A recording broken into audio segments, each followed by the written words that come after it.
Alright, stupid push up, push up, push up. Get work, work, work. If I get into this technical, push up, push up, push up.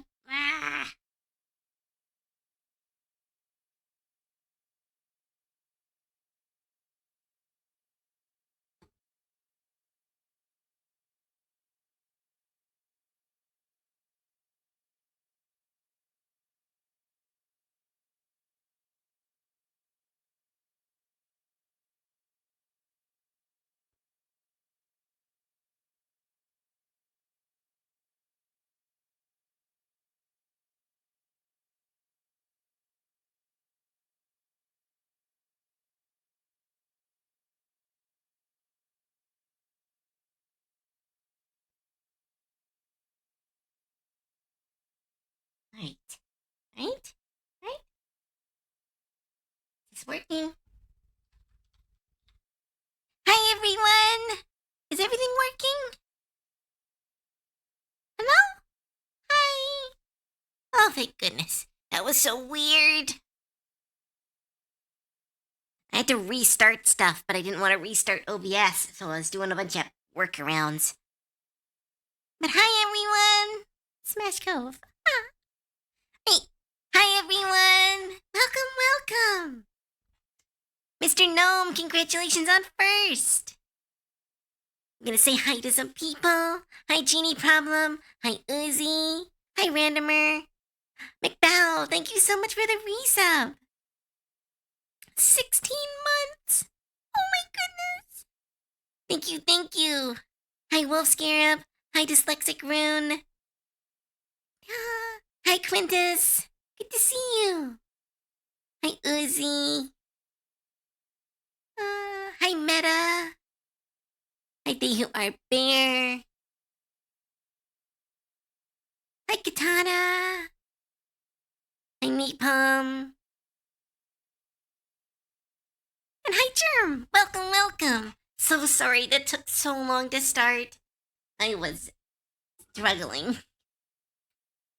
I'm kind of, like, because I'm going on my trip, I was kind of running out of food in my house because I haven't gone shopping because I'm going on my little mini trip. And so I've been being very creative with my meals, which has been causing some problems. Rice and ramen does not make, don't do as I say, not as I do. But hi everyone, my name is Cove. Welcome to the resort, my pinchers. We are again jumping into the goblification fountain and turning more OCs into awesome goblins. Today we are transforming Dyslexic Rune's OC, and yeah. And then after that, I think we have, let's see, what's the list?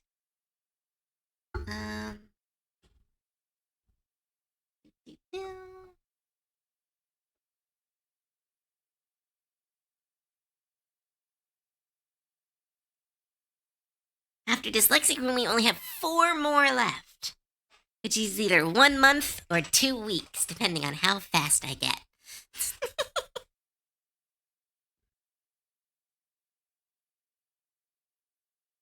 Those 14 minutes are coming out of your paycheck. Mean. Mean. Those are crabs. No, these are my pinchers. These are all gifts from people who have made their own little member of the resort. They are all very precious to me, so I'm showing them off. I don't do it enough, but they are awesome and they are adorable. And I'm running out of room, honestly. I need I need a new background where I can put them in the distance. I need a little lawn chairs that I can put them on because they are taking over. Look how cute they are. As always, if we get to 5 level 5 hype train, I will be giving out some pinchers at the end of the stream. 2 people will get their own little customized pinchers. So, if you are looking to support, that's one of the best ways to do it. Otherwise, there should be Like, otherwise, just be here. That's also amazing. Yeah. Speaking of mean, oh my goodness, Katana. It's a good picture and it's really cute. So it makes sense that it's going so big. You need an extended beach. Yeah, I need to, like, part of next month is like, I'm going to be taking a couple big commissions and then working on stream stuff because I want to try to get Celti's model done. I want to upgrade my setup. So it's going to be, I keep saying I'm going to do it, and then it is a hard being a full time artist because it means any time you take off to upgrade your setup is time you're not making money. And it's just this endless cycle. But I'm okay. So no one, that is not a begging for money. I want to be very sure. That is just I am sorry that my setup is still so far behind despite doing this for so long. What's up, Nikai?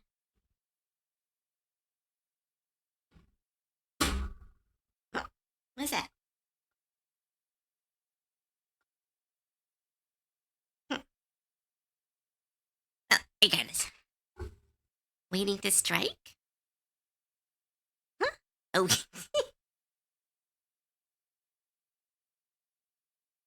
But yeah, we need some more flying ones so I can put them in the air.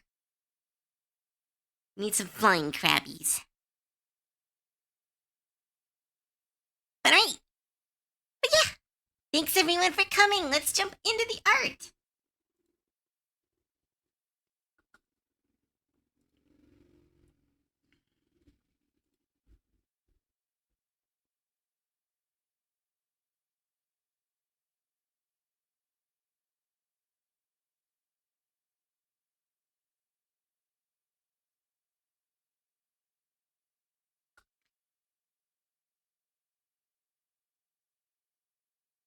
Kova's always begging for money. That's why she.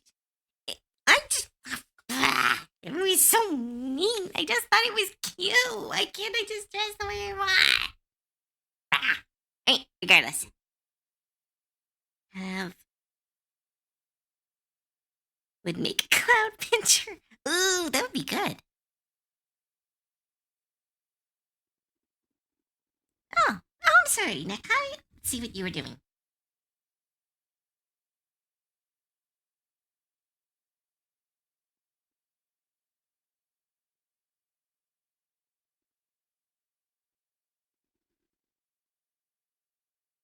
Oh my goodness. Aww. Congratulations on 18 months? No way.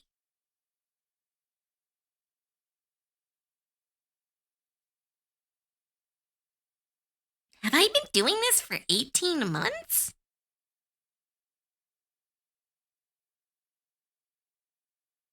No, there's no way. But congratulations, Nekai.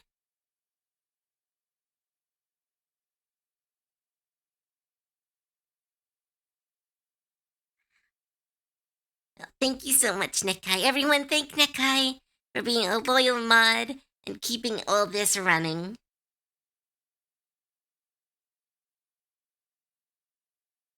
Alright, jumping into the art.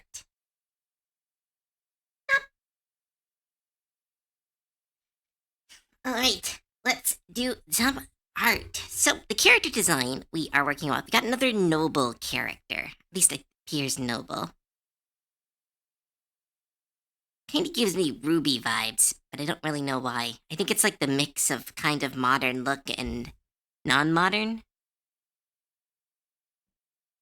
But we'll be jumping straight on into the design.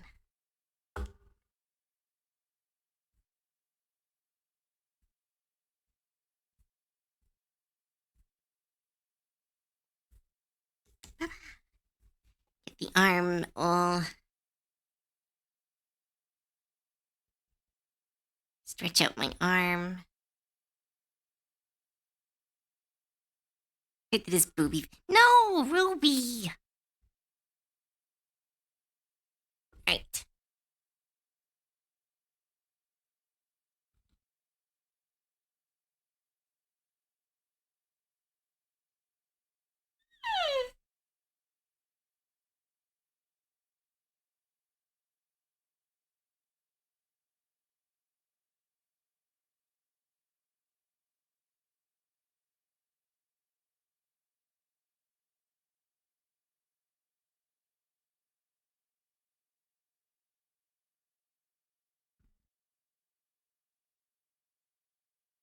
Alright, let's jump on in.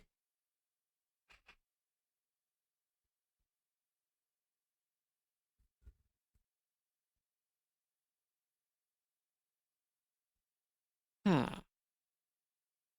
We can't really see much of them. So let's just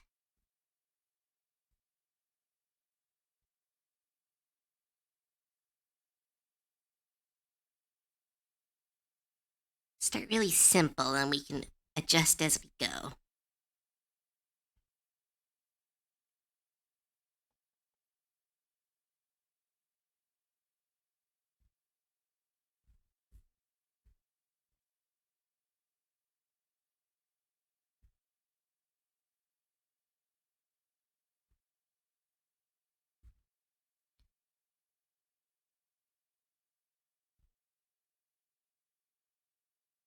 Right?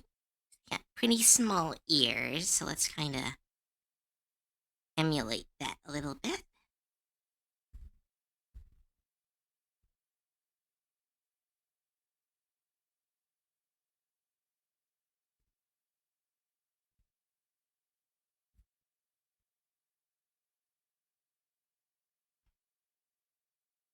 Who doesn't like some poopy? Very fair, Quintus. Right.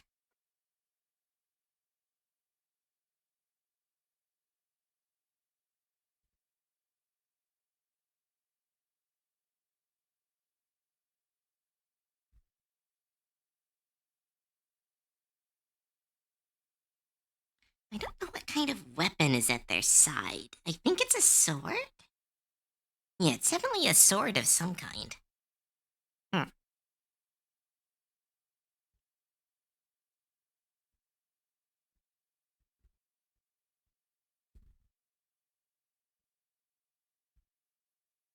Short sword and rapier. Hey.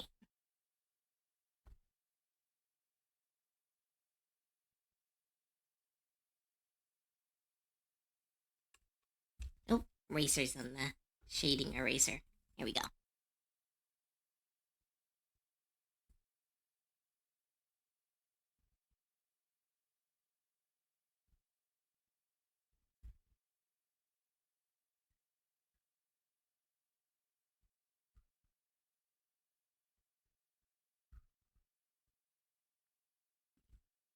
So we'll give it kind of a rapier vibes. Put them into a rapier stance. Actually, I was actually trained, not trained. I took a bunch of courses for rapier fighting. It looked so fun. But they kept making me want to wrestle people, and I'm like, I came here for swords. I don't want to wrestle people. I specifically picked this hobby because I could keep them a literal arm's length away from me.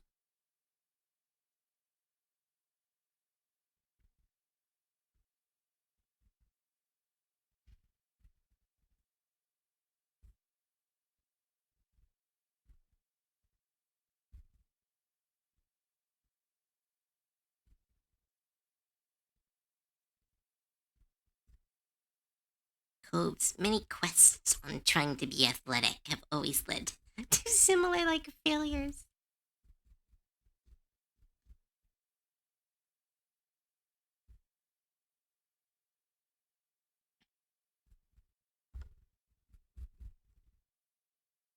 I'm running a 3-part session D&D. Awesome. Oh, hello, soldier poet. Ooh, that sounds so fun, randomer. Me and Stealthy are planning 2, maybe not one shots, but 2 little mini campaigns to stream. One where she will be the DM, and one I will be the DM, which is super nervous because it means I have to do voices, but I'm really excited. I don't know. Part of one of the funnest thing about streaming is getting to spend time with all of you.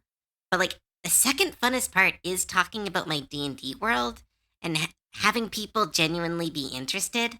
So I don't know, the idea of streaming it and talking about my setting, there's something deeply satisfying about that. I think it's like I think every DM craves the real play kind of game, but like I am super craving it.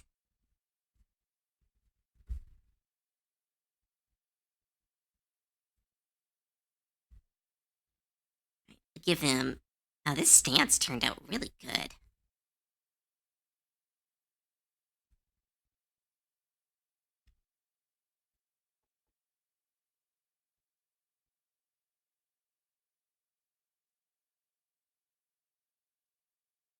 Future D&D campaign book. Uh, I thought about that for a while. I have so much notes.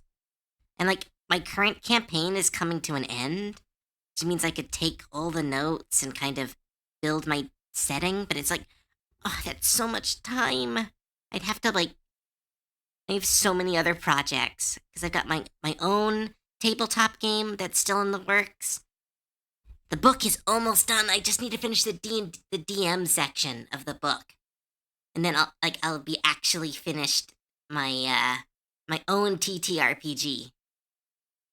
And then after that, I've got streaming, and then I've got like just so many big projects. So I always say I wish there was like 6 of me, because then I could get all the dreams done.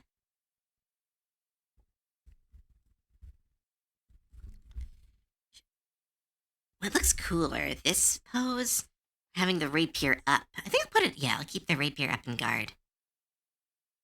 Yeah, I'm gonna keep the rapier in guard.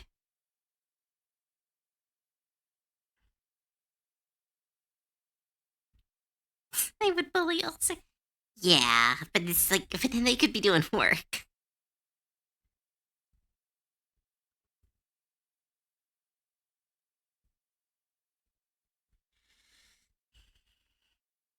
Right. As always, we're gonna make the hair a little bit bigger.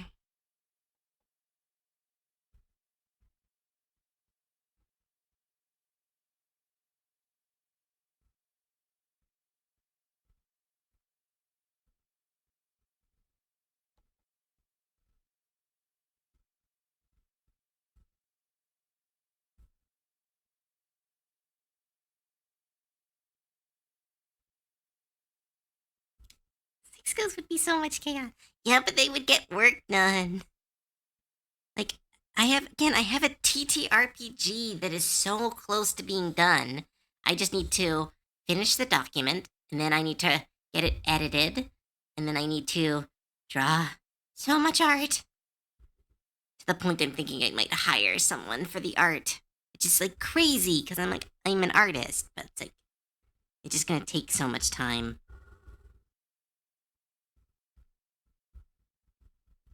The whip pile is real, so real.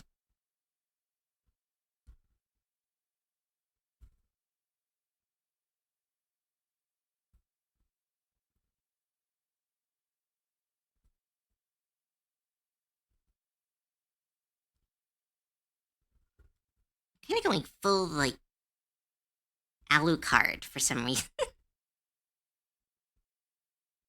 I was recently rewatching that series, so that's probably why.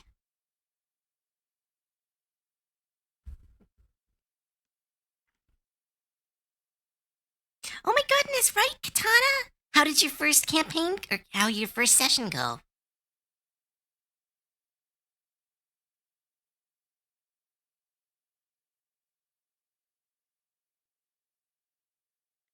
Da, da, da, da, da, da, da.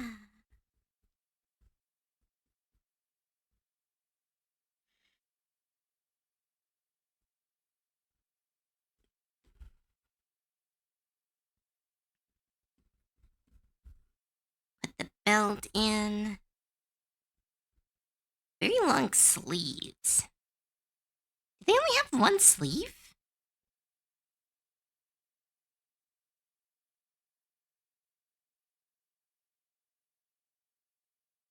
Yeah, I guess they've only got one sleeve. That's kind of cool.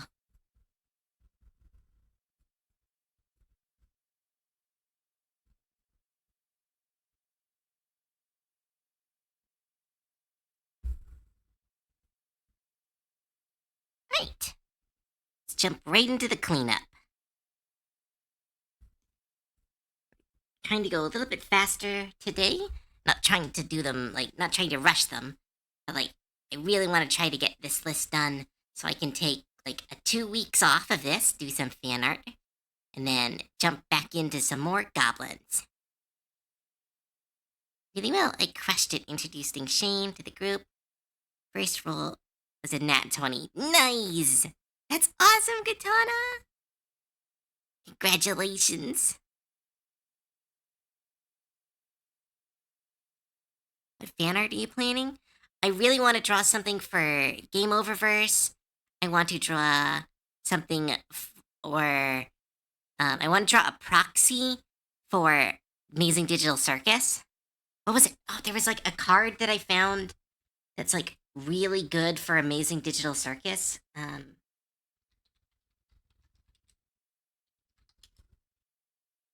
It was, yeah, Simulacrum Synchronizer. I wanted to do a cane proxy for Amazing Digital Circus with Simulacrum Synchronizer. Since it's such an expensive card, I like making proxies that are expensive cards so that people can print them off and have them and not have to spend $60 to $80. I love $60 to $80 cards, but I like pulling $60 to $80 cards. I don't like having them. Having to buy them.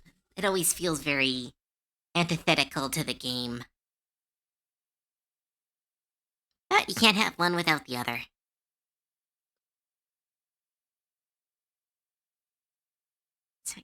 So hard the DM gave him 2 points of inspiration. Ah, that's so nice. I'm so happy for you, Katana.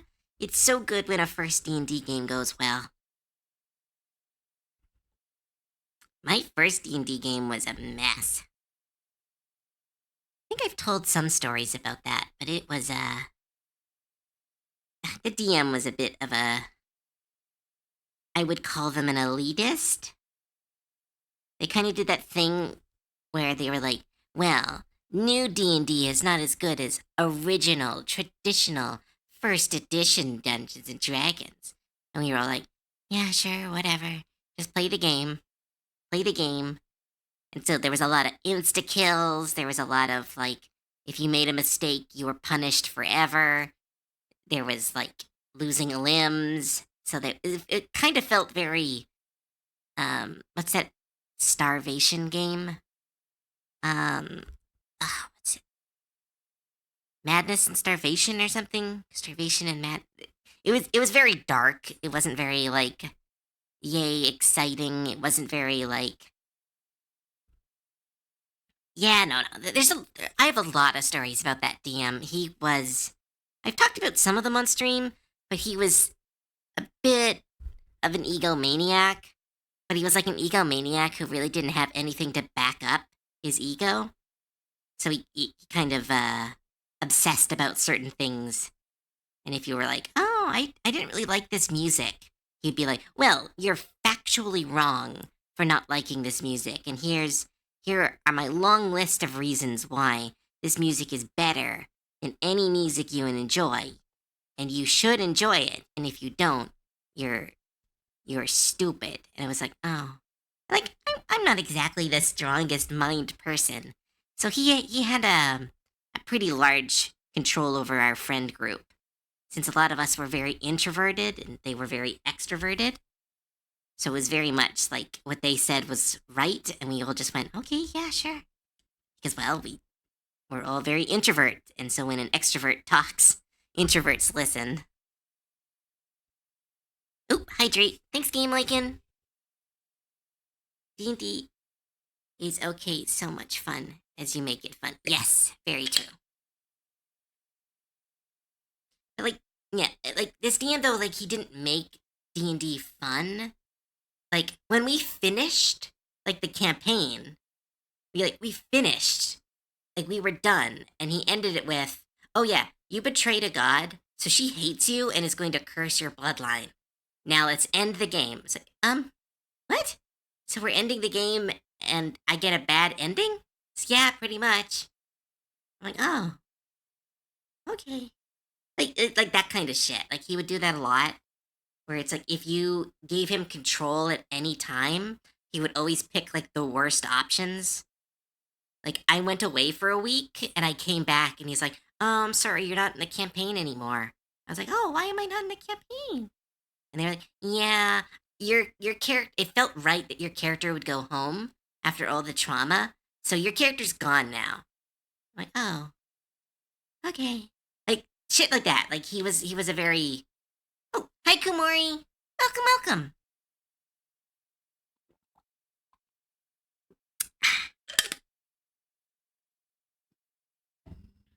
Thanks for the hydrate. Yeah, stinky. I think that's a good description of. No, that's mean. But like, no, they were not a fun. Oh, shrimp check. Thanks. Oh, it's a cool song. But yeah, they were not a fun person to be my first D&D experience, which is why I became a forever DM. Was because like my initial experience was so bad that I was like, I would rather write everything and never get to play this game again than play under one of those like another one of those DMs. And so I was a forever DM for about 4 or 5 years. No, yeah, about 4 to 3 years.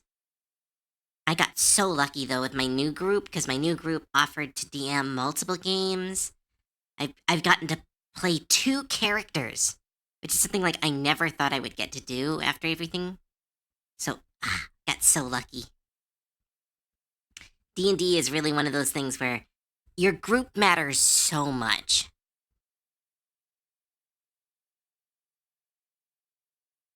So he gave me guns. Nice. I also give out guns, but that's because they are canon in my setting, but they are brand new technology. So you kind of, if you have a gun, you either need to be an artificer, you need to find someone who can make bullets. So there's like a level of, um, to use a gun when I DM, you need to RP. Like you can't just have a gun. You have to track your ammo. Like arrows, I'm a little bit like flexible. I'm like, okay, sure. You have the arrows because arrows are about equivalent to any other weapon in the game. But when it comes to like guns, like you because the guns hit harder, because the guns have longer range, there is a crit fail rate. There are you need to RP, you need to find craftsmen, you need to find gunpowder. So like there's a commitment to it. I don't make it super hard, but I simply ask like if you're gonna ask for a gun, you're gonna need to RP a gun owner. Friend of mine told me I should become a DM and swore they'd make it happen. I still think it's too much work for my brain. It is a lot of work. I think it gets really easy though. Like once you start, you kind of pick up all the tricks relatively quick.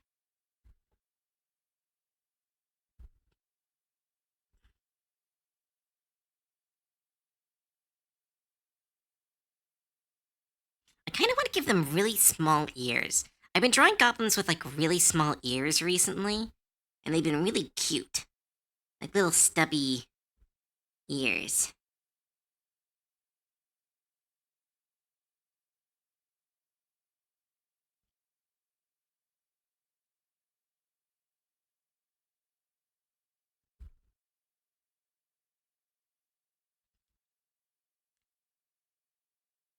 If it's a musket, do you also have RP the old style reloading? No, because that would be insane. There is a. I use um. Oh, what's his name? Not Brendan Lee Mulligan. Um.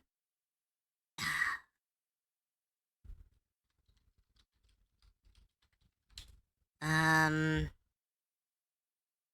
Taliesin Jaffe. Taliesin Jaffe and Matt Mercer created the Gunslinger class, or the Gunslinger subclass, and it has a bunch of really unique rules about how to make guns work. So I've been using a variation of that. So reloading does take an attack action. So it means you do every once in a while you have to give up one of your attacks to reload. But no, I don't use the full reload system.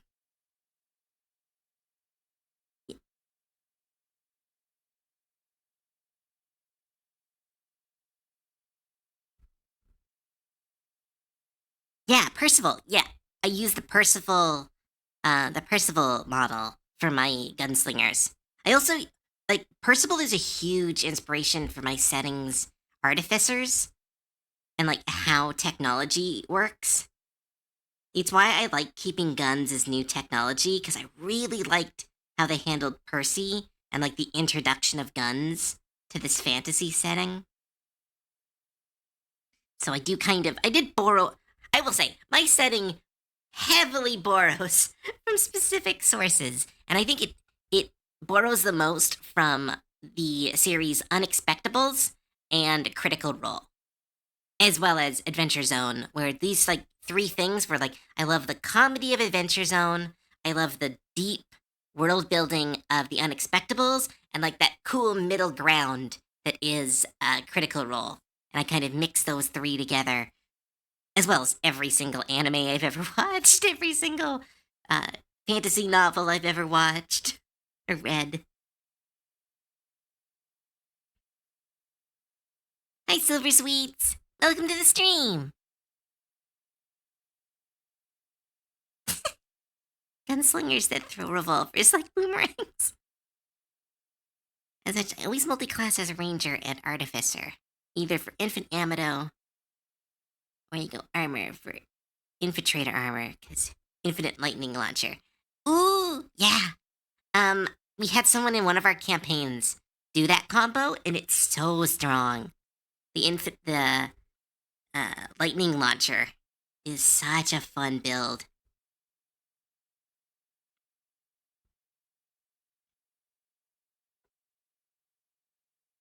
Da, da, da, da, da, da.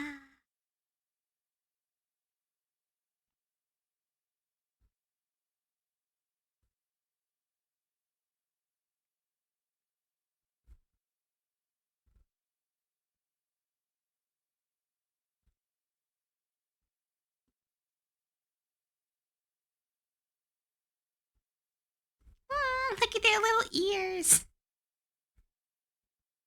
Little ear goblin.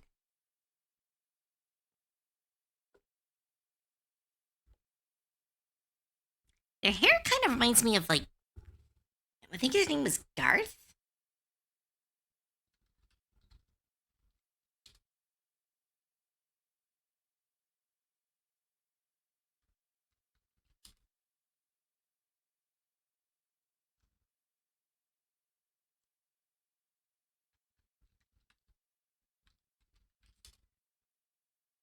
Darts. Reminds me of darts for some reason. If anyone remember whose darts is. Who remembers darts from Yu-Gi-Oh?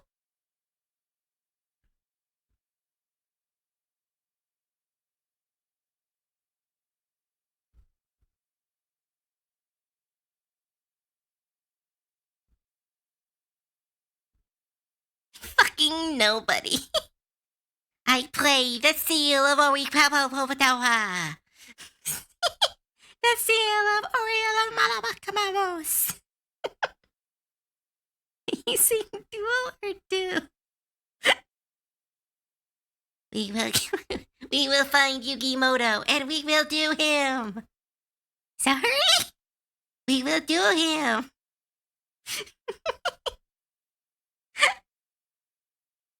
Index page. You. Hi, index page. It's also darts. Oriamakamakamalakamos. I need to get back into like the wild thing is that like Yu-Gi-Oh! Abridged is still going on, but like I keep like falling out because it takes so long to update. But it's like it's still happening in the background of the internet, which is like crazy, especially with like Dragon Ball Z Abridged being done. It's like They need to bring that show back. I'm sorry. Like, I know they have lives, and I know they're enjoying their lives, but they need to come back for me personally because I need more Dragon Ball Z abridged. Voice acting for Mr. Dr. Light in Mega Man 8. You'll find Dr. Wee Wee.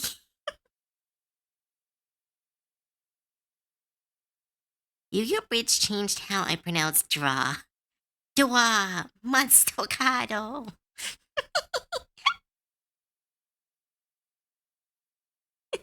Oreo Kakagos Kamakatoa. Absorb the damage. Ugh. I need to rewatch Yu-Gi-Oh! Abridged. It's so funny. At least they put out hell. Oh my goodness, thank goodness. If they didn't put out hell for Infinite Losers, I don't know what I would be doing. Because that show is so funny.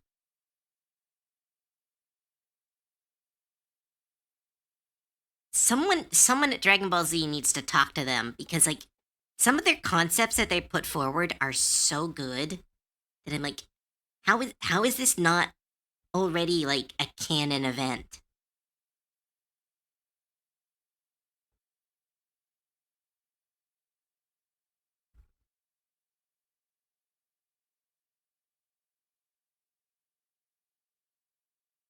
Does your voice give you super strength?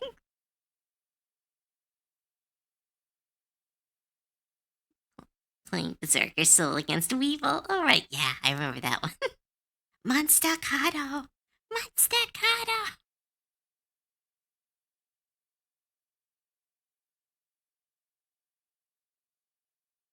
Wait, there's a second Yu-Gi-Oh! GX? Because I know the one that Shady Vox did, but I don't know there was another one.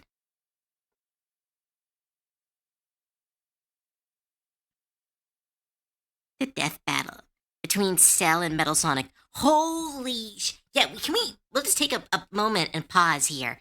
The death battle has a lot of hits and miss, I will say. I love Death Battle. I think it's really fun. But like they have a lot of hits or miss, sometimes based on their research, sometimes based on their animation. But holy shit.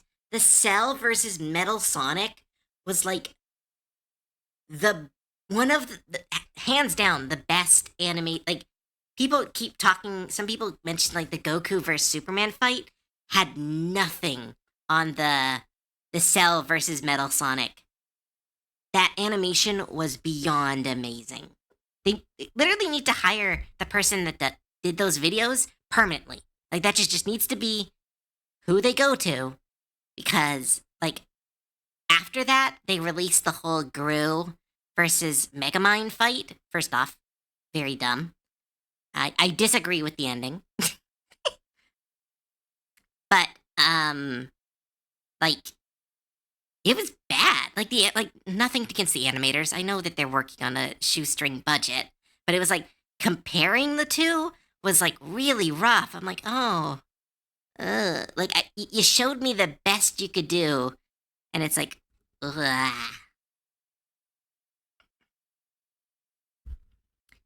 Devil Artemis is great, but Cell versus MS was his last death battle project. What? Aw, damn it, that's sad. Did he give a reason, or did they give a reason? Or is it just like they're working on their own stuff, which is fair? Like if I had that animation skills, I'd be doing my own movies.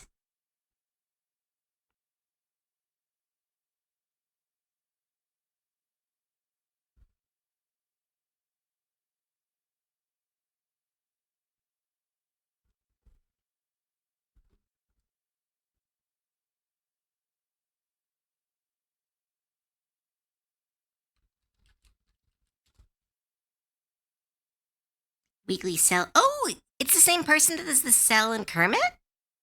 Oh, I didn't know that. That's really cool.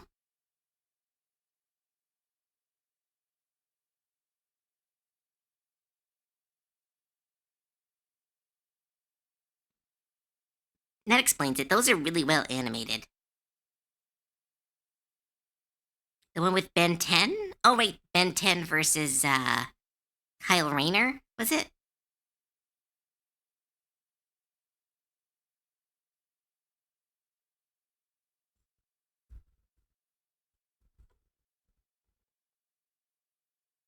Galactus vs. Unicron was such an epic death battle animation.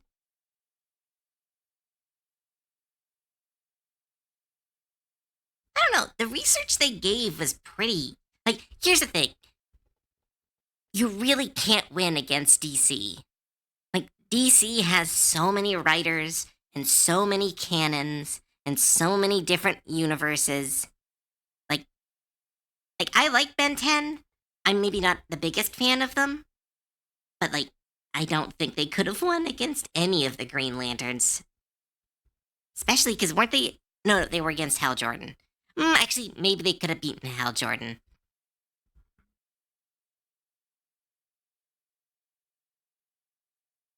Because Hal Jordan gets really strong in the canon, like way too strong for what he does.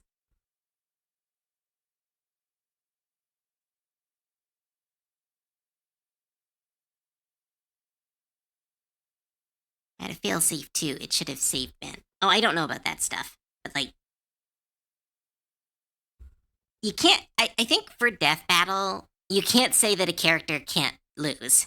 Like, it's like, oh, he's got a thing that makes it so it's impossible for him to die. It's like, I don't like the whole thing about the Green Lanterns is that they are literally able to defy the laws of nature, defy the laws of physics, depending on their willpower. Like, that's their whole thing. So to me, it makes sense that they would be I think they're the only ones in fiction, as long as we're not going into like deities, that could actually challenge Ben. Because their whole thing is that they literally can make what they believe into reality.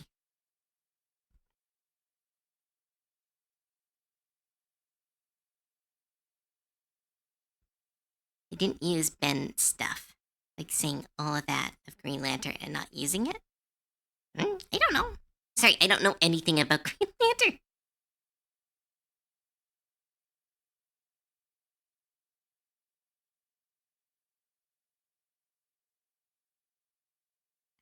Apparently I've seemed to have stepped in things. I don't know anything about Ben 10. I just like the concept. I don't know anything about him. I was watching other shows when he was out.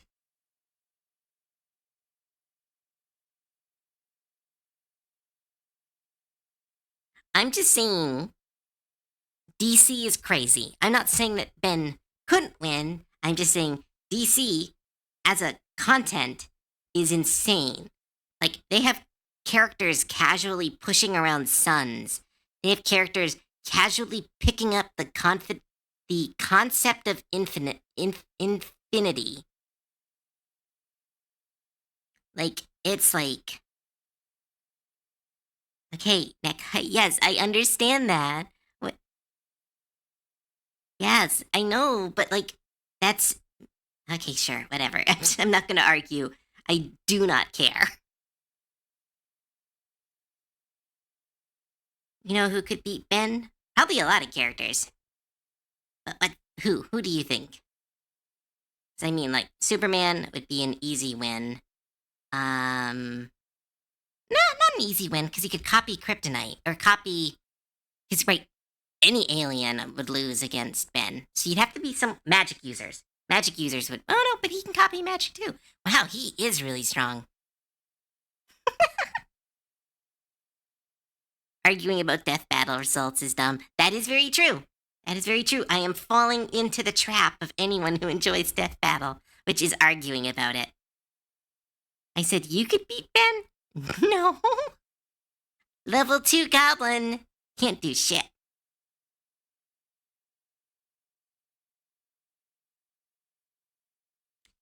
There's break physics and beyond the concept of physics, which is Alien X. Like, okay, I can argue back at this, but I don't think we're going to enjoy this.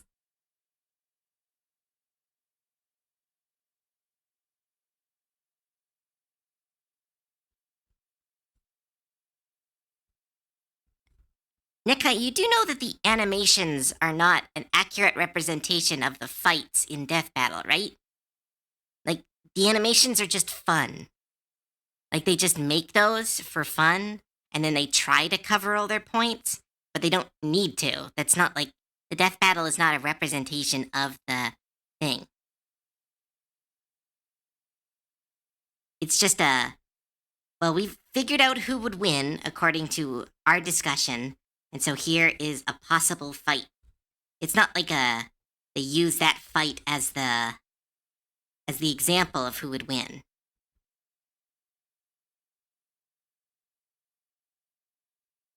Popeye only loses to E. coli.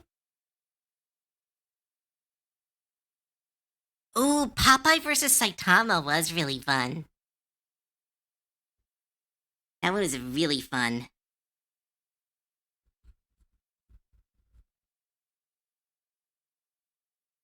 Ugh. Rapier stance is hard. It's like you're supposed to be pointing at the camera. You know what? I'll switch it to the more classic pose.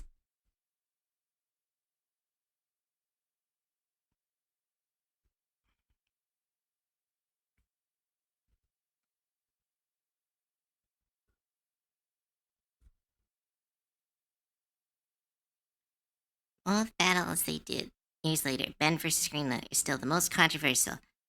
You talk about like tons of times. Okay, sure, Nikai. I disagree. But again, I only know about one character. Because I know a lot about Hal Jordan, because I was a pretty big Green Lantern fan. And he's pretty busted. Like, not because of like, oh, he's so skilled or oh, he's so well written. It's because he's so badly written that he can literally do anything. Because he's literally been written in such a way that he could do anything for the plot because he was in space and they just went, oh, he can do this now. Like, they kind of Supermaned him for years. They were just like, oh, yeah, he can do this. Yeah, he can do this. I'm not like, they ignored all the benefits in the other. Okay, I don't, sure. I'd like them to redo Dr. Wily versus Eggman.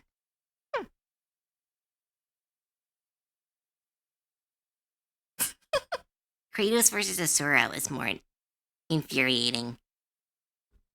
I don't know enough about those characters, but the fight was really cool. It did seem kind of stacked against Asura. Asura lost? Because, like, one of the reasons they gave was, like, Kratos can win because he's done this before, and I'm like, it's not a really good.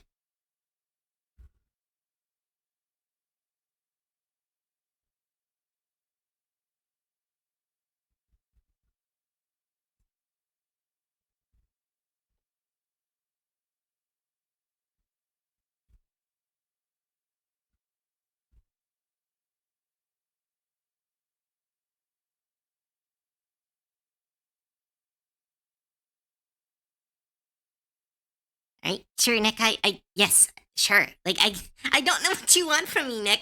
I agree. That probably happened. Like, yay. Sorry, I don't know what to respond to that. I literally said I don't know enough about the other.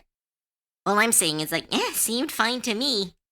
But if it's not, that's not. Like, that's just, that's Death Battle. Death Battle is opinions. At the end of the day, whoever wins is whoever, like, it has more lore. And one person has a show, one person has 50 years of comics. The 50 years of comic, like, if you look into lore, it's almost always whoever has more lore. Oop, stretch. Thank you. There we go. More.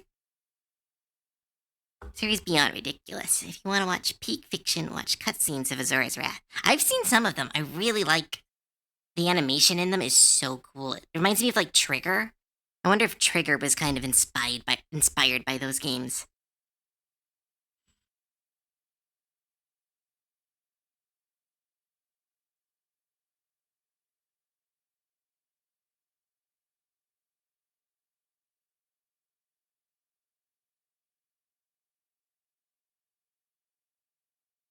Da, da, da, da.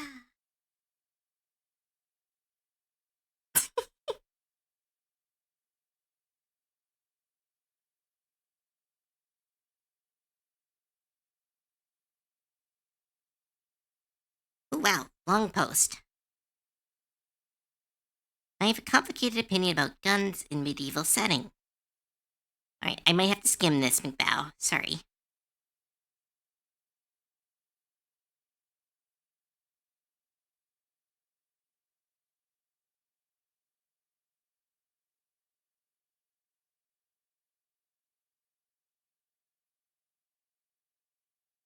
It would totally make that feudal.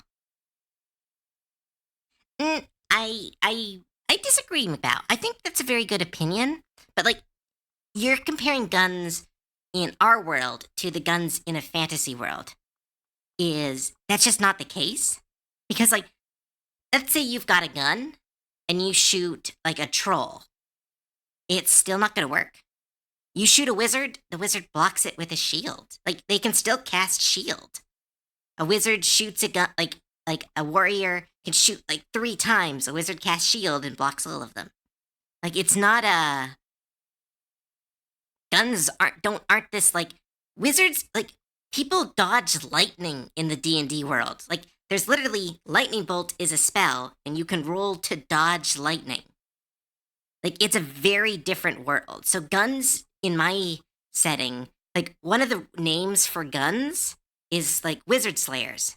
Is that they are the main creator of guns in the setting is doing so because their country has kind of not banned magic, but very limited it. They don't teach it, they don't encourage it because they see magic as this horrible, corrupting force. It's not actually, it's because the rulers are liches and they don't want their population to realize this and to have magic.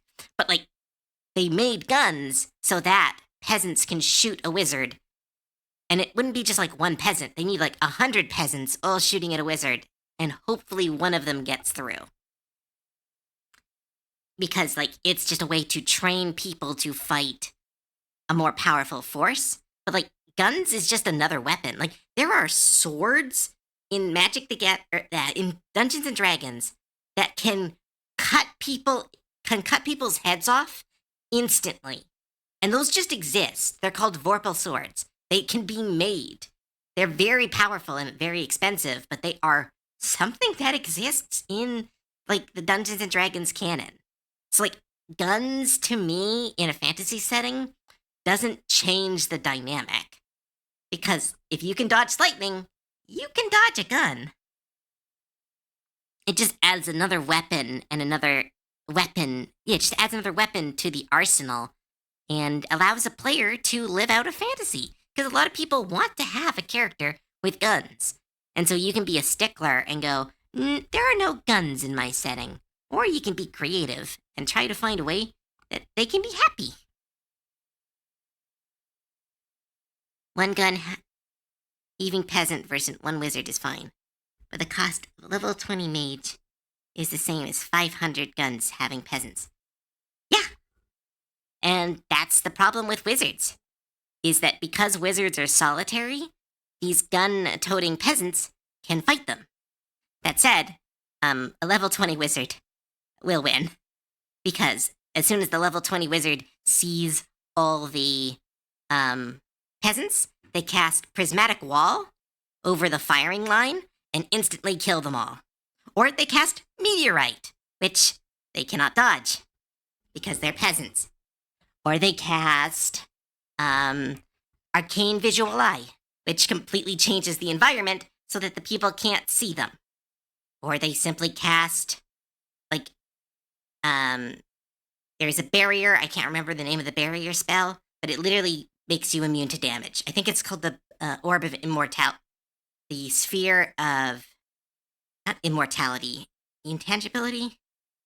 What's it called? Or they cast Chain Lightning. If they cast Chain Lightning at 9 level, they'll kill most of them.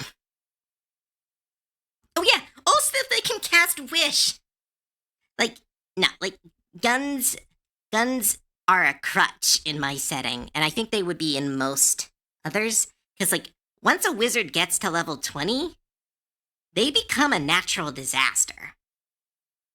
And that's why there's, like, a lot of countries, like, work to train their wizards, and the one that isn't is training guns because they don't have wizards to train.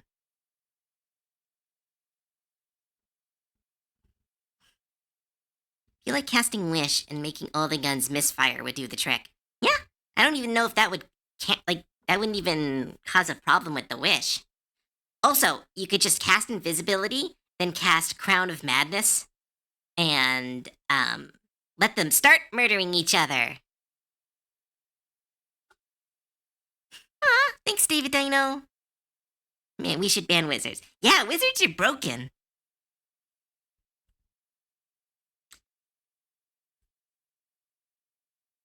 Right.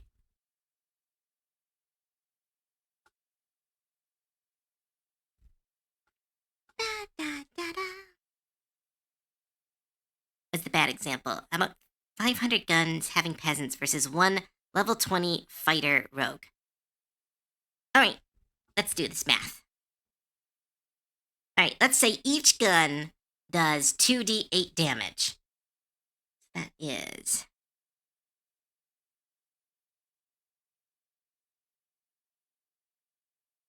And let's say half of them hit.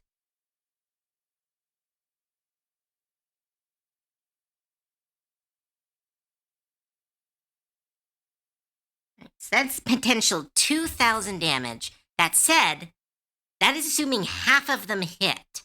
Let's actually look at a peasant stat. So, a peasant has a dexterity stat of 1. They have a +1 to all attacks.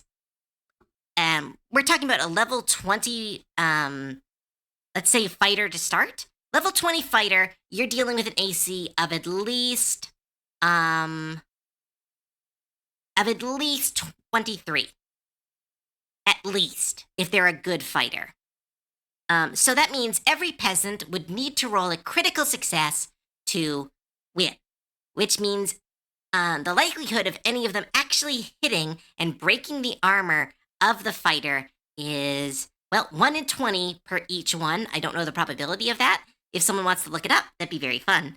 But they're going to miss most of the time because a peasant cannot shoot a gun with any accuracy. They also do not have proficiency, so they're going to miss purely by numbers.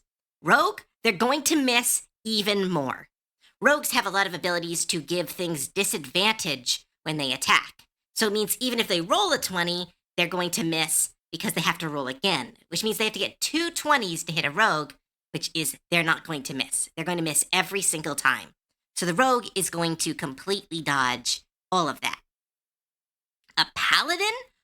No contest. None of them are hitting a paladin. A paladin has the level 1 spell of divine armor, which gives them a +2 to their AC. A fully stacked paladin is running with level 20 is running with 26 potential AC, which means none of them, again, all have to hit a natural 20, and if they do, they can heal themselves. Like a paladin will just literally touch their chest, cast Healing Spirit, and they get healed for 10 hit points every turn, and then just walk towards the line. And then they can also cast Divine Weapon, which will one-shot any single member of this firing line. Nerd, set up! This is where I exist. This is where I live. But, what's the last one? And a ranger? Okay, they might be able to kill a ranger. The ranger's AC will be very high. They will likely miss most of the time. Same rules apply. A ranger's AC at that level will be incredibly high and will make it very hard for them to hit, which means they have to hit nat 20s to hit the ranger. The problem is if the ranger survives a round, and this firing line is grouped up, which we are assuming, because that's only fair, one volley will kill half of every single person with a gun. And then they're going to miss again, and another volley will kill everyone else. Like, volleys are massive amount of damage. in especially to small weak enemies. Yeah, no, sorry. Like the gun versus a level 20 is not when a character gets to level 20, they become untouchable. There are abilities that like if we're talking about clerics at level 20 have the ability to ask their god to smite anything that could have a problem to them. Like, like we're not even going into monks who could catch the bullets out of the air and throw them back with such accuracy it would kill the shooter. It is like there is a there is like an argument for guns not being in fantasy settings, like to avoid this kind of um like issue, but it's really a world building question, not like a stat question. Like if you're building a world and you think that the guns would do this, then that's how you build your world. You make guns super overpowered and you have them be really scary. And you have maybe a ban on them, so it's like a really scary thing. Or you treat guns like they are, which is just another weapon. Like if you get hit with an arrow in the head, and if you get hit with a gun, like a bullet to the head, you're gonna die. But in the D&D world, you can get shot anywhere and you can just take a long rest and heal. Drink some potions and you're fine. It's a very different world, so it's really hard applying fantasy like reality rules to this level of fantasy world. But yeah, there we go. That was my rant. Sorry. I'm very fascinated by this stuff. Like I really enjoy it. Like I love talking about like how to set up D&D worlds and stuff.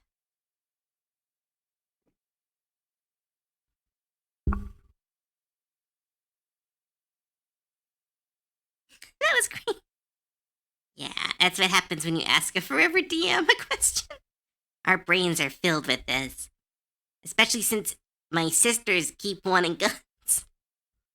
So I've had to have this thought process before. Where I'm like, what would guns really mean?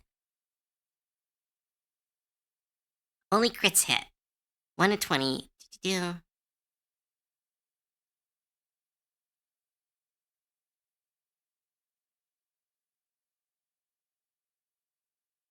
1 in 20, which is 25 hits.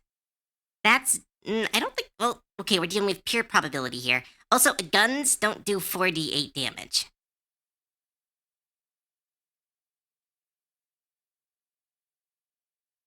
Oh, no, right, because it would be doubled because of a crit.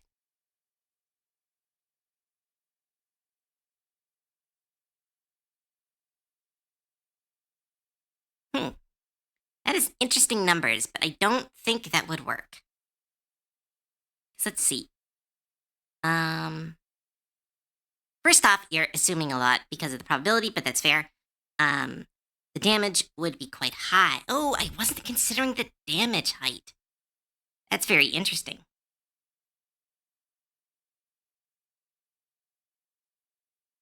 One, two, three, four, five, six, seven, eight. 16.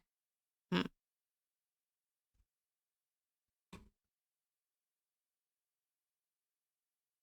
Now I'm curious. Wait, why would 150 damage be the average?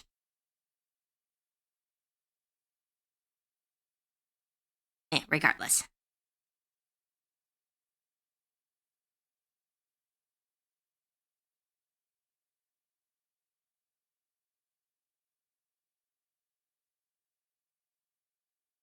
Yeah, this is very based on probability, so that would be very different. But like, here's the other thing: is like they're the crit does make it hard. That is very interesting. I wasn't thinking about the double damaging when it comes to a crit. So let's say, let's grab the. Sorry, everyone. This is now my life. Um,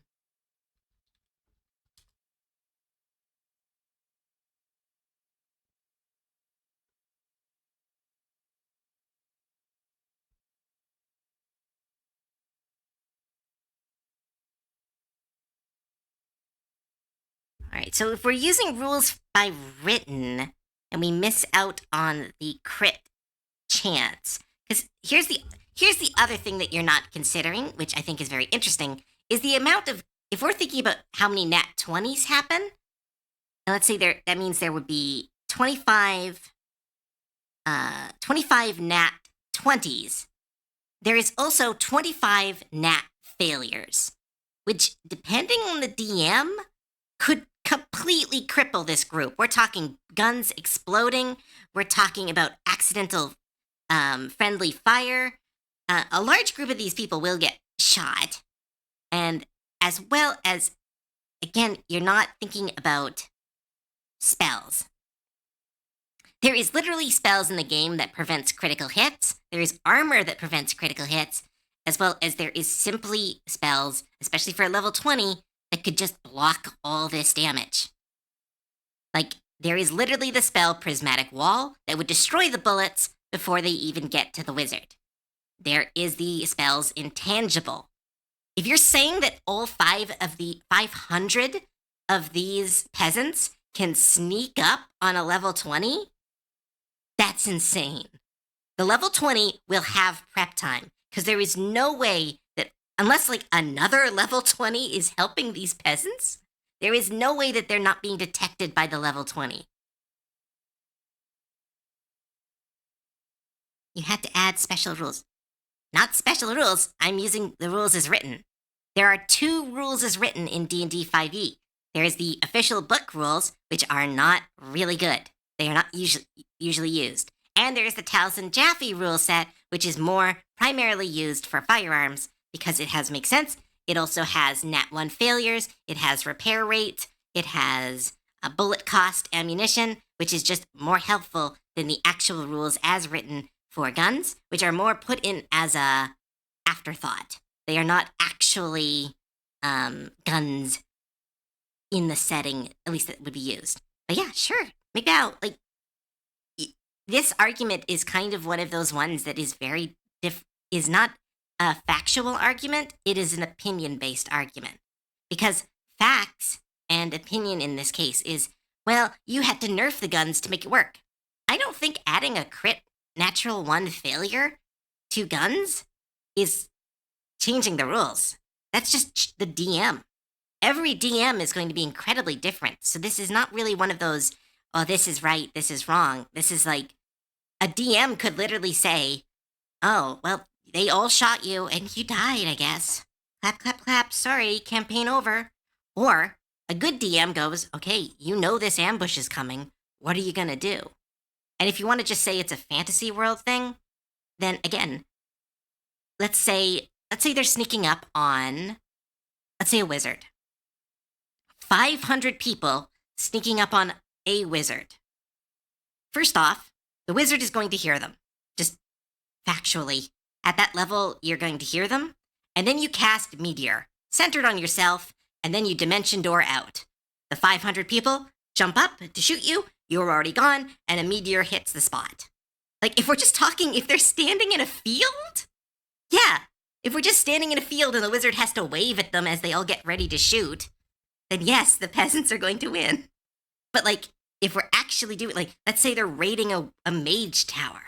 Well, they kick in the door, all 5 of them with guns, and they come across a powerful monster that the wizard has summoned to defend themselves. So they have to fight this monster, which gets their numbers down. Then they have to face traps, and like you're not, like, if we're just talking, let's go fight in a field, you're not gonna get the same, like, that's not a accurate argument either. That's what I'm saying. It's an opinion.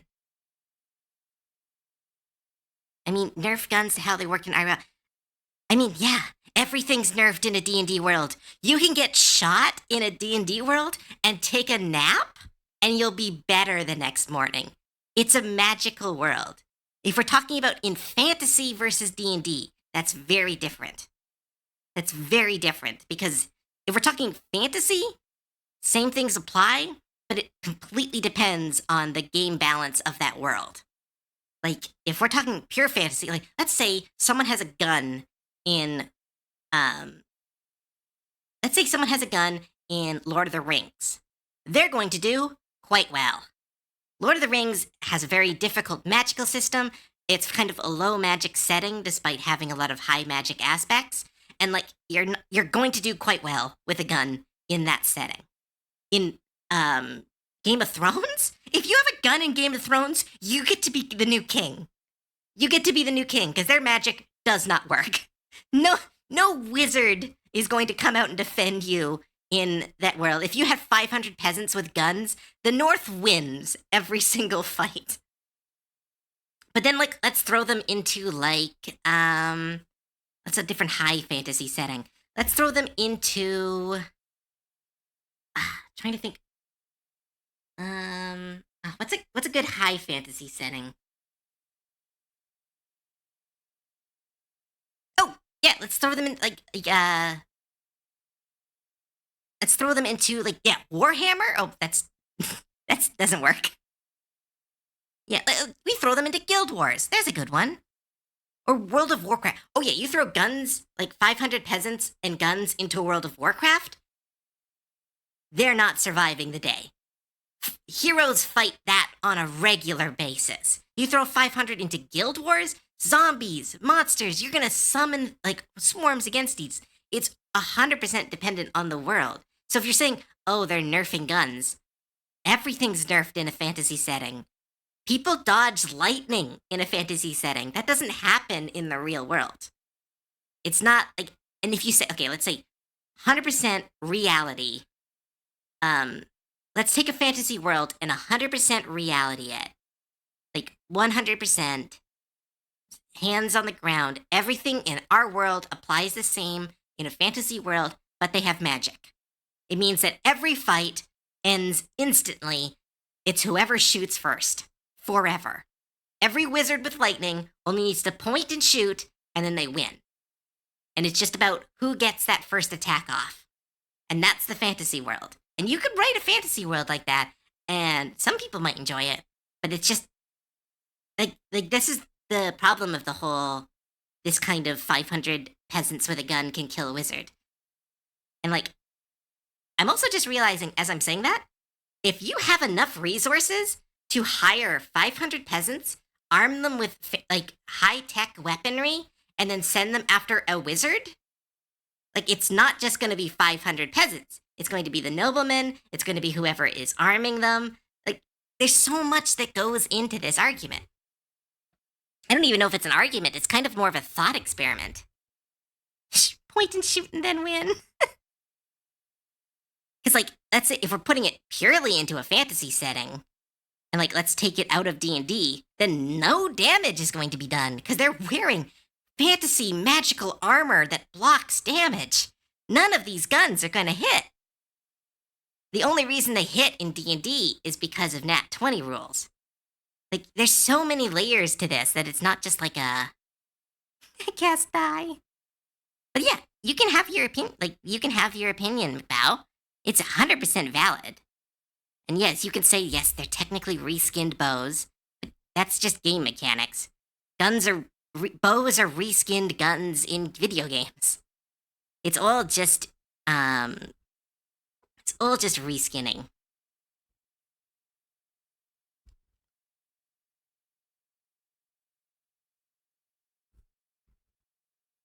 Kung Fu Hustle.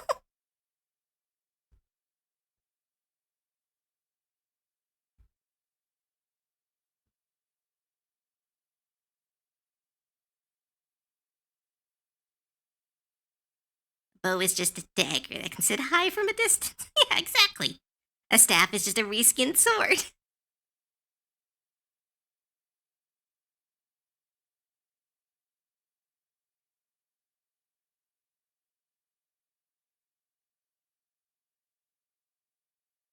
I've been mentioning the IR history of gun. Oh! Where? Sorry, Game Lycan.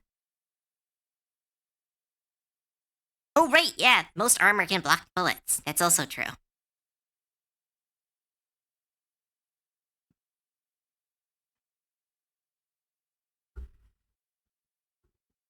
Yeah, no, oh yeah, like let's say like if we're doing modern guns, 50 peasants with modern like AK assault rifles are P90s. Well, yeah, they're gonna win, but that's a whole different fantasy argument. That's the Stargate argument, where it's like, oh, these soldiers are able to fight aliens because they have guns. It's like, yeah, that's the show.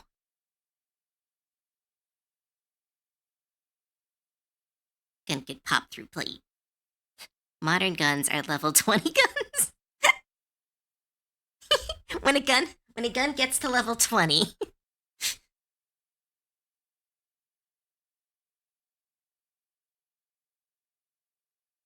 Like modern day armor, it can only block a few bullets before it starts ripping through. I did that, where the hero could like summon stuff from our world, and so we brought a group of mercs to deal with problems once. Why didn't the people of Middle Earth use assault rifles? I mean, yeah, like they should have just totally just walked into Mordor with a fucking tank. Just a tank with Frodo just like tied to the back. We got this. I know from some modern D20 games that automatic weapons cheat AC. You can auto-fire at the space against AC of 5 and deal splash damage to creature occupied. Oh, that's kind of a cool way of... Oh, actually, that's a really cool way of doing it. Like for automatic fire, because it's like, it assumes that one of them hits. So it's like more of a save instead of an AC check. I like that. I like that a lot. That's very cool. See how many hobbits you could stuff into a tank?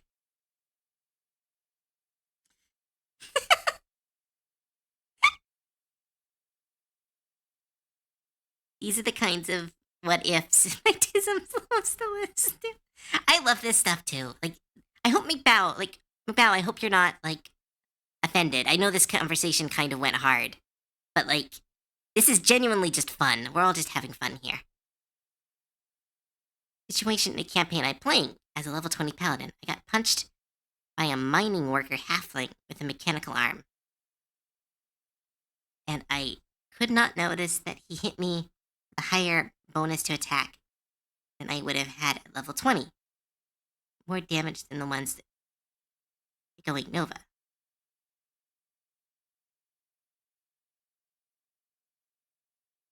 I'm not really sure. I'm playing a level 12 paladin. I got punched by a mining worker halfling with a mechanical arm. I did not notice that it hit me with a higher bonus to attack than I could have had at level 20. I don't really know what your D&D situation is, but like, that's a monster. Like, that halfling probably doesn't have a class. It's probably, like, it has a monster stat sheet. So it hits you higher because all monsters have higher stats, or not higher stats, have higher to-hit ranges than most players, because the concept is that there are going to be 4 heavily trained people against these monsters, so these monsters have to be able to hit. Like, that little guy, the little halfling, is not like a level 6 monk. He's not like a level 8 paladin. He's like a monster. At least he would be statted as one. So he's likely, like, he's got a stat sheet that just says minor or something. And it's like, okay, they have a plus 12 to hit because the party is superly tanked. Like, here's the thing. Sorry, I'm losing my voice. Here's the thing. When you are a DM, half of your job is changing and adjusting monsters so that they can actually be a challenge to the party. Like, my current party, they're level 20. They're going into their final fight right now. I put a creature in front of them that normally has 400 hit points. I gave it 1,000 extra hit points. Why? Because I needed to. This party was so strong. They were cutting through this monster, and I needed to give them a challenge because it was one of the last fights they would have. Like, that's part of being a DM, is like, if your party, McBow, is really well armored, to the point that anyone who swings a punch at you is going to break their hand against your armor, your DM has to go, like, has to have a moment of, shit, my party is walking artillery. I need to pose a threat to them. And so the monsters get stronger. It's not just picking them out of the book. There's a lot of adjustments that need to be made in D&D so that the monsters can actually put up a fight against the players. So what likely happened was this little guy punched you, and they went, well, they need to be able to hit, because they need to be able to show that these monsters have a threat to you. The point is not mechanical. It's story-advising.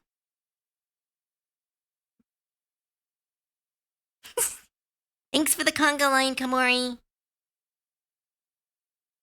Pace yourself. The enemy is trying to survive. Yeah, that's a really good way of putting it, Game Lycan.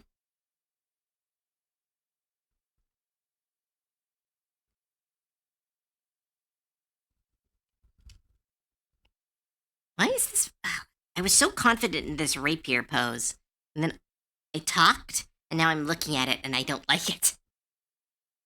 This is why these art streams is I never get anything done.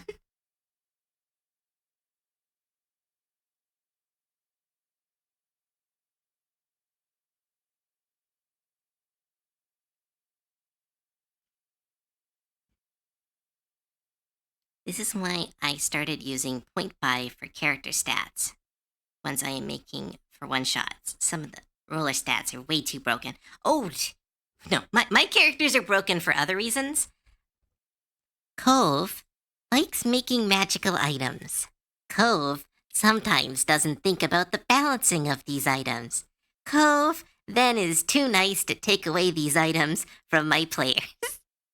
One of my players was able to trick me into, well, not trick me. They went into a store that has everything. I have this magical store that exists through all my campaigns that has everything.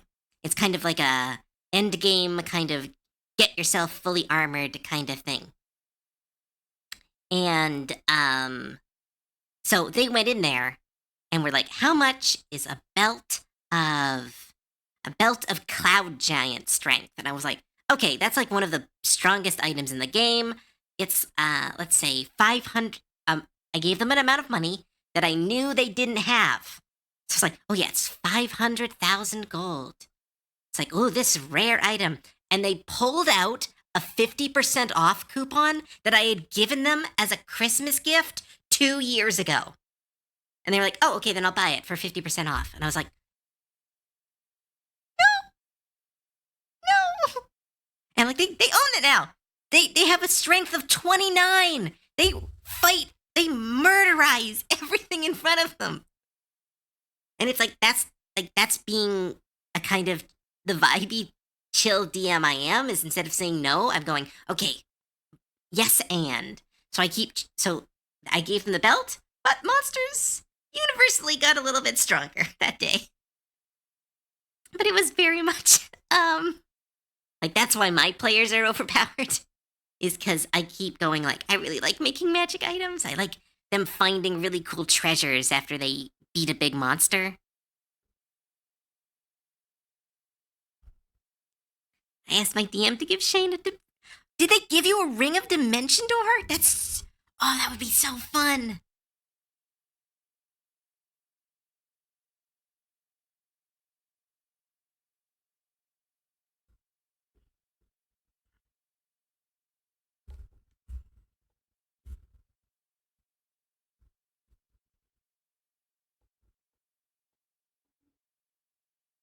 Yeah, Meta, I saw.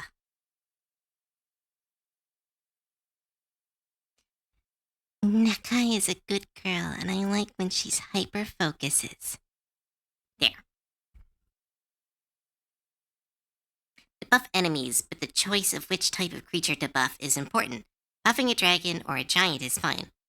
If you find yourself having to buff a humanoid just because there's no challenge otherwise, making a mistake. I disagree. I think that's an opinion thing. Again, because like I disagree with that on a fundamental level. Because here's the thing about D&D. It is a game. So like, if you get really strong, and I want to tell a story about like, if the DM is like, okay, you're really strong, and you took a quest, I don't know, to defend some mining operations, and you get there, and there's a gang of people, like, I'm going to make the gang strong enough to hurt you. Because it's a game. If every player got to level 12, and then just went like, all right, all humanoids are now easily murked by me. It's like, no, I'm sorry. Other people are level 12 too. Let's say, like, here's the thing. Maybe the miner isn't a level 12 12 warrior. Maybe they're a level 15 miner. Maybe they have been mining their entire lives. Their body so coarse in muscle that if they punch you, you're gonna feel it through plate armor. Like, it's not about, like, how much magic a person has. This is a fantasy world. If you commit yourself to becoming one of the strongest miners in the world, you're dealing with, like, a strength of 25. Like, you're gonna punch through stuff. Or a strength of 20 plus 5. No. 20 is norm? No, 10 is norm. 20, yes, there we go. Brain's not working. Like that's part of the game. That's kind of like saying, like, well, if I get max like, this isn't a video game where if you get to max level, you can go back to a low level area and start bullying people. It's like, yeah, you can, but that's not D&D. The DM is never going to, like, the DM will. Like, one of my favorite quests I did was a bunch of players had to escape an old quest. Like, they had to actually do we're done, we're running. So they left this cult. They were able to kill the cult's leader, but they couldn't kill the cultists. So they all had to run, they had to escape, and they had to kind of leave that cult there. When they got to level 15, they climbed on board their airship, flew over to the cult compound, dropped in like Iron Man, and murdered all of them.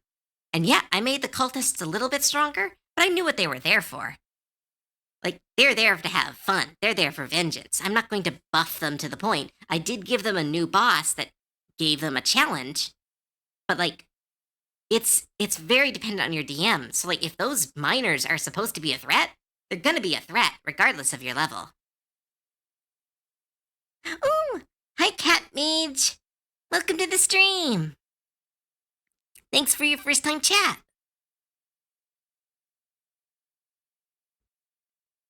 Think of it this way, Cove. Because you're talking and found you didn't like the pose, this means you won't be spending more time on... I know, but I need to finish this.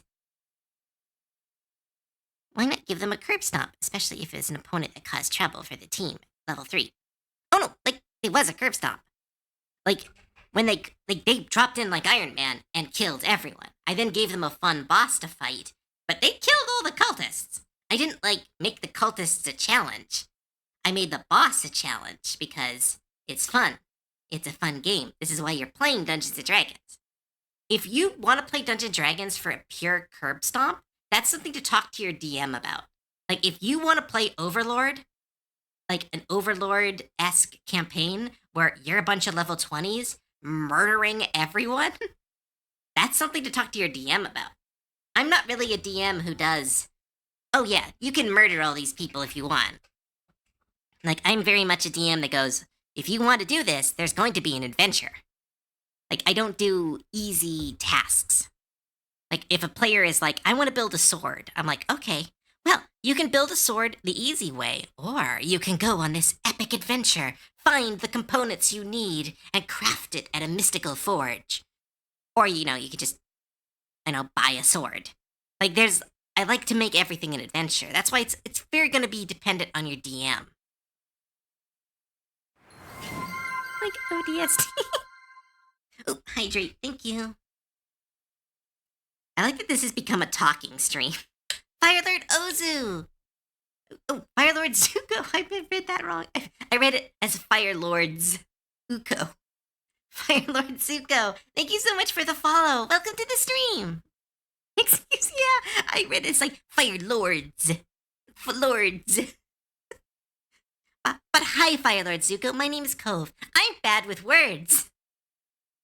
When words get combined together, my brain just turns off. You did not just Fire Lords.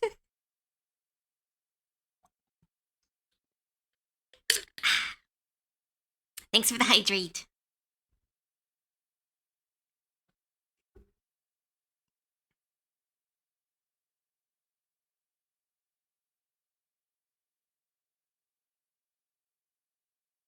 Oh no, wait, that's it just for that? Wants to begin honing his skill to use his magic to give. Learn such magic? Huh. Oop, flip the canvas. Thank you. Looks pretty good. Oh, this eye is a little bit too big.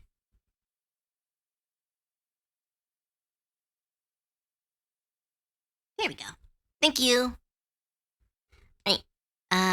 Katana wants to begin. All right, for those who do not know, Katana is Katana's OC, the self-proclaimed boob wizard. They have been doing some fan art of it, and they have been. I don't know if you've been posting it publicly. I think you have. Otherwise, you've been posting it on the server. And so how? For that, I would. Okay, if I was to write a quest for this character to find the ability to give lizard ladies large boobs, which I wouldn't say no to. Again, I am a yes and DM. So let's see. I would likely have to have them go train. They would likely need to go to either a magical school of some kind of body modification, or they'd have to look into flesh crafting, which is considered a dark art, but it does have its roots in clerical magic. So essentially, you would either have to go do like a training montage, go learn from a wizard, go learn about like body modifications and how to kind of make those spells permanent, or look into more of a darker, scarier way that you can maybe adapt and make your own. Because body flesh crafting in my setting is very taboo, but it is also not evil. It has been used for evil, but it's also been used for things like creating the owl bears. It's been used to create like powerful monsters to defend things. But it is considered a dark art due to the god who introduced it to the world. But maybe if Katana or Kantana, I don't know how to pronounce this gap. I think your art could use a little bit of heat. Thanks. Thanks for all the fire.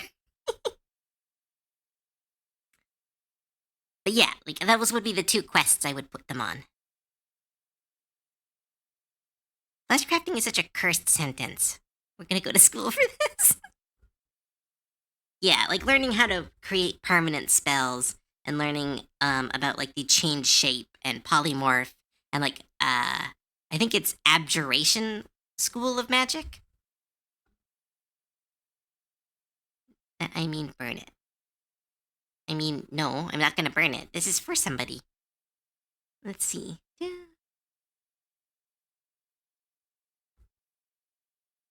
Da, da, da.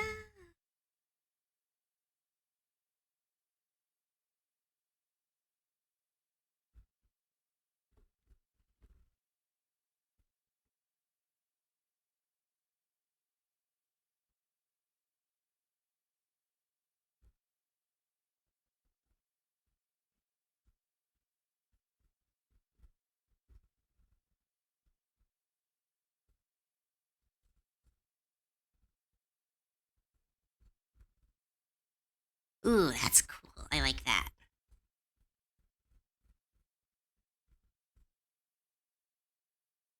And this gets a ton and I made it. Oh, nice. It's not that. What? easy kill my enemies is that at level 20, I like to have others kind of beings as enemies. Story-wise, tells normal people. Still, heuristic game. Well, no, McBow, but I'm saying, like, if he's got a robot arm, that's how he hurt you. Like he's not just like the miner is not just a regular guy. If they gave him a robot arm, then you're like, oh yeah, these are strong. But again, that's a different of a. You'd have to talk to your DM if it truly bothered you. AC isn't just durability; it's dodge and deflection too. Mechanical arm was an unknown factor. It would be perfect to predict. Also, if it was a surprise attack, they would technically get advantage. Because, like, people don't use surprise attack properly. Because, like, everyone thinks of surprise attack as a rogue thing. But if you surprise another person, and if they are unaware of the attack, you're supposed to get advantage on that first swing. A lot of DMs don't do it because it kind of encourages players to, like, sucker punch people, which is not, like, always the vibe you want. But it's technically in the rules. So if you weren't expecting it, and this guy just takes a swing at you, it would more likely hit you than it wouldn't.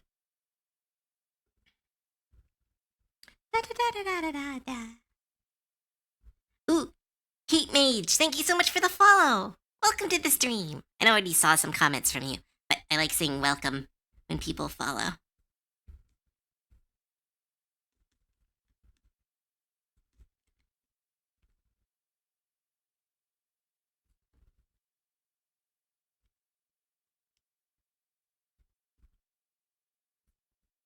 Ooh, flip the canvas.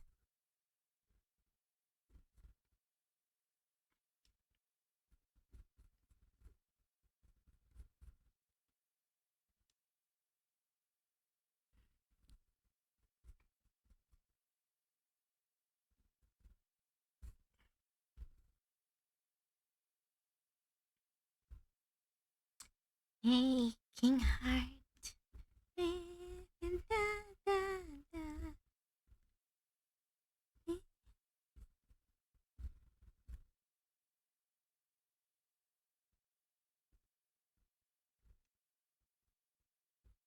Oh my goodness.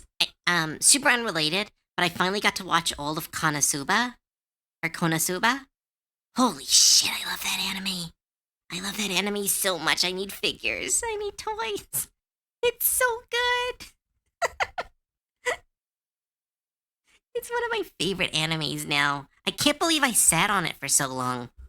Like, I knew it was gonna be good, but it was one of those animes that I'm like, I'll watch it eventually. I'll watch it eventually. I finally watched it, during, while I've been, like, trying to get all my commissions done for the month. And I finally got to watch it all, and it was so, oh my goodness, overwhelmingly good. If you haven't watched Konosuba and are an anime fan, just do it. Like, just turn it on in the background. It'll eventually consume you. It's so good. Though it is one of those animes that your parents will walk in. Even if you live on your own, your parents will walk in at the worst moments. It's one of those animes where I'm like, okay, come on. This is getting a little silly.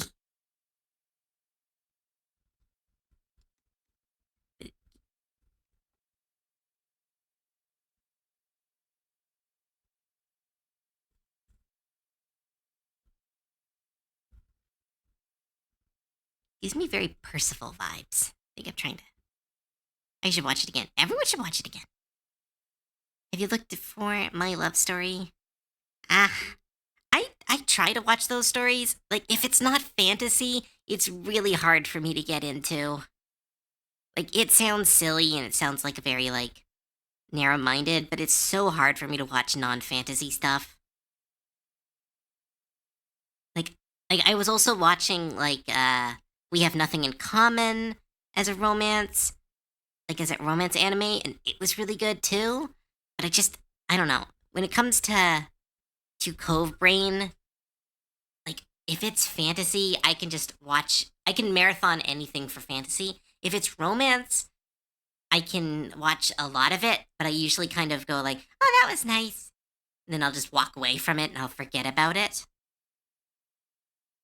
If it's fantasy romance, that's like that's the best. I like seeing stupid little knights and princesses try to date.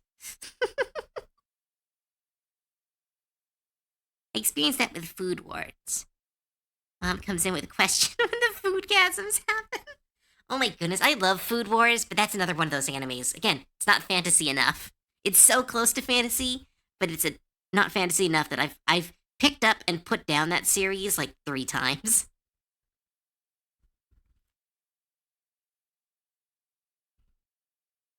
You a gooter? What's a gooter?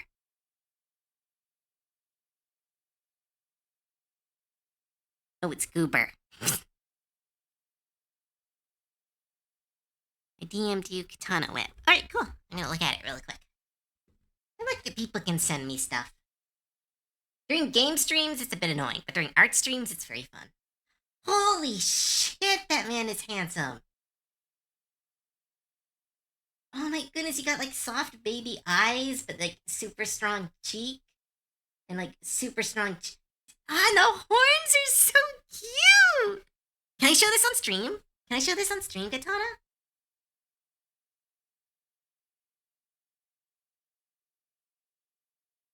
Can I show this on stream? Oh my goodness, sorry everyone. This stream is getting chaotic, but look at this art that Katana is working on. Look at that, he had some face. It reminds me of like not All-Star Superman, but like which Superman is it? It reminds me of modern Superman. Like that super soft but strong features. Yeah.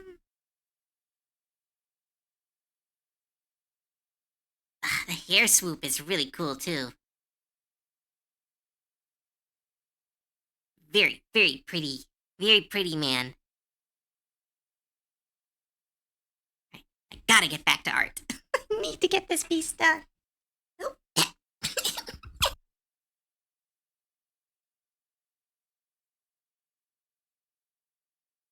Ugh. I'm hoping this vacation helps my voice. Because it has been so rough recently.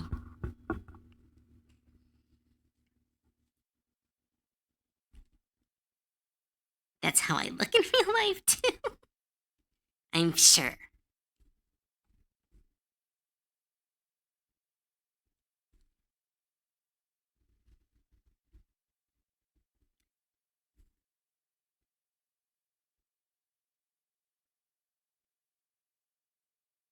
Alright. Oh, music stopped.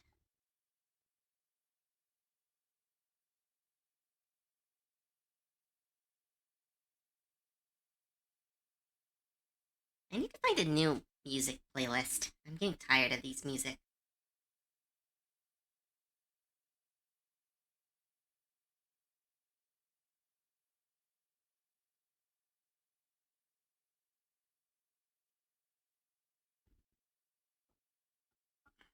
Alright.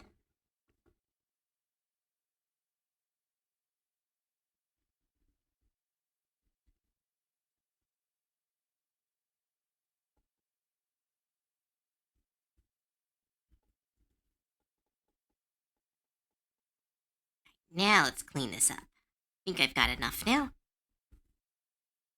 Let's get the sword out of the way first, since it's in front of the whole piece.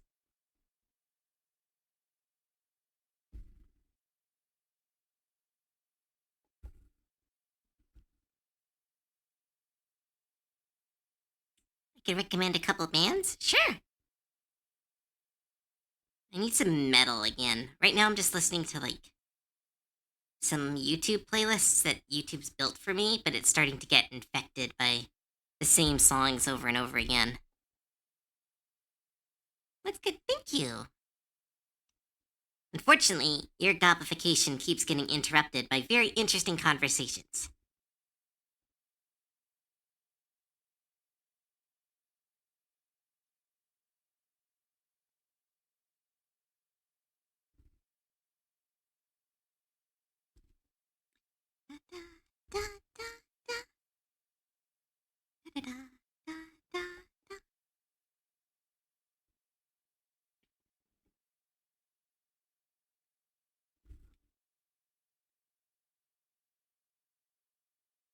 Sure, Katana. I don't know if I'll listen to them on stream, like right now, but I'll look at them after. Because right now I've got like an electric playlist to try to help me speed up.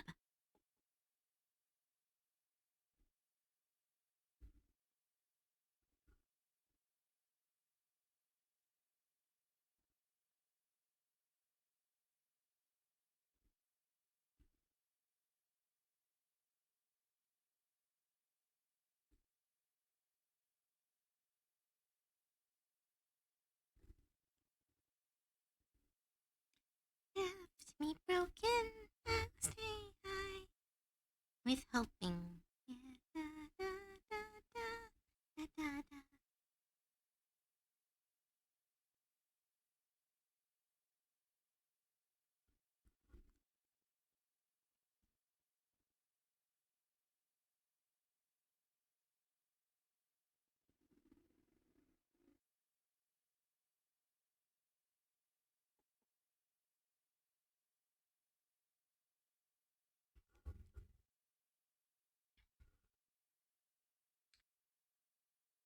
I'll send links to a song I think you'll like most.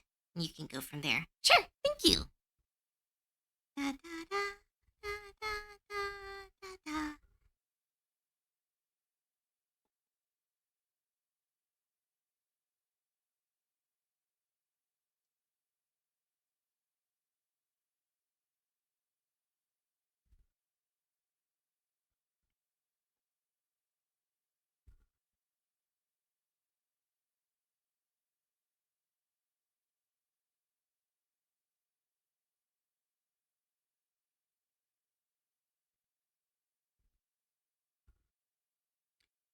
Do, do, da, da.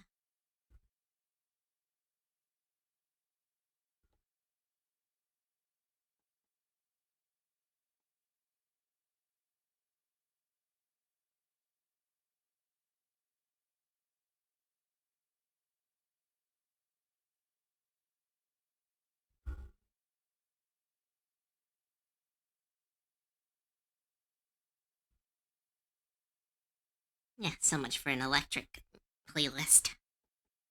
It's a good song, though.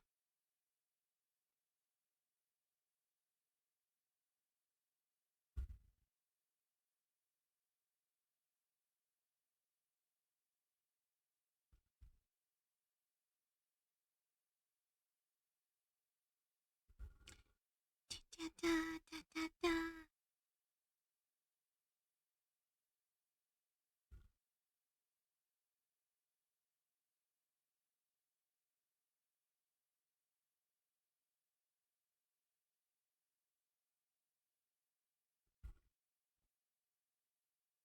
Ugh, stretch.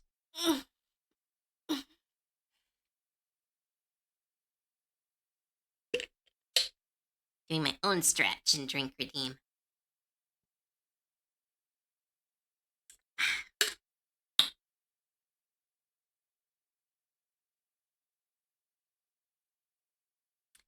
Ba, ba, ba, ba.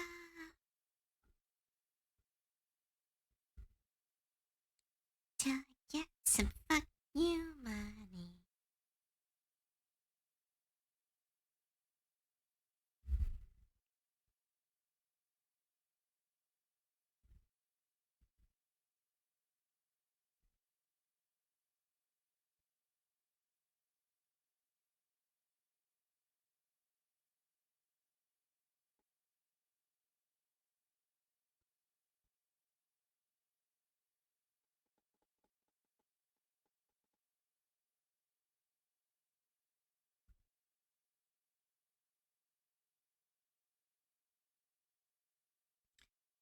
Da, da, da, da, da.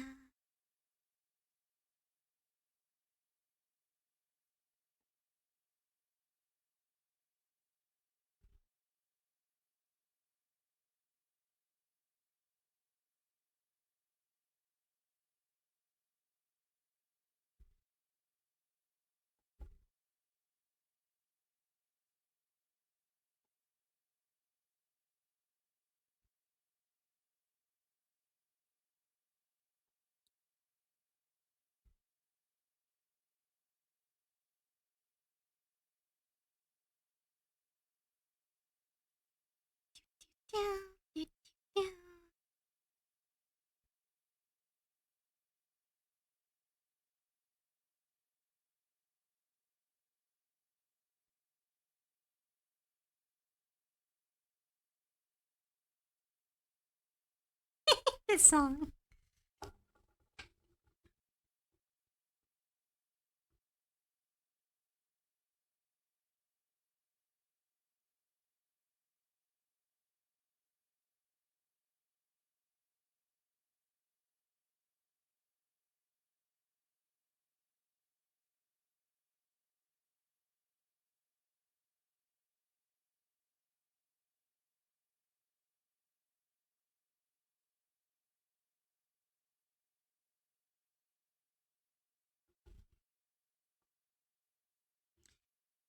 Da, da, da, da, da, da, da, da, da, da.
Thanks, everyone's giving me a chance to rest my voice.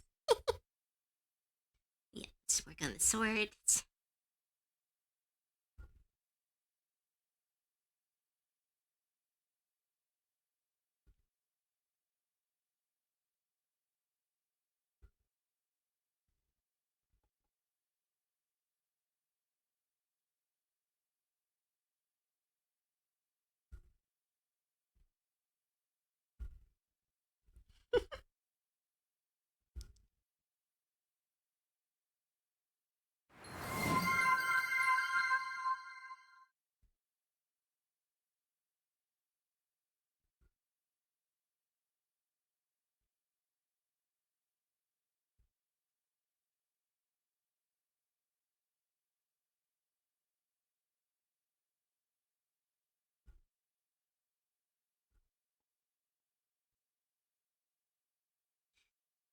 Bye, Osama. Thank you so much for the follow. Welcome to the stream.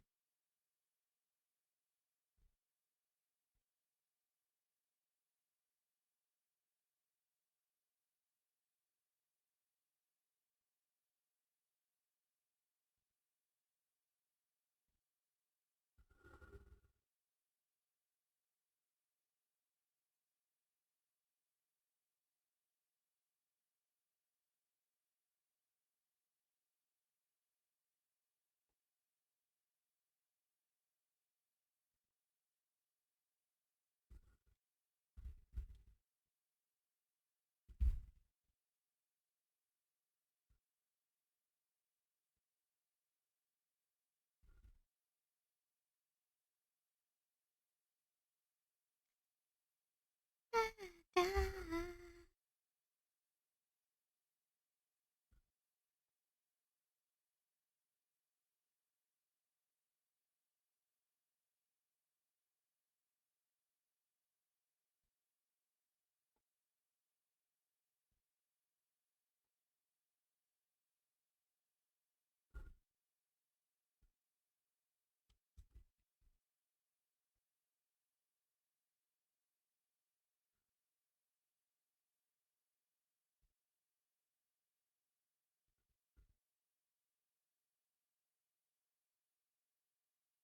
Da, da, da, da, da, da, da, da, da, da, da, da.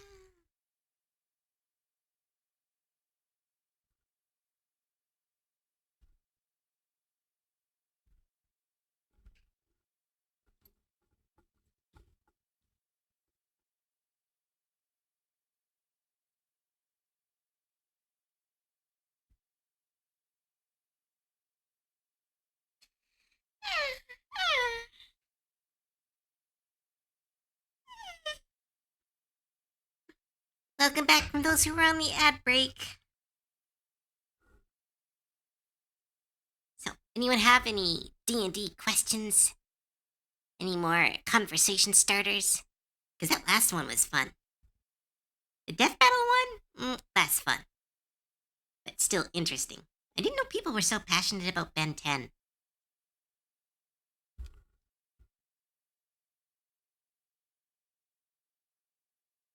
Team 4 start just put out... Wait. No way. They didn't... What? I thought they put that out a while ago. Did they put out a new one? Is it like an official episode one, or is another one of those?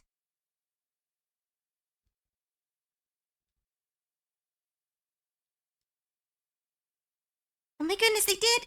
Is it like a full one, or is it... is it one of those ones where they summarize the entire anime?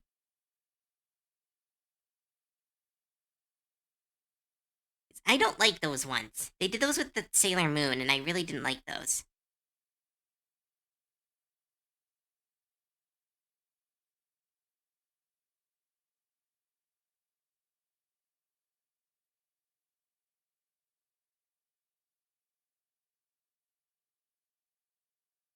Okay, it seems to be a couple episodes, but it doesn't seem like it's... It doesn't look like they're pulling another Sailor Moon, where they summarized the entire show in 2 episodes. Can we watch that on stream? Is that crazy? Can we just watch it on stream? Turn into one of those streamers?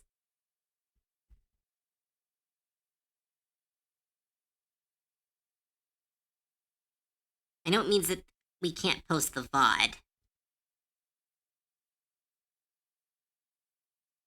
No, you need to work. Bah! I can do both. That's like my entire job.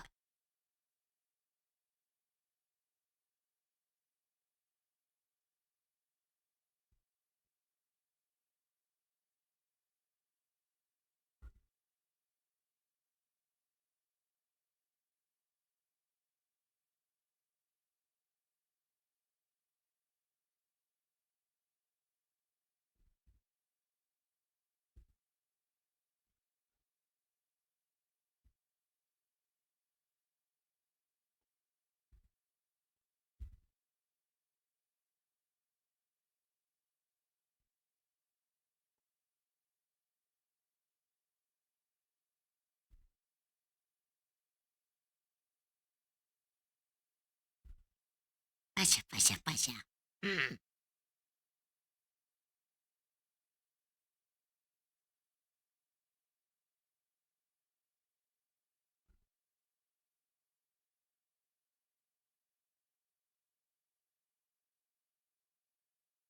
Death Battle versus Pluto. I wonder why that Pluto thing caught on. Like, it was one of my first rants, but it's like, it's such a small thing. Boobs. It's really not a discussion. They're pretty great. Counts.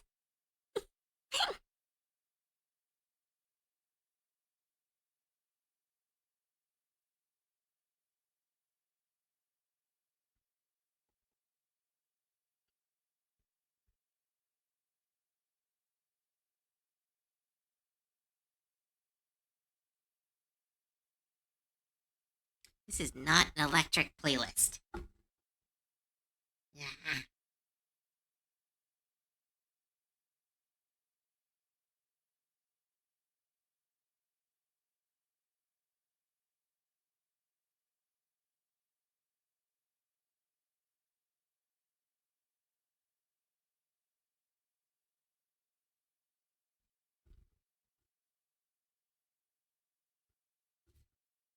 When you do the bounce thing.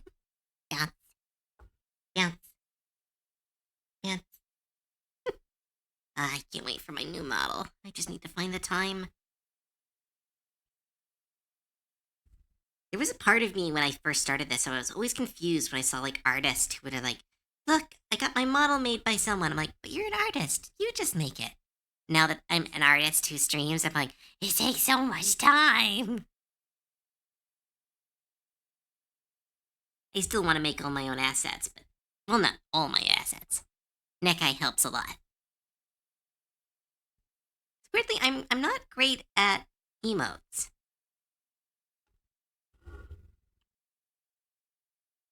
So all my emotes, most of my emotes were done by Nekai, who is very good at emotes.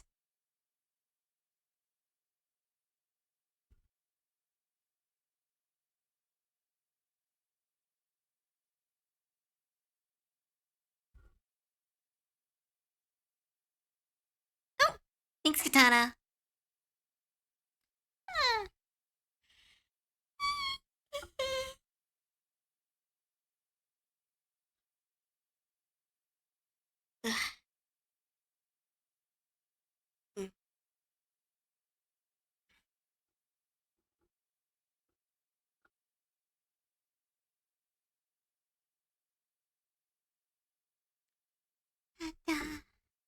You leak. No, I'm stretching.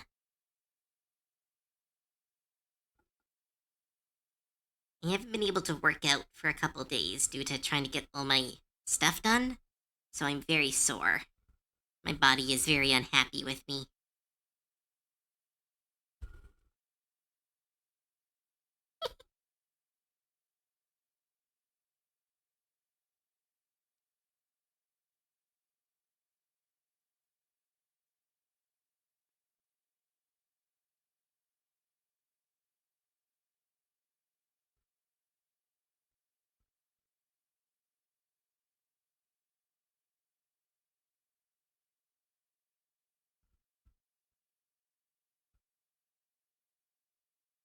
Ugh. Don't like that last lyric there.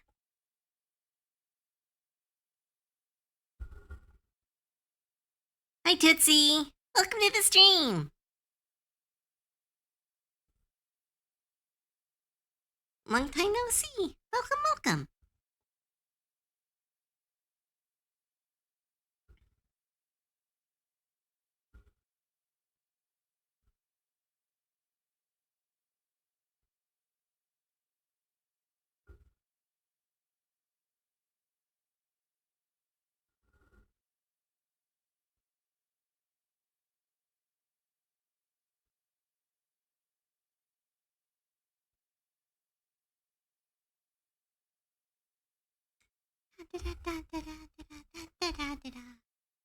Hope you're having a lovely day. Yep, so far so good. Morning was a bit rough. I accidentally stayed up very late last night. No real excuse for it. I just kind of like forgot time existed and like took a nap on the couch. And then I was like watching TV and I was like, holy shit! And I just run to bed. I should have just kept sleeping on the couch. I don't really sleep as well on the couch. I don't know, it's really random. Yep, overall, all good. I was up like 4 a.m. Damn, that's too much. I've only stayed up till 4 when I was in school and once a couple weeks ago, and it destroyed me. My body just stopped functioning the next day. It was like, the fuck were you thinking?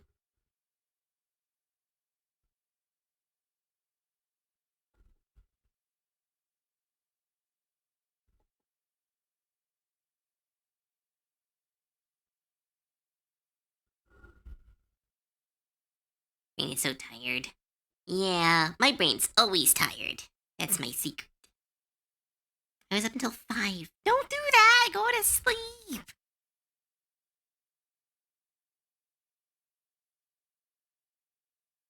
I used to be able to stay up till 3, no problem. And then I got old. Blah. Oh, why'd the music stop?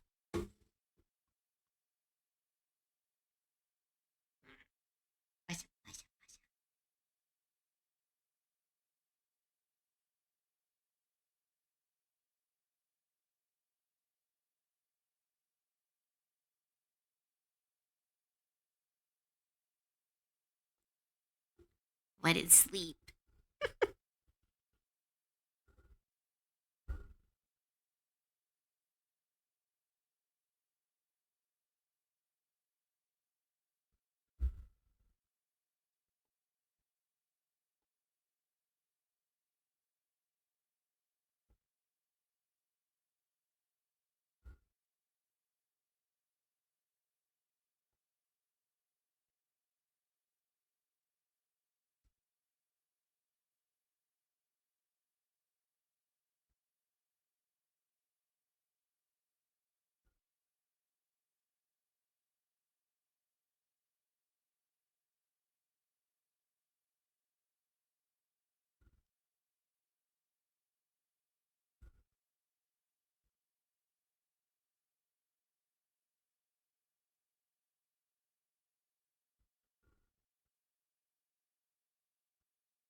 What is sleep?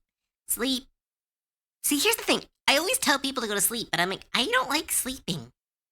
I don't know. My friends, I think have nailed it recently. I think someone on chat also said it, where I'm so self conscious about getting to sleep that I stress myself out when I am in bed, which is why like I can sleep better on places like couches or in cars than I can in my own room. So it's like everyone should go to sleep, and it's like, oh, why? I'm like, I don't know. It's we're supposed to. Can't really even go like, well, it's good for you, or like, it's good for your brain. I'm like, I hate it, but we need to do it or we die, or start to hallucinate. My brother, they stayed up for 5 days straight once because they are crazy, and it was when Red Bull was a thing, like just starting to be a thing, and so they kind of drank it every day, way too much. So they stayed up for 5 days straight to try to do a video game marathon, and they started hallucinating on day four. They kept talking. Like, they told me the story later when I was quite young, and they're like, never stay up. It's like, oh, why? It's like, because the shadow people will get you. I'm like, oh, you're so funny. And he just, like, grabs my shoulder. It's like, no, they're real, and they will get you. Because apparently, after about 4 days of no sleep, most people start reporting seeing shapes out of the corner of their eye because your brain is like exhausted. So it's trying to make up visual stimuli, and you can actually have visual or yeah, visual hallucinations.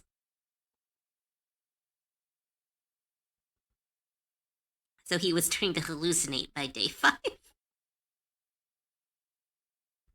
You start to hallucinate after 72 hours, and it keeps going downhill. That's crazy. Like, it's so wild that our brain just goes like, no, we're good. I'm going on strike. You're starting to see ghosts now. It kind of puts like ghosts into a weird position because it's like a lot of people who can't like who are dealing with ghosts will be like, oh, I haven't been able to sleep for weeks, and then I started seeing all these things. And it's like, huh? Well, maybe you not being able to sleep is why you're seeing these things. I actually don't. I don't know. This would be maybe a fun. Like, this is not to insult anyone, and you're not going to get any. Like, who believes in ghosts? Like, who genuinely thinks that there are ghosts? Because, like, I can say from my own personal experience, I don't believe in ghosts. I do believe in spirits and energy because, I don't know, I'm weird. But, like, I don't feel like I've never seen really proof of ghosts, like the leftover remnants of a human left behind, or like a humanoid left behind. But like I do believe that there's like energies. Like if you leave and you leave with a lot of anger in your heart, or you leave with a lot of love, like there's an energy that can kind of be left behind. But like not like ghosts. I've actively gone looking for ghosts and unfortunately have found none. That's so cool though. It's cool that you went looking. Like I've met a couple people who've done ghost hunts, and it's always very fascinating. I have a specific belief in ghosts. They are not earthbound spirits, but an emotional stain. Traumatized. Oh, yeah, like me, Faith. Like me. Because I don't know. I've had a few not ghost experiences, but like times where I've been somewhere where someone has passed, and there's always like the what's the word? Um, what's the word? It's like there's the placebo effect. So like if you know someone has died in a room, you might feel weird about it. But like my biggest experience was I used to work at this old comedy club, and there were two instances where I was up in the crawl space. It's a pretty big crawl space, so like it wasn't literally on my hands or knees, but I was up in the crawl space grabbing some props, and I just felt in so much danger. Like, it was very sudden and it was almost gone in an instant, but it was like I felt I was in trouble. And I kind of quickly got out of there. I quickly brought the props and I was like, okay, that was weird. And the second time, again, I was in the prop room. Um, and I just felt this horrible sense of being unsafe. And I was like, well, that's kind of normal, but it's like it was very sudden and it kind of passed very quickly. In both these instances, I just chalked up to being in an unfamiliar space. But then, when I was leaving the job, I found out that like the building was like one of the like haunted locations of our town. Like our town had a list of like most haunted places in our area, and it was like on the list. And I asked my boss about it, and he said, "Yeah, we've had 3 deaths in the building, like 3 heart attacks, and like one person like fell while setting stuff up." And I was like, "Holy shit!" And yeah, people have always felt weird. We've had the ghost hunters. I've never experienced anything, but like some people have. And it was very much like a moment of like, I mean, I didn't know that when I experienced stuff. Like I didn't have that information in my head. I still felt unsafe. So it was like, I don't know. Like that's like my experience with ghosts was very much like a vibe, not like a, oh my goodness, it's a specter and it's gonna swiggle its hand at me and say boo. But it was very just like like an echo, like bad energy. If a ghost gal tries to haunt me, she'd be the one calling the so I ended up in a very bad energy place when helping my uncle when he was house shopping years ago. This house had a very narrow staircase up a small room. Up those stairs, I saw a shadow man. Oh, spooky. To believe in ghosts, you have to believe in souls, and two, that souls may not immediately vacuumed into life. Well, here's the thing: is I don't think you need to believe in souls. Like again, I do believe in souls, so that does make it a little easier for me. Religious upbringing and all that. But like, I believe in energy. Like I believe that there's a lot of power in the emotion. Music stopped again. Where's the why is the music keep stopping?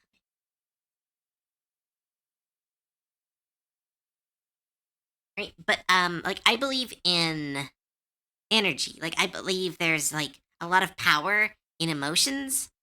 And so like when you put emotions into a space, that energy kind of stays. Again, nothing scientific. I'm not being like, oh, like there's like you can move stuff with your mind, but there's just like there is an energy.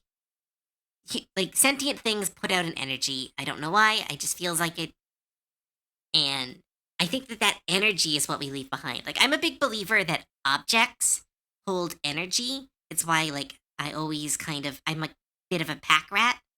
Is that like certain objects bring a lot of joy, and some objects bring a lot. I think it's memories attached to it, but I think it's maybe a little beyond that. I don't know. It's like bah. I don't like talking about this because it always does sound like very hippie, and I get like I get a little sensitive about it. But it's like I don't know. It is a feeling.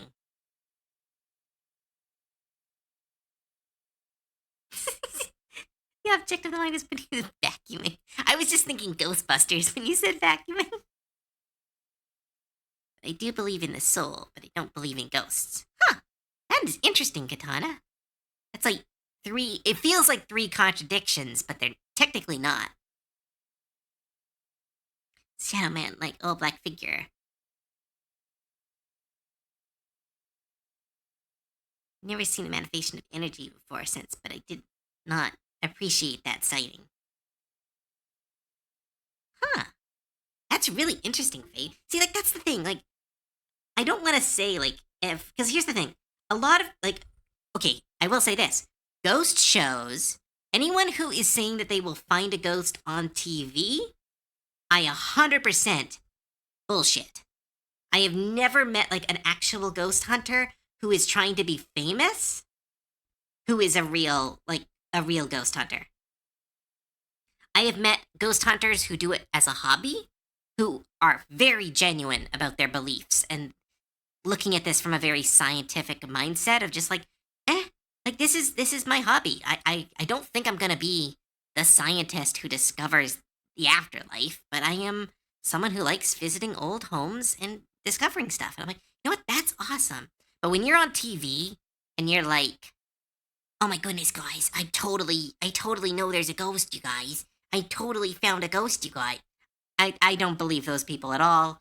I genuinely dislike them because they kind of try to um market and monetize belief because they're taking advantage, like not taking advantage, not like mediums or something. Mediums I believe are quite scummy. But like these ghost hunters are just being like they're taking this cool thing that we kind of can all collectively talk about and kind of understand and turn it into like a it's like, oh my goodness, guys, we're right. We found ghosts. Look, a door closed. I'm like, ah, fuck off. It's if there were ghosts, it's not going to be as easy to like catch it with a camera or like a magic box or something silly like that. It's like, no, it's gonna be way more complicated than like a ghost movie or the Ghostbusters.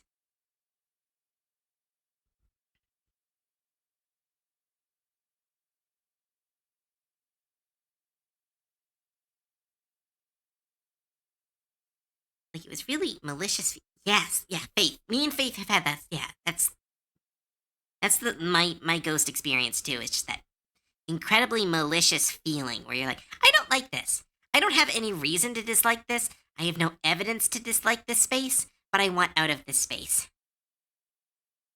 Some people say that that's like the liminal space effect. Like I've had it in like fully decorated rooms. Like I've had it in like fully like real spaces where I'm like, I don't like this. I don't think it's I don't know. The energy is bad.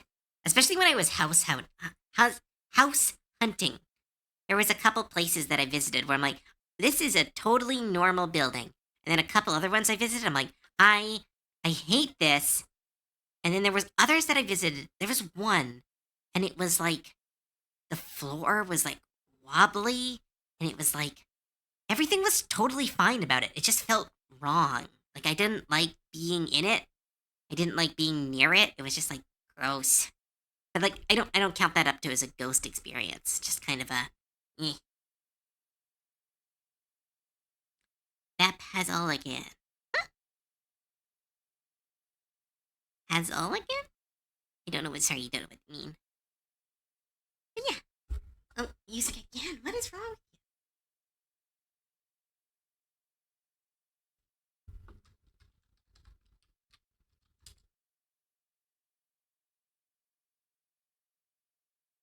There we go. I tried to go and trim, and I failed. He's coming at me. Yeah! Slowly, but I am drawing them. But man, am I moving slow.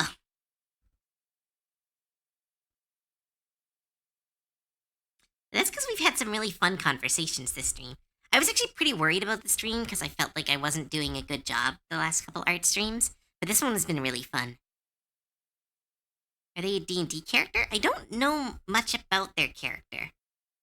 You'd have to act like these arts are someone gives me a character and I turn them into a goblin. I don't sometimes they give me a backstory, sometimes they don't. I did not really get one this time, but I think it's someone's OC. Let me check. Did they give me any information?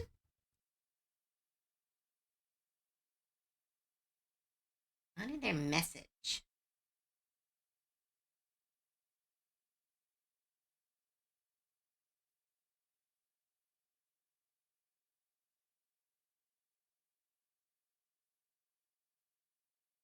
Yeah, no, it's just their OC. Give you character called Alyssa Hill. Cool. Uh, we got 4 more of these to go, and then we will be opening up slots for more people to throw their characters into the goblification machine.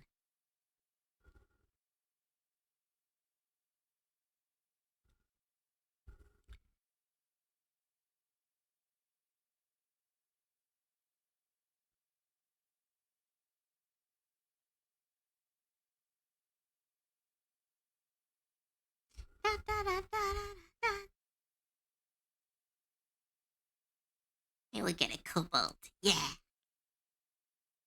Hi, Dina. It's going well so far. I've been waiting months. I'm sorry. I can only do them so fast. But we're almost there. We're almost ready for the next collection.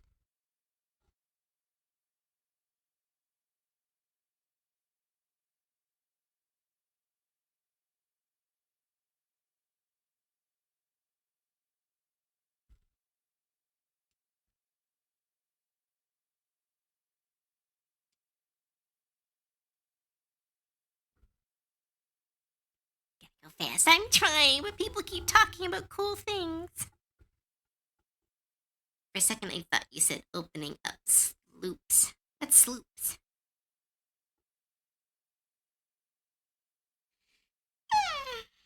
I'm so tired. Got my gamer subs. Ertmiss bought me more gamer subs from my throne. It's awesome. I'm so excited. Because I was running out of them.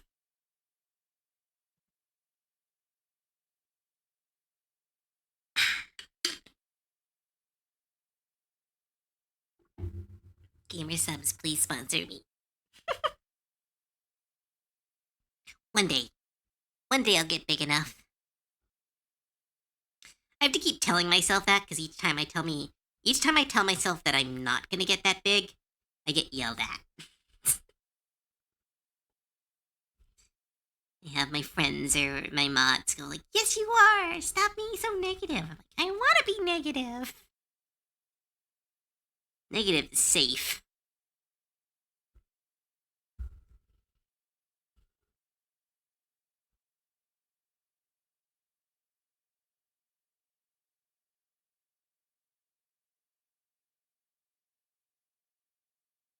I need to think of something if I need a goblin.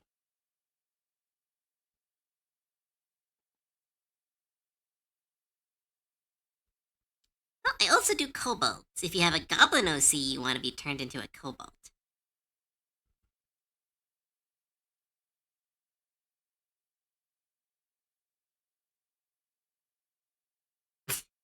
You're getting there long before I am. Just accept that. Blah.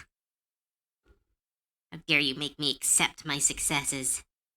I want to live in my failures, damn it. No, truly don't do that. Do as I say, not as I do.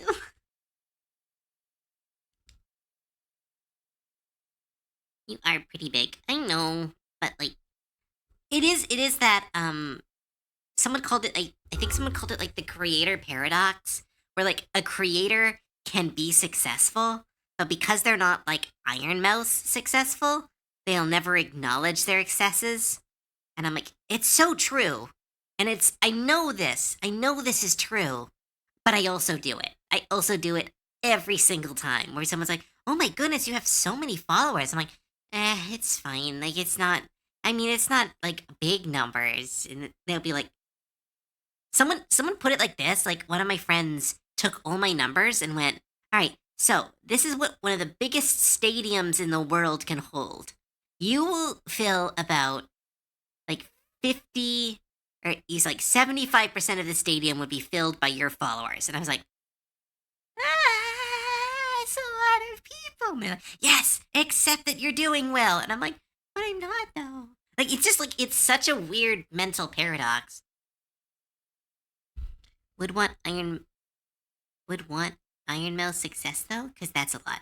I mean, I don't think, like, here's the thing. I would love to be successful.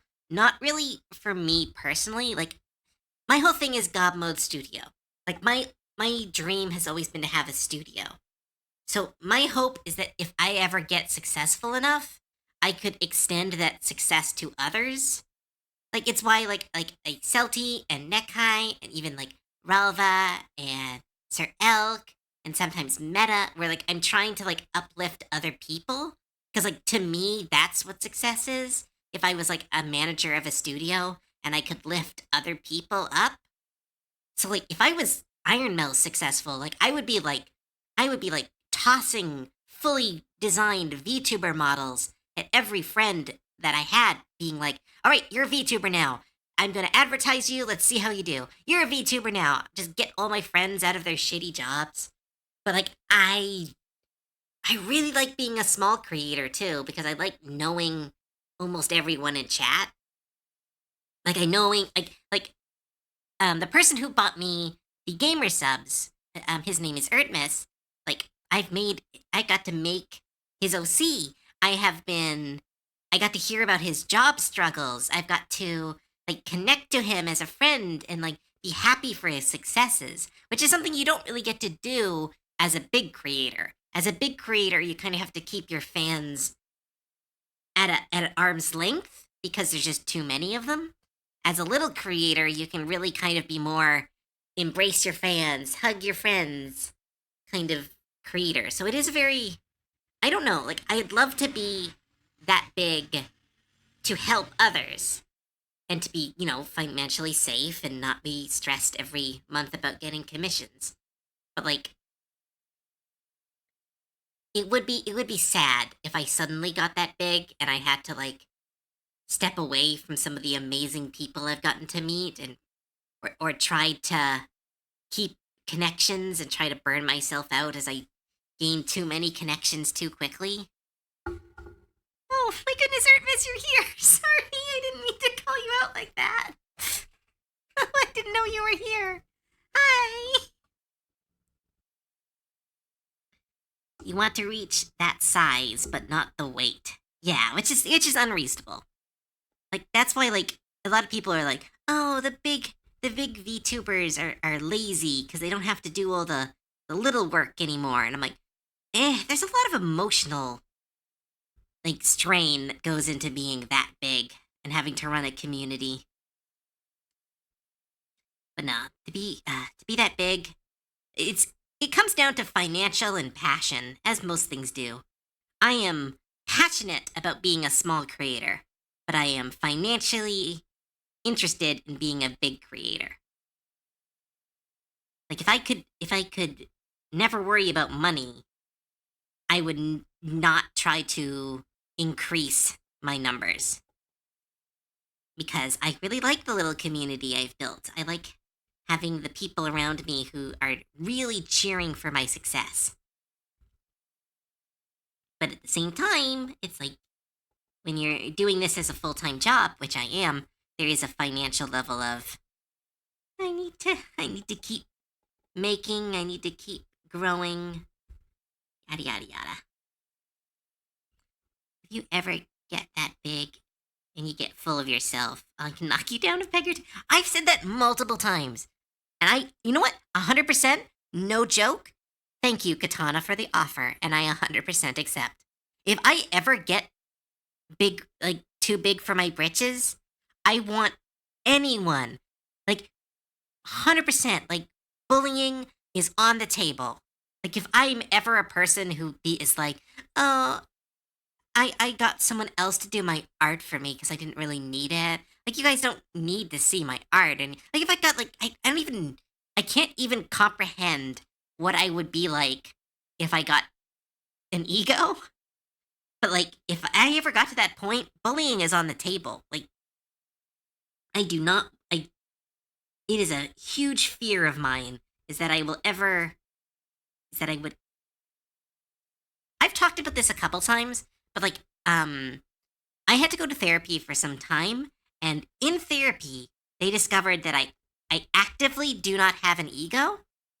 I still have like egotistical tendencies here and there, but like my brain actively rejects the concept of an ego, where it's like I'm never allowed to take pride in myself. I'm never allowed to see what I do as important. I'm working on that.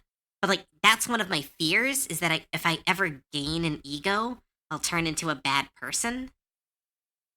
So it's a bit of a nightmare for me where I'm like people are like you have success and I'm like yeah, but if I acknowledge that success, I'm a bad person.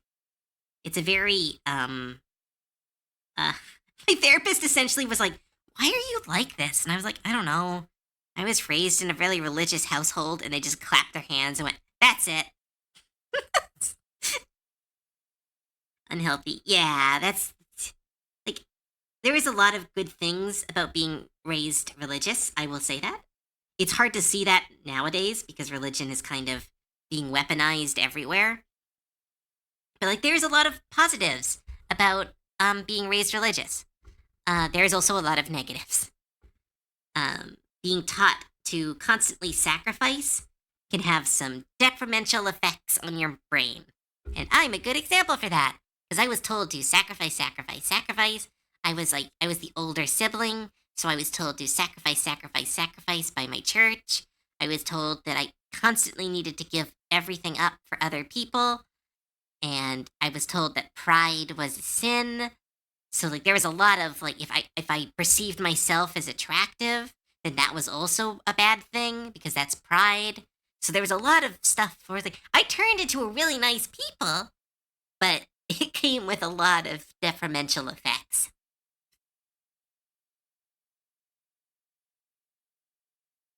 Like I'm here's the thing. I am 100% happy with who I am.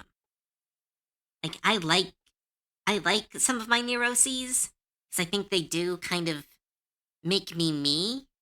But like I know if I ever have little goblins, I am raising them in a very different way than how I was raised. Plays a black sacrifice, sacrifice. I mean, I did just make a blood avatar deck, which is literally just sacrifice, sacrifice, sacrifice. Based on your current personality, if you got to that point, the most likely thing is taking offense at someone not accepting your gifts. I mean, that's kind of funny. I'd be one of those people. It's like, here's a gift. Then I'd sit there for like a week and be like, how dare they not thank me? It's such a weird level of ego.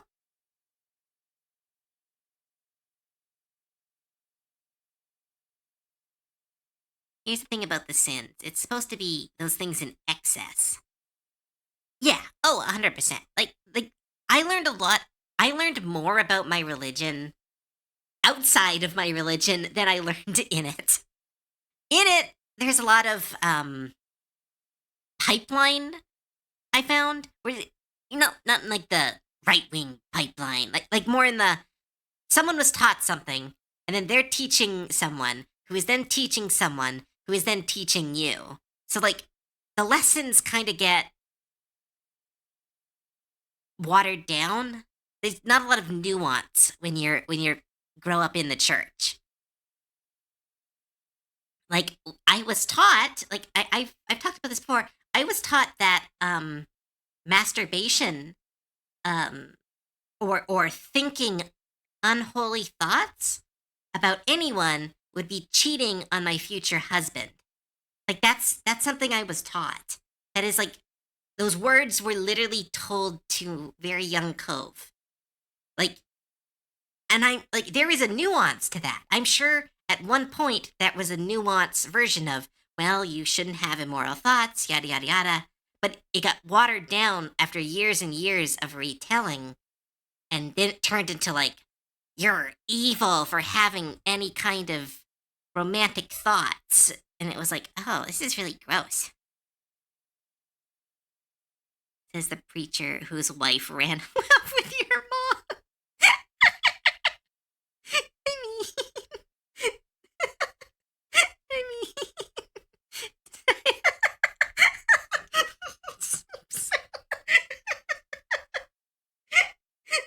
I love that story so much.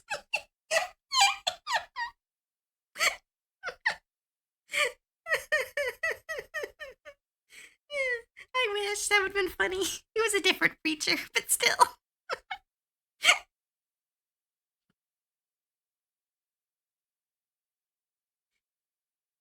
Straight up Professor Oaken that bitch.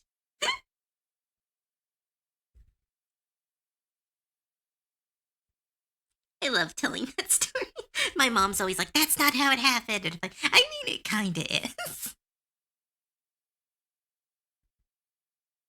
My mom, who, like, cause my mom is still like, still religious despite everything that happened. So my mom is still very like, "Oh, don't say that. That's so rude." And I'm like, "Mom, that's totally what happened."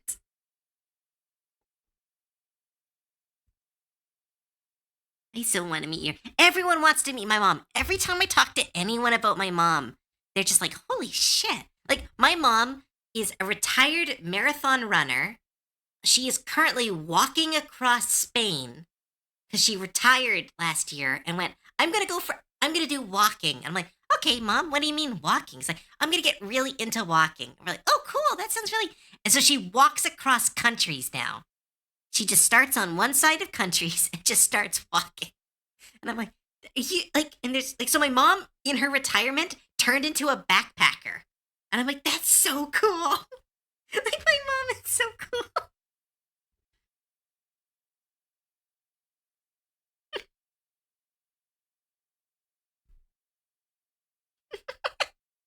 So every time I've talked to someone about my mom, they've always been like, I want to meet your mom. I'm like, I know, everyone wants to meet.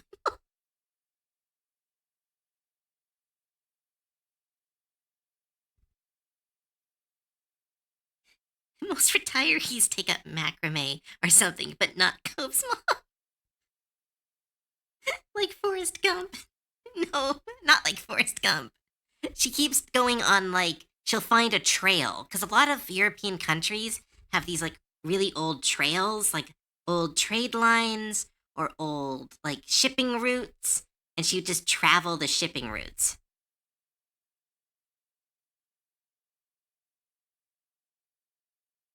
There are other preachers' wives. I need to make them question their. Holy shit! I'm never repeating that. I'm never saying that. My mom will die.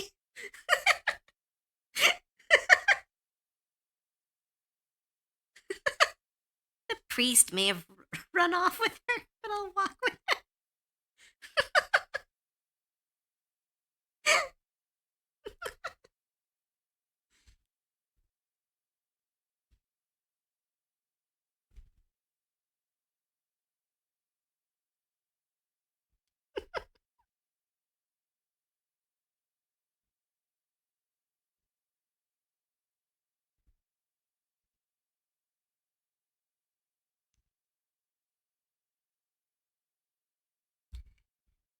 Cove needs to draw Mama Cove.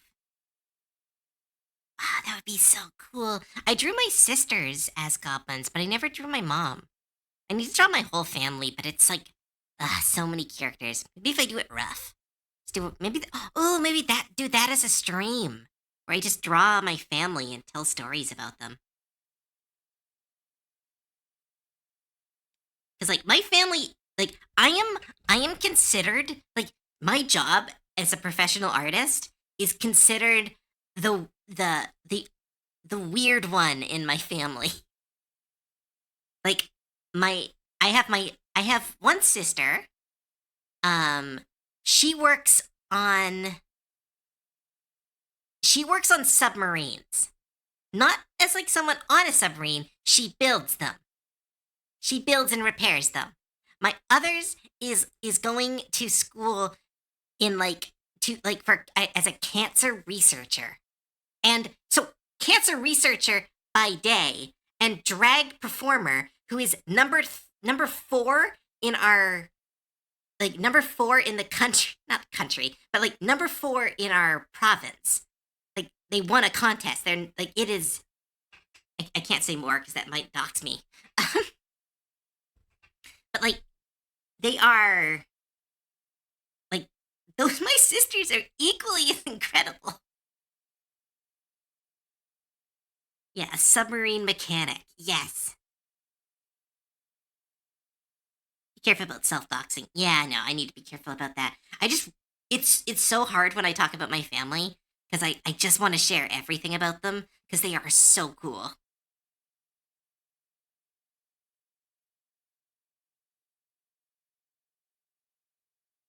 Now I'm worried. Now I'm worried I said too much. Ah.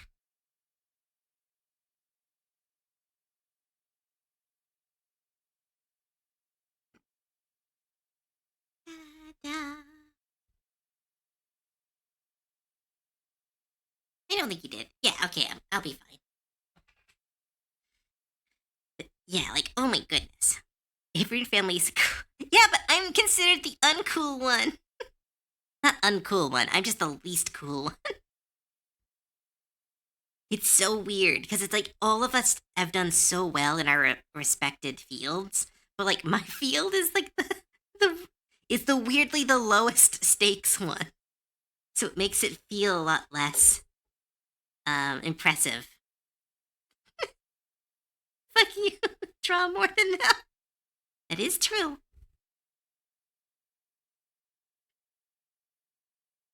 You're into Magic the Gathering, so that's that's the thing. My sister also plays Magic and is a famous drag star and is a cancer researcher.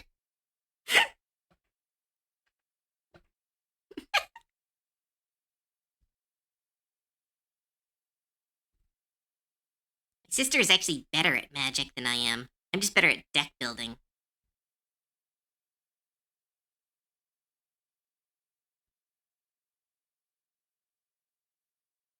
Who lives in Redacted keeps coming to visit me in Redacted. It tells me Redacted. You do such good work in Redacted. Some families just be like, yeah, I'm really happy with my family. And that's not even including my extended family. Because my dad remarried, and so I also have like a really cool stepsister who works in like she works to help autistic kids get through school. Not like a tutor, but like in a like a medical sense. Like she's helping them through like counseling and stuff, which is very impressive. I have a sister who used to write legal documents for the German government. And I have a brother who builds computers, which to me is incredibly impressive. Like he does it like he mass builds computers for like corporations, which is like so cool. CoFloor is structured like an SCP document.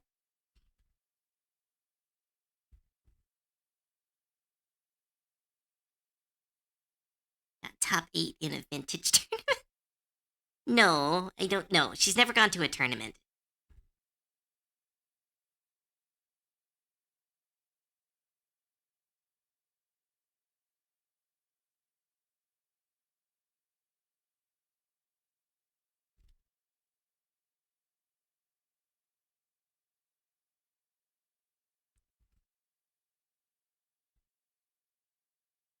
I kind of want to put this character. Um, nope. I still have to finish shading that one. I need to put them beside Mao. Just these two, just like standing back to back. Same energy. They suit buddies.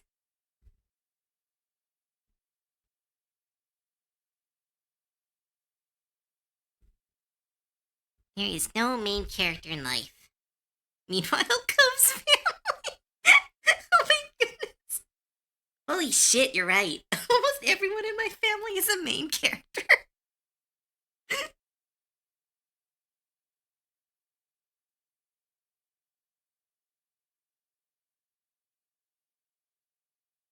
I've been looking into ways for like Nekai to have a command that would cut your mic if you approach talking yourself.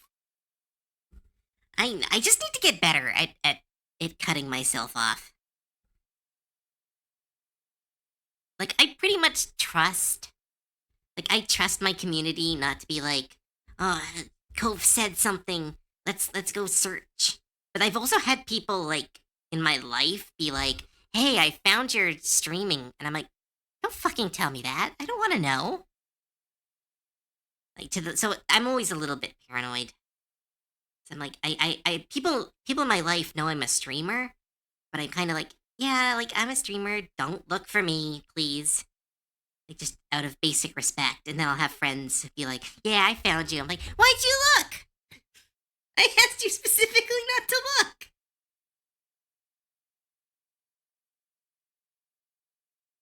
Yeah, I know. It's always one of those things whenever someone hears someone's a streamer, there's like I think there's an instinct to like, I want to see what they do.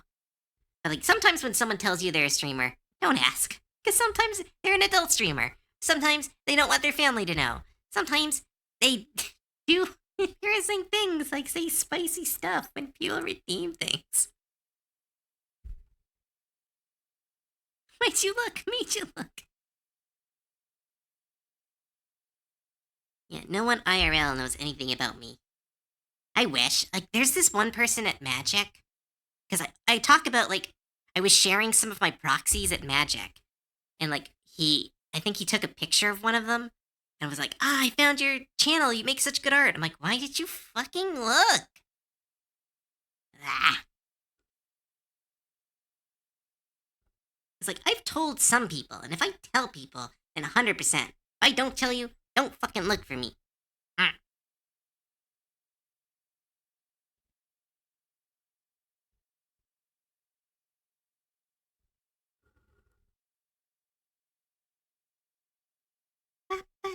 Alright, what am I missing? Am I missing anything dyslexic? Can I call you Rune instead of calling you dyslexic? Anything I'm missing, Rune? Cove is gonna be like the SCP shy guy, just screaming at people and running at them. Stop looking at my account! I mean, I go by Rune. Okay, cool. What's up, Meta?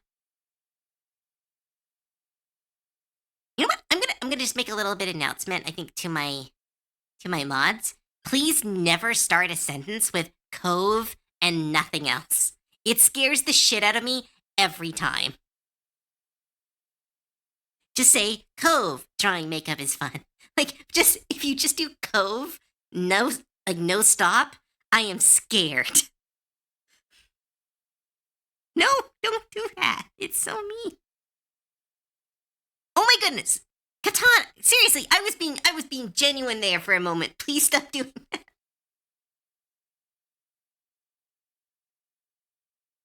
Nope, this looks good. Nice. Thanks, Rune. Talk about weird timing. Bah.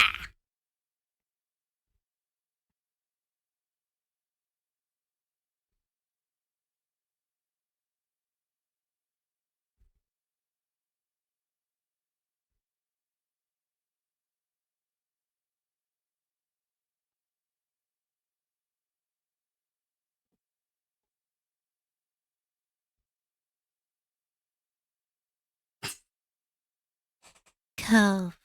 There, weirdos. Stop it. My enter key is broken. See, that's fine.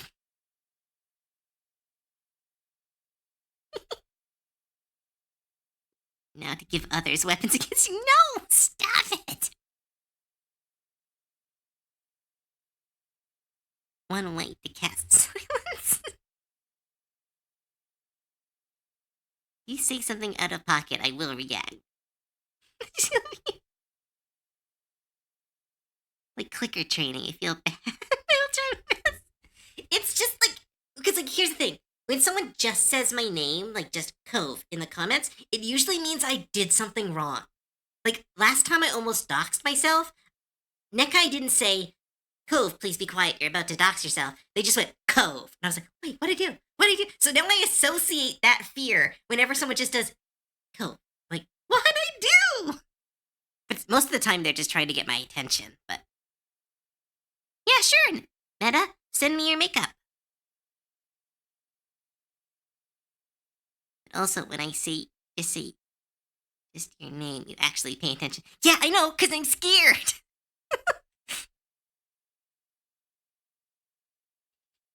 Just do Cove, enter, or Cove, .. and the rest of the sentence if you need to get my attention. Or, use the highlight the message thing. That's what it's there for. You'll have tens of thousands of points. You can use the highlight message. That guy, stop abusing your powers.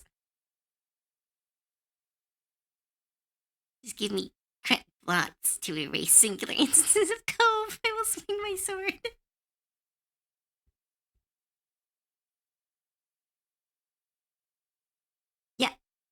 Okay, meta. So last stream, I was.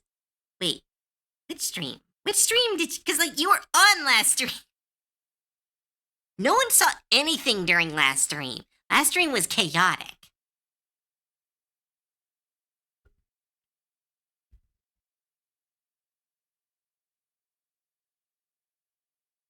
I don't know which other one.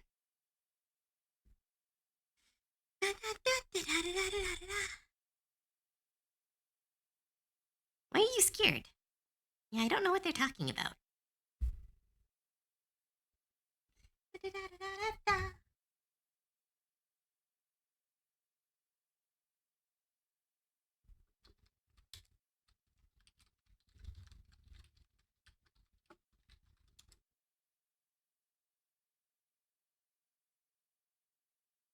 Ah, good work.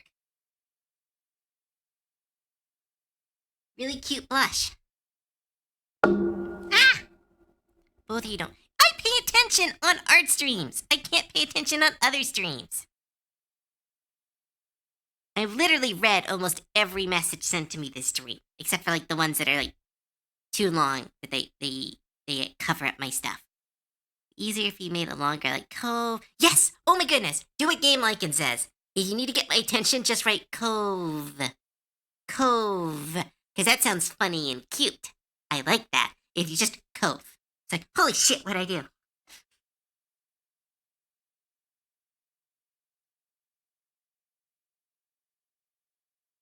Cove. See, that's cute. I like that for some reason. What's up, Meta? I'm getting heated? Why are you getting heated?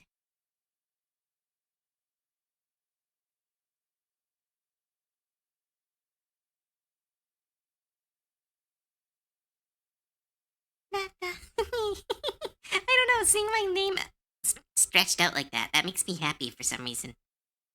I'm weird.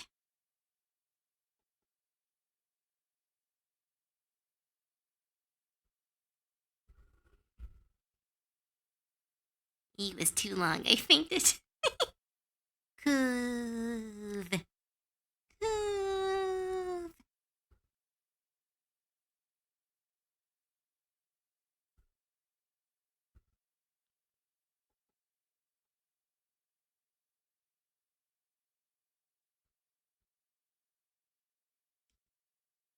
Da-da-da-da-da.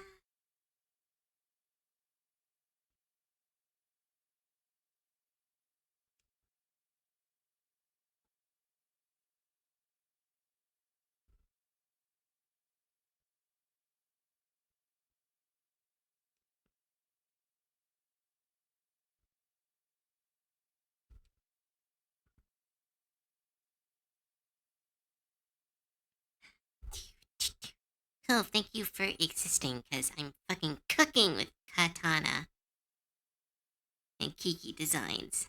I'm so excited! I want to see more of them. I love their concept, too. It's very fun. Boob Wizard is a pretty, like, I think a lot of people have made a joke about, like, they're a boob wizard, or it's like, it's a witch that, like, turns, like people have made jokes about it, but, like, you're actually making a concept and some character designs. I'm like, I kind of like that. It's really funny. Like, funny in a good way. Like, oh my goodness, I can't believe you're doing it, and I can't believe it looks so good. Look, they are busy goblins. Busy goblins sometimes forget they don't respond to messages. Draw a bra for someone with fangs. With fins? Wait, things? What's thing? Things? I don't know what that word is. Sorry.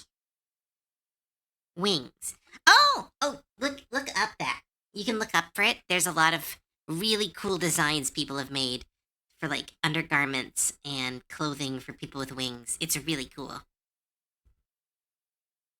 I saw there's a really great one for, like, a shirt for someone with wings, and, like, how you, like, they made, like, a diagram on how to take it off, and I was like, holy shit, that's the world building I love. It's like, how would a Aarakocra put on a shirt if they have these huge, massive wings on their back? It's like, well, this shirt is one of those, like, tie in front shirts, so it has a small belt in the back, that holds it in place while you tie the front over, kind of like a kimono or like a binded shirt. And I was like, holy shit, I love this so much. Then it had like a collar that you could like clip the collar at the back of your neck to hold the shirt up to so allow your whole back but your whole front to be covered. And I'm like, that stuff, that's my world building crack. Is like when someone is like something super small and obscure, like how I saw another diagram. It's like how a four-armed person would forge, and it's like very simple. They were just showing like the like how each hand would be holding a different part of the forging process. And I was like, and stuff makes me so happy. Little world building is where all my joys. Oh, stretch.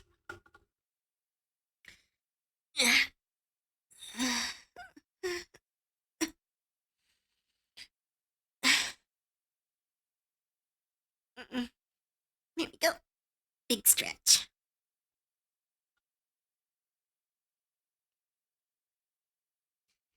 Treat it like a legitimate business with appointments. Yeah, I've seen a lot of those really cool animes recently where it's been like about like uh doctors in a fantasy world. I feel like you could look at those for some inspiration.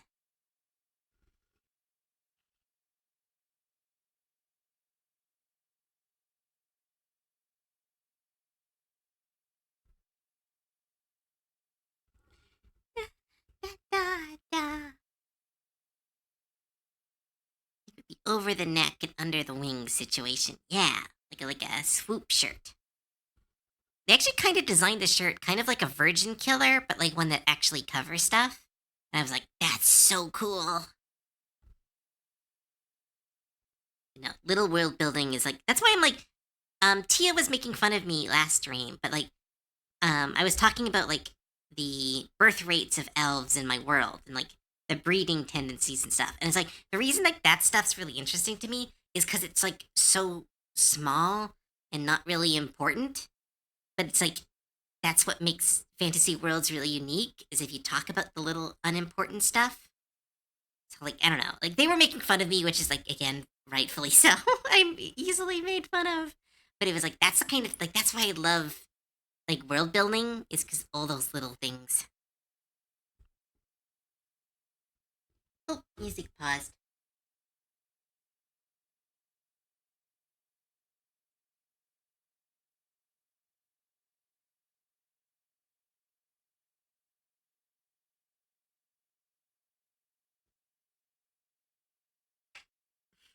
I love that humans are your crabs because that's how genetics work. I like that too. See, it's like such a small thing, but it's like it's something I genuinely really like about my setting is that I have all these small things written up and are part of my lore. Like not a lot of them, not all of them come into play, but it allows me to kind of always have them in the back when I'm building stuff. It's why I love doing the whole like ask me a question and try to stump me with D&D questions because it's like it's really cool to find like any gaps in my D&D world's logic.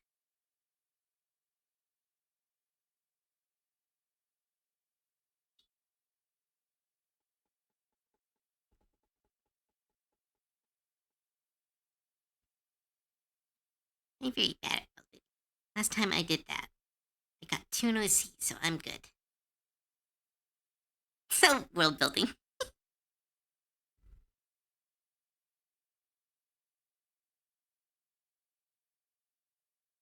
I'm a doctor. You're a kid. I spent 30 years learning medical info on humans. Now I also have that to learn more than that. At least a concept of the world that Squish is going to be in, at least. Takes me a bit to nail down how it's going to approach the aesthetic of the game, though. Oh yeah, now, world building is like I think world building. I was talking to a friend about this. She has a huge passion for cooking that I'm really jealous of because I've never really been someone who takes a lot of joy in cooking. Like when I make something really nice, I get really happy, but I'm not like searching out recipes. And I think that's kind of like the essence of art is like some people just have something that they love that's like part of them. Like I love world building. Uh, Dialogue, I struggle with. Dialogue, I sometimes have a lot of problems with. It's why I love being a DM, is because dialogue is all improvised. But like, I love writing worlds. And then some people are so good at dialogue, and some people are so good at dance. It's very, that's like, there's just something about your artistic brain where something calls to you, and you're like, this is part of my art. I think I'm the opposite. Oh, how so? What else should I add? Oh, glasses.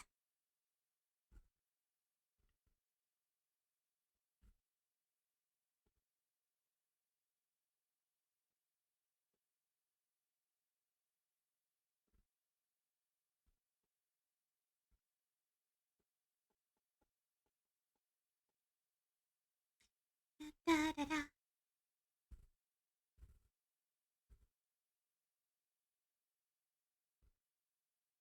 World building, but I love dialogue. Yeah, oh, exactly.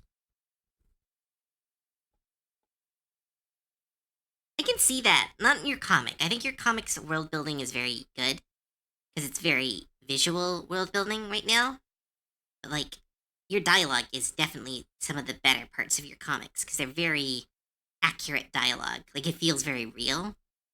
So I can read that a little bit.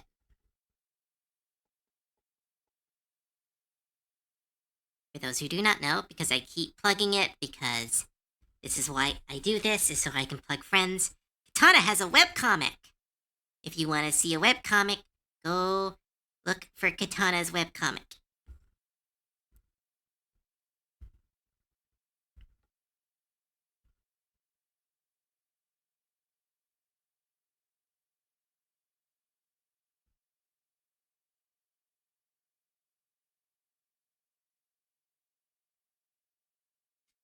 Da, da, da, da.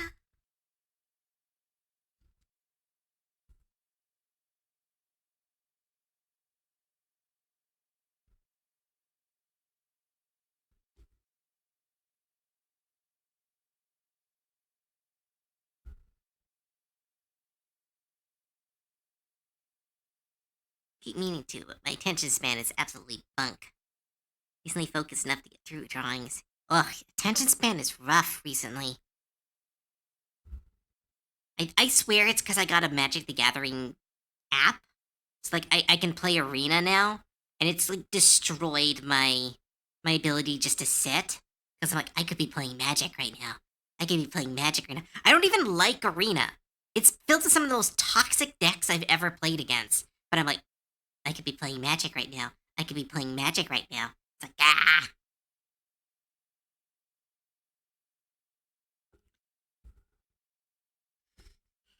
These beautiful people. Da, da, da, da.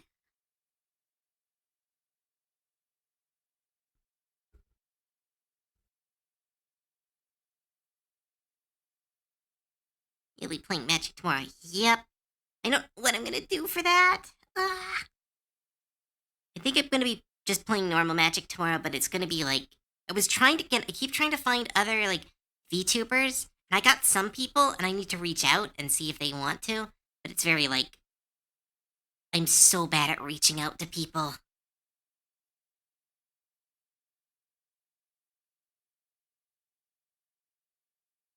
Wind Cove Chandelar stream? What's that? I don't know what a chandelar is. Your art looks like Kaiba from Yu-Gi-Oh! Huh? They look like Kaiba. How? I don't see that. They look too cute. Hmm. You want to build a deck after stream? No, I'm busy. After stream, I need to pack for my trip. I need to clean my house. I need to find food because I have no food left in my house. So I am going to be very busy. So that's why I'm going to be trying to send messages out, But if you're on the server and you want to play Magic, kind of keep your eye open because there will be likely a post asking for other people.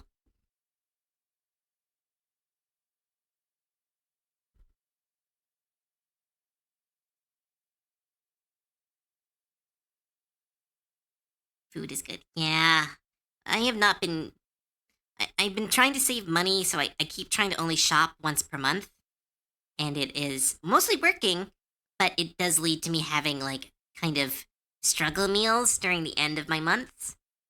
Again, I am fine. This is not an ask for money. It is just currently I'm doing struggle meals at the end of the month. And right now it's kind of a little worse than before because I kind of ran out of food early this month. But it means I've been making stuff like a lot of ramen, a lot of curry, and no working out has made me a little bit sick.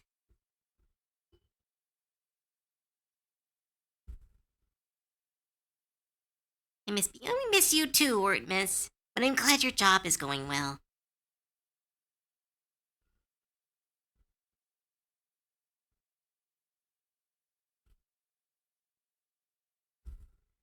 Da, da.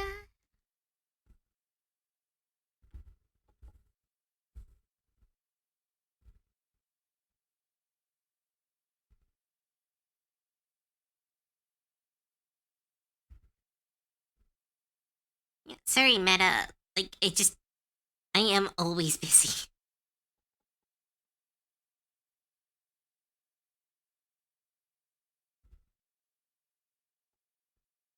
Stop it. Here we go. I have unfortunately built myself a life where I am constantly doing what I want, but I am constantly busy. A little paradox that I exist in, where I am doing exactly what I want to do, but I am also always busy.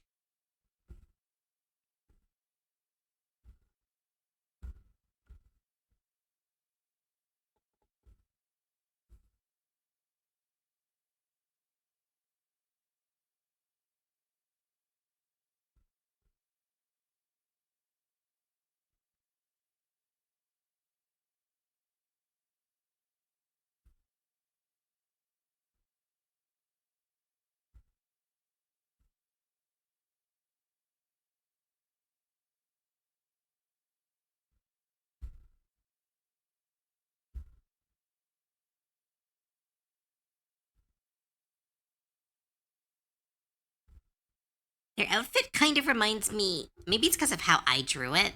It kind of reminds me of the Little Witch uniform, like Little Witch Academia. Ugh, I want another season of that show.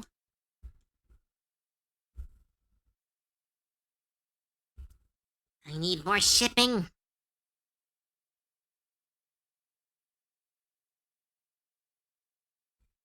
They need to give me back my show. Little Witch, I know, but they could keep telling the story. It was such a perfect ending, but I need more. I just need more of it. It's one of those animes where I'm like, this ended perfectly fine, and I don't think they need to continue the story. But I want them to. I want them to continue the story. It seemed like Full Metal Alchemist. Like, I love Full Metal Alchemist, and I think it ended perfect. It ended amazingly. I want more episodes. I just want more episodes because I want to see what the characters do, and I want to see Winry and Al get married, and I want to see Al go on a journey. Like, it's just like very like sometimes something can end well, and it's instead of making you feel satisfied, only makes you want more. Full Metal Alchemist.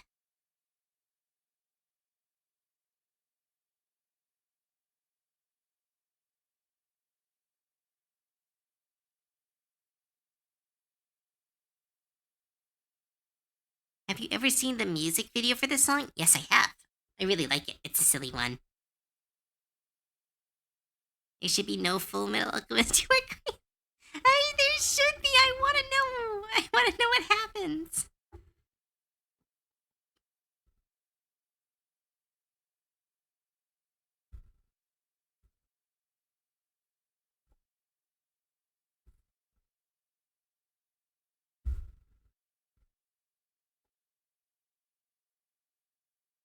Genghis Khan.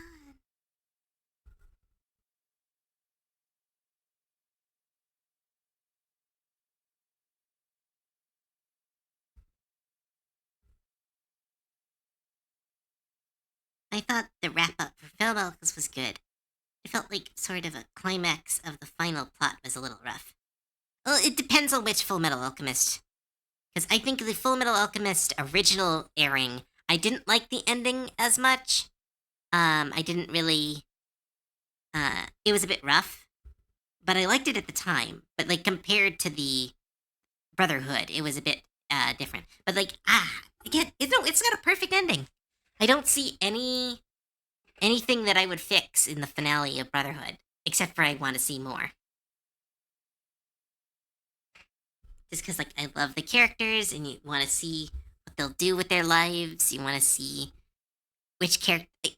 I think it comes from my shipping brain, is because like the main reason I want to see it is like, does Al find somebody in the distant continents? Does Ed and Winry have kids? So it's like it's very shippy brain, where I'm it's less that I think there's more stories to tell and more that I just want a slice of life show in this universe.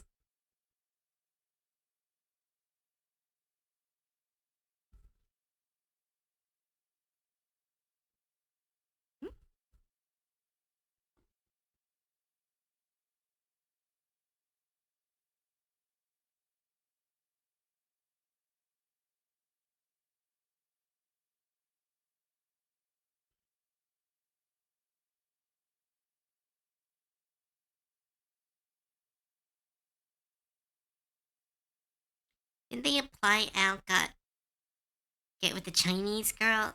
Yeah, they implied it, but we don't know it for certain, and I need to know for certain. Yeah, no, they might, but I want to know for certain. I want to see their relationship bloom. I want to see their first date. Again, I think it's less that I want to see the shows continue, and again, that I just want slice of life shows to continue. It's like Soul Eater too. I have that same feeling with Soul Eater. I'm like, I just want to know how it happens after, which was like such a bummer for me because then I did get a slice of life show based on Soul Eater, and it's very much a careful what you wish for because they gave me a slice of life show for Soul Eater, and it was stupid. It was very stupid. They imply it means it's for certain. Yeah, but I want to see it.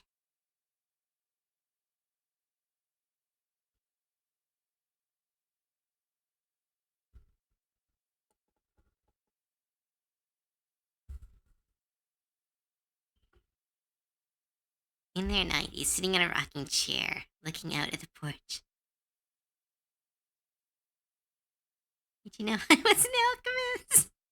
An alchemist. Yes, exactly. I want to know what they're like in their old age. You know, it's very shippy brain. I come to terms with my enjoyment of media is a little bit shippy brain. Like I was hanging out with a friend and we were just talking about like cringy stuff we enjoyed as kids, and we were talking like I was talking about like MLP, and then they made a joke about one of the ships, and I found myself going into like a little, well, no, see, that ship is not that great because like overall their better chemistry was, and I just had this absolute moment of cringe where I was like, ah. I felt like I reverted to my high school self because I was defending my OTP, and I was like, holy fucking shit, you nerd.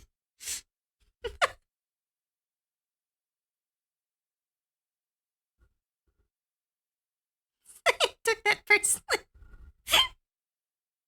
Embrace the cringe. Tell us what ship it was. No, I can't. It's so cringy.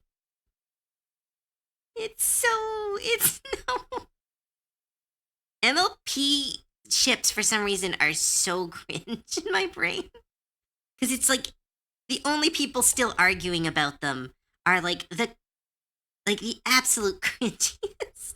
I mean, all respect to them, but like, I don't know. I guess yeah, like as I'm saying it, I'm realizing like that's super mean. It's the fear of cringe is a real fear. Was it Apple Touch? No, it wasn't. Fuck.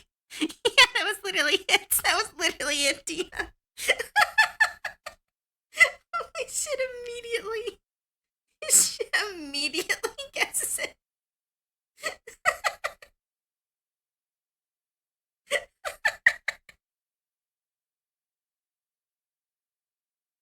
Ed and Winry become the two oldies from Courage. They're all connected. Welcome to the macroverse. I have an unhealthy relationship towards me. Unhealthy hatred. Oh wow. You might have to explain yourself. You're a rare Jack shipper. Fuck off, Dina. Absolute fuck off. You are too much in my head right now. Go away.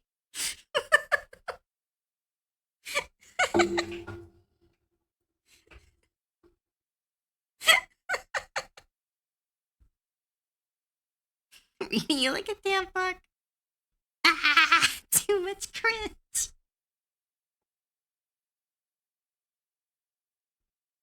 I need to learn to embrace cringe, but I'm still so bad at it.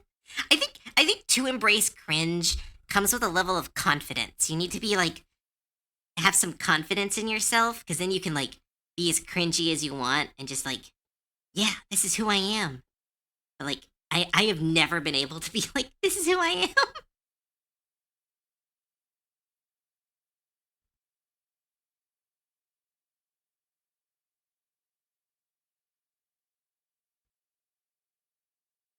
Tell you where to describe the ship. It was like, shut up. Ah. Don't embrace the cringe, become cringe. I know, but you need confidence to become cringe. I got none of that.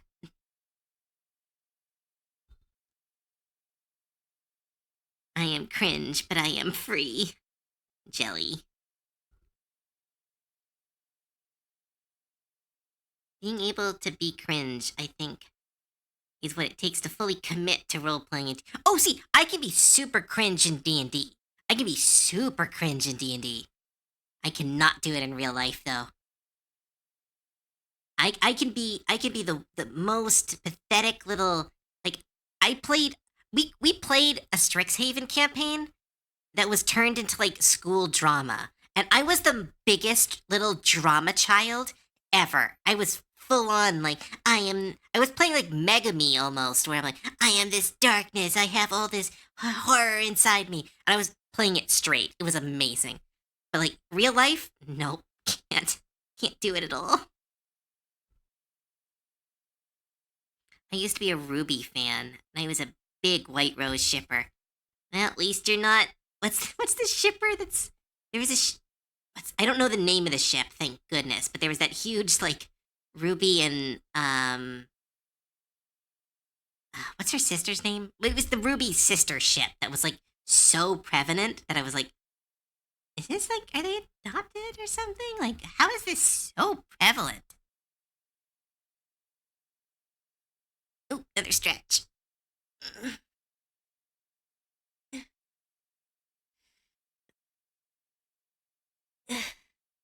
Enabler was this. That's what they called it, enabler. That's so fucking funny.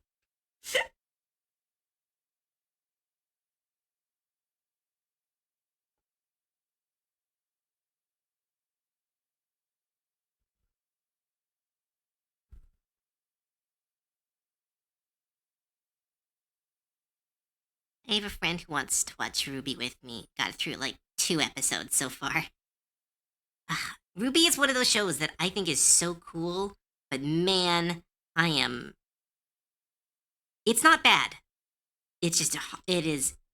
As someone who loves world building, the show is really rough.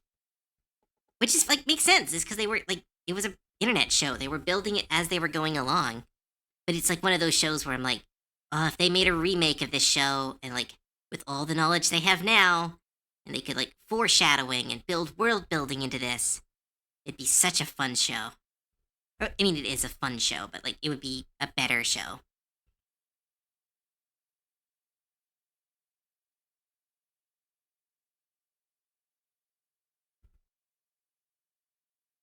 Go with something at least a little more fun, like Fire Rose. I think I was like, I didn't watch Ruby long, but I liked Ruby and Penny, I think was her name. I think those two were cute. But I'm a sucker for robots. Despite being a fantasy nerd, I love the idea of like robots who gain sentience. I think it's such a cool concept. Especially like in a ship dynamic, because it's like a doubly fish out of water kind of thing. Because it's like not only are they gaining sentience, but they're also like learning what love is. And I'm like, damn, that's so messy. I'm here for the drama.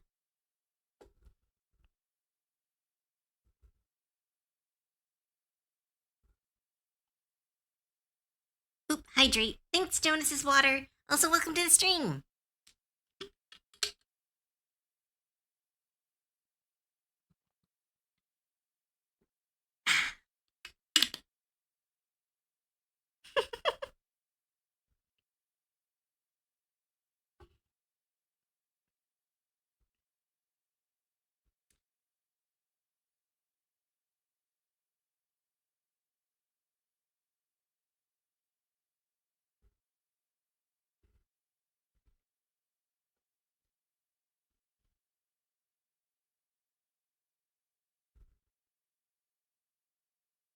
Very cool, Goblin. Thank you. I really like their concept. It reminds like it's very fun fantasy, and I like the one sleeve look. Though I don't think I got to really show it off very much.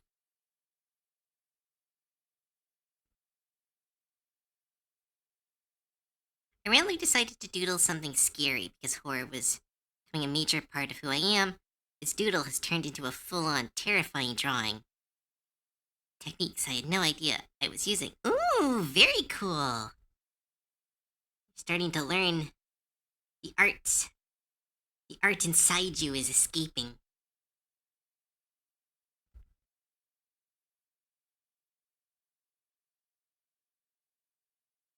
My robot is sentient. Oh yeah, prove it. They had a mental breakdown over whether they could even be in a relationship. Yeah!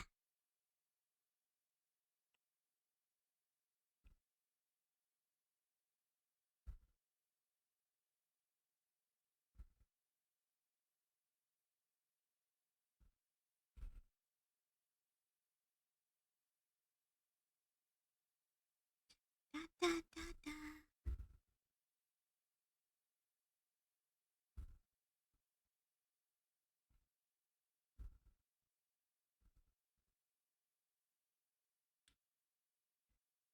Da, da, da.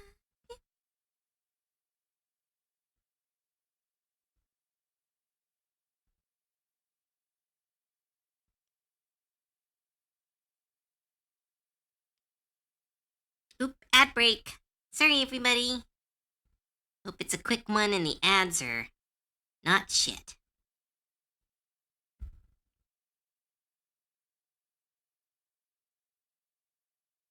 Superhero-verse, where robot sentience is determined of how psychic powers affect them.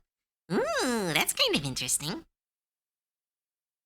That's a very interesting concept. Because it's like, does that mean psychic powers are directed at the soul? Or are they being directed at the mind? Because, like, machines is not mind, but it's a very interesting idea.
Da-da-da-da-da.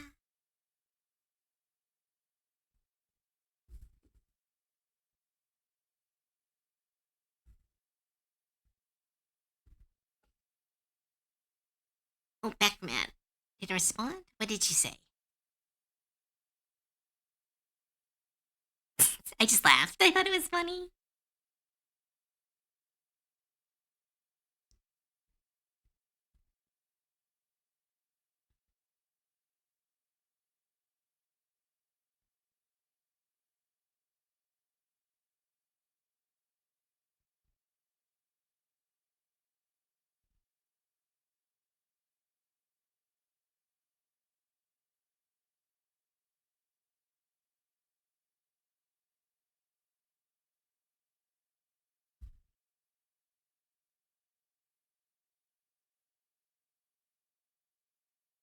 Da-da-da-da-da.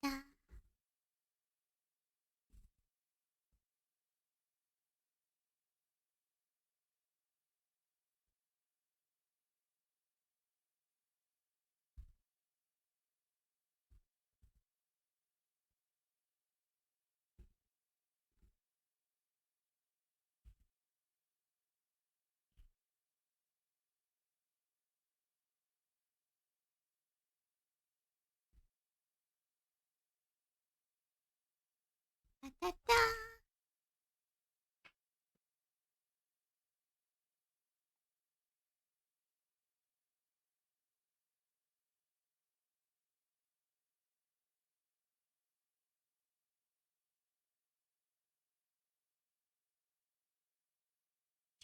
Da-da-da-da.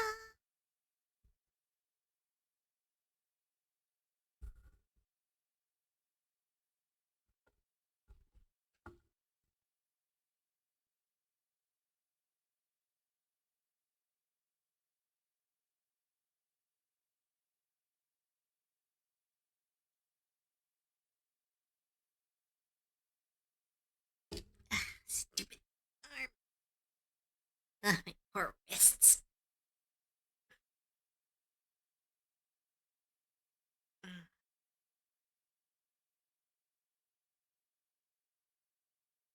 Da-da-da-da-da-da.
Ugh.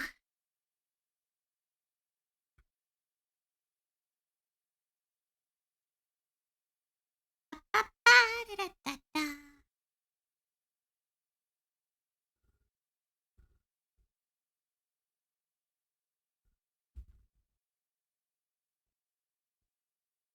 Like a dark greenish brown. Here we go.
Alright, bye, Katana.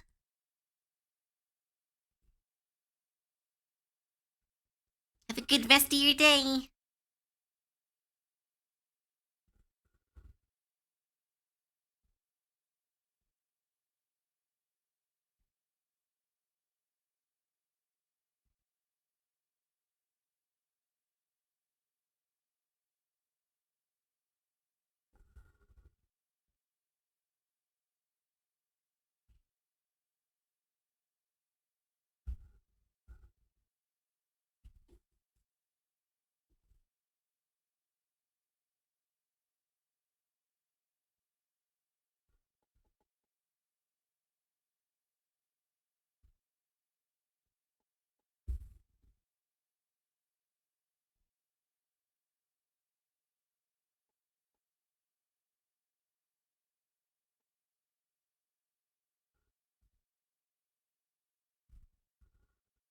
Do do do, ba ba ba da da da da.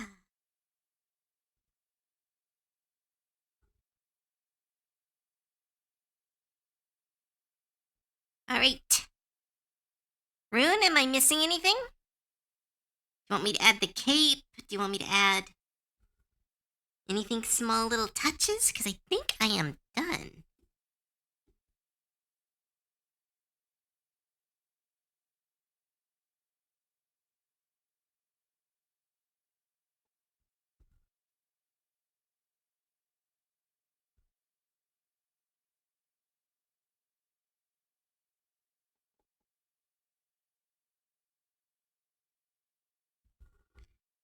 Oh, the glasses. Yes, yes, yes. Sorry, the glasses. Where are they? Where did I put them? Here they are.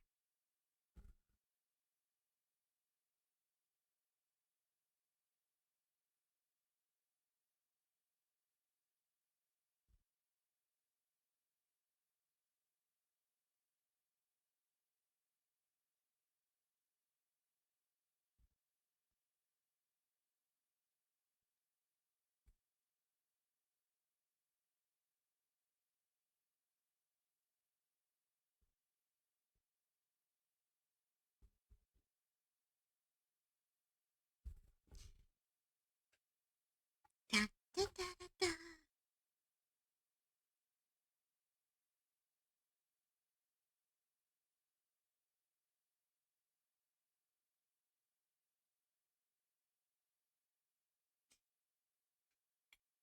Yeah, stretch. We've got about 1 hour left in stream. These look super cute. Nice. I'm glad you like them.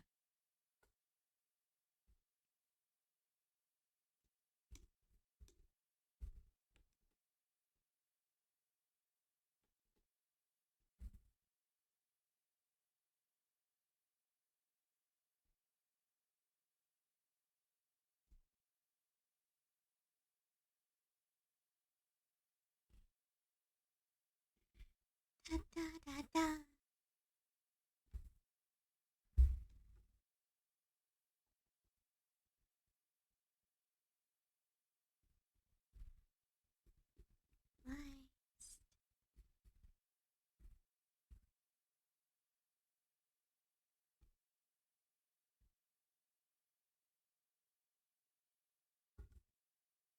I don't think I think the cape will mess with the silhouette a little bit because I really like what they currently look like. So the cape is up to you, but I'm gonna add a few more stuff. Then we're gonna do a really quick shading. Then we're gonna start on the next one.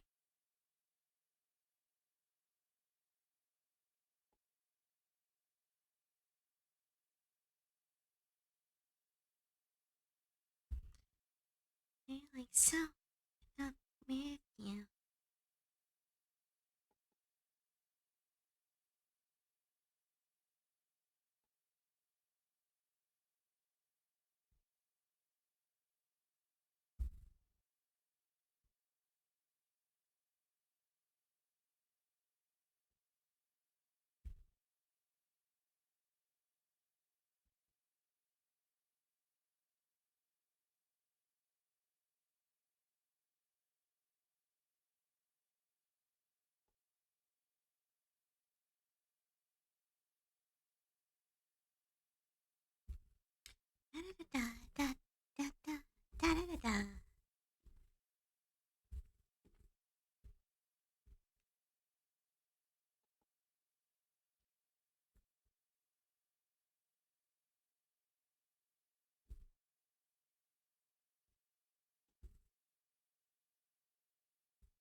It's like not to punish you with extra. What? All right, good. Like I don't know what I did to deserve extra cringe, but thank you. The Edna philosophy, no cape. Yeah, because like I'm thinking like because the cape kind of looks like a one-shouldered dueling cape, and if you're using a dueling cape, you wouldn't also be using a dagger.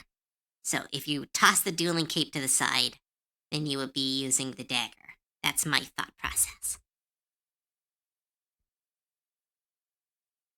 Gonna read it spicy and fill it with. Shut up! Don't. No, you're not allowed to make me read fan fiction stuff with the fucking redeem. I will adequately refuse. Kiri, Kiri,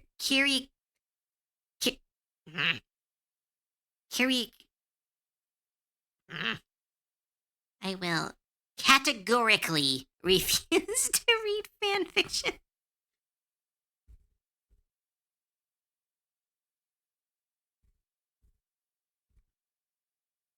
I spend the points. No, because you were misusing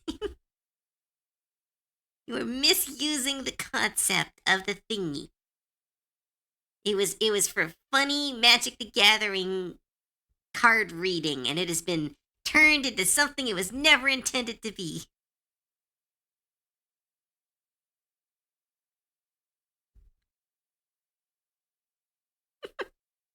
It doesn't matter if you disagree. I'm in charge. Ooh, stretch.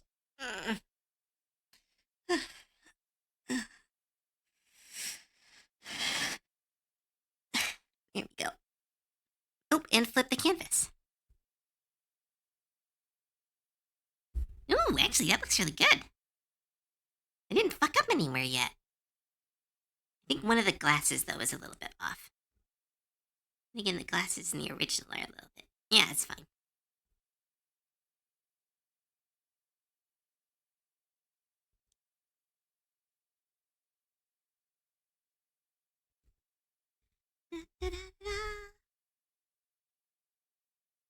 Besides, I don't need to read.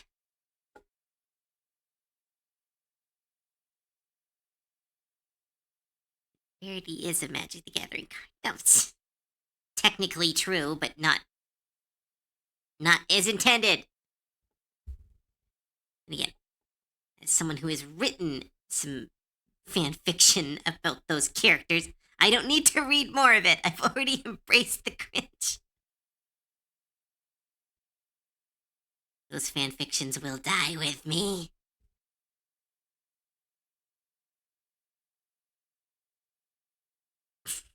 It's spicy. It's a full magic card. It's so long.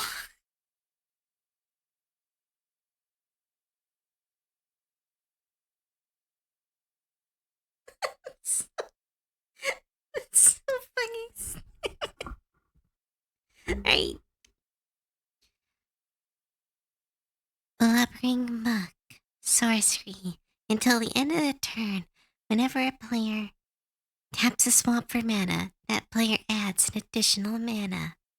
The muck claims 100 living things for each meager treasure it spews forth.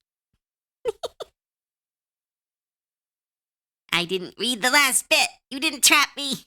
I saw you. I saw it. I saw it. Nice try, Gray. I'm too sneaky. I used my goblin dodge.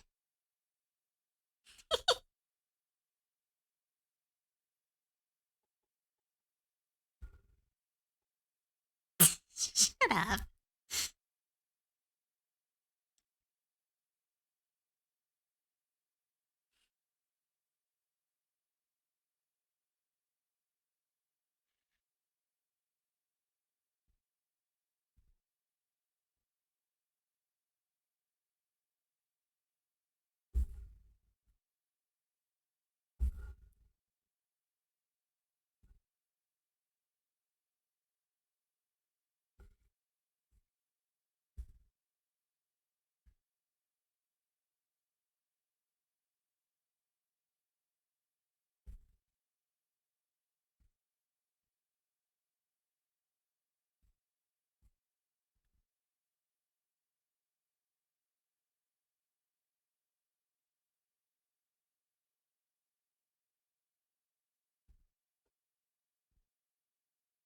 Da, da, da, da, da, da.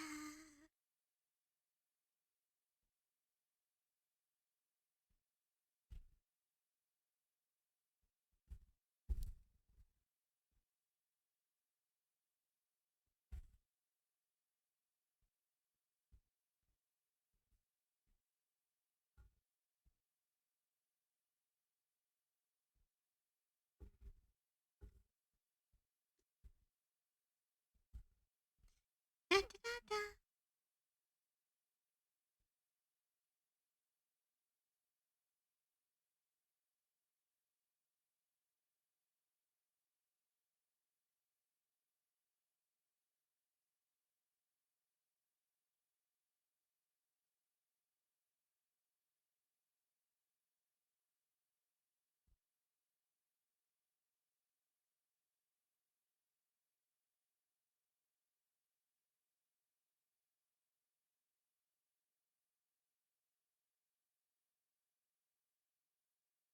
Oh my goodness, I love this song. It's so silly.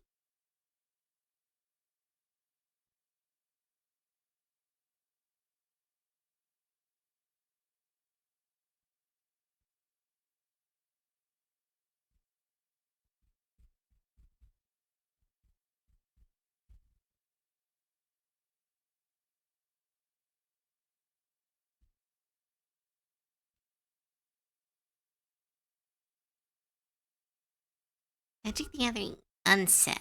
Cardidia. The slightly gray lotus. Pay 3 mana of any type. Tap the card. Then tapped gets the exact 3 mana you spent back. It cannot be tapped or untapped any other way.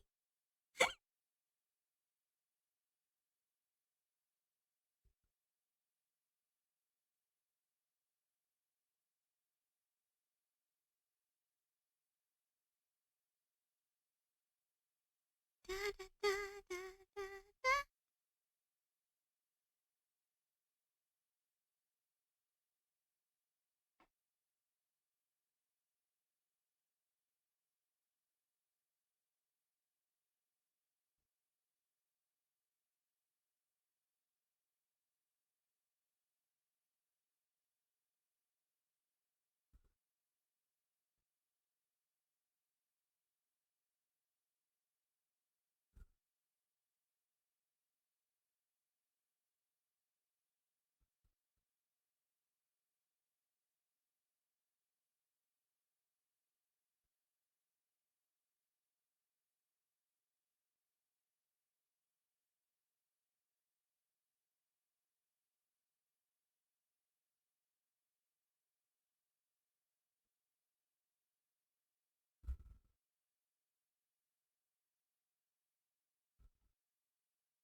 Da, da, da. Alright, we are almost done.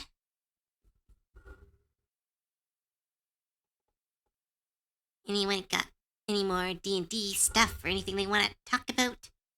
So we're getting close to the end. And I don't like ending quiet.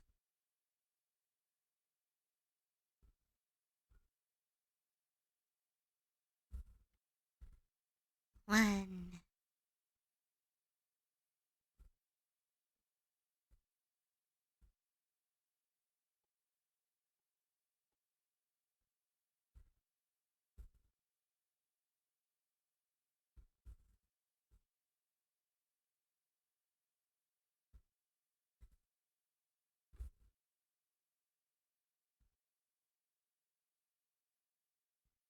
What decks do you play?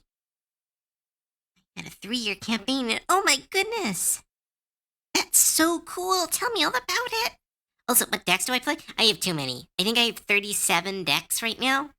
The main ones I play are Saka, the Strategist, Muldrotha, the Gravetide, the Blood Avatar deck that I'm building right now. I have an Otter deck that works really good with Alania, the I think it's the Crushing Storm. She's one of the Otter commanders. Um, I also have a frog deck that I really like. I have one of my favorite decks is a oh what is it? What's the commander? I have a Toph deck that I really like. I make decks. It's one of my boring thing I have. I only have two. One time in Dragon Age campaign, I was in the GM turned the main six into enemies. Oh my god, that's so fun.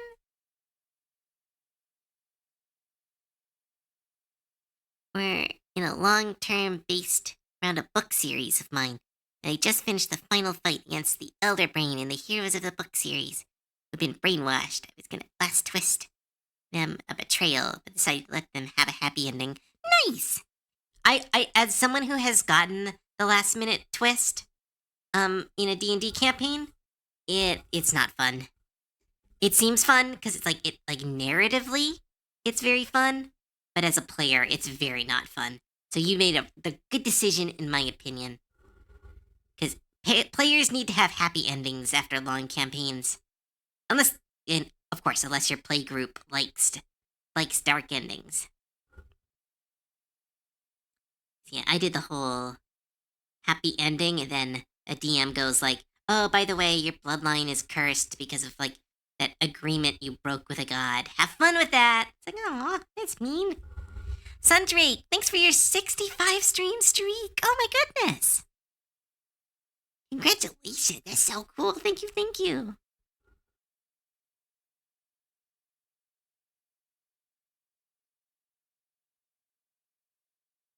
I'm getting so hungry.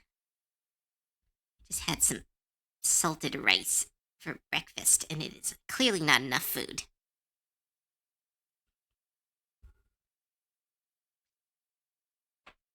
They'd have gotten it to endgame fight where they go back in time and bring the other heroes to the final. But yeah, I tortured them like that. That's a good point.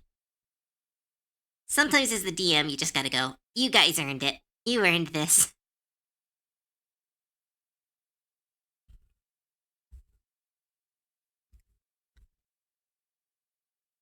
Your DM sounds like an RPG horror store factory. Yep, they were. I mean, like, that group was kind of a horror story group. Like, did I tell the story of how I got kicked from my first D&D group? Little Cove got kicked. It was freaking nightmare. I think I've told the story before, but it was rough. They creep them hell by having a hag as a potato peeler on her tongue to steal this. What the fuck? Wait, what? What the fuck? Dina, I read that one out of context. Fun last session Wednesday, where we had the players negotiate with a hag for various boons. Wizard trade her every fifth vowel they say for the next week. My potato peeler his own. What the fuck? I don't fully understand, Dina, but that sounds like literal terrifying. So they took it out on other players. Oh, 100%. Like, I mean, that DM turned into an anti-vaxxer as soon as the pandemic hit. Like, they were already an unhappy person, and it didn't take them long to go full, like, conspiracy theory and, like, the world's out to get me. There's a reason that everyone hates me. Yeah.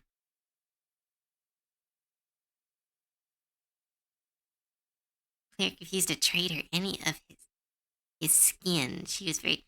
What the fuck? I do not understand. Do you know what's going on? It sounds like terrifying.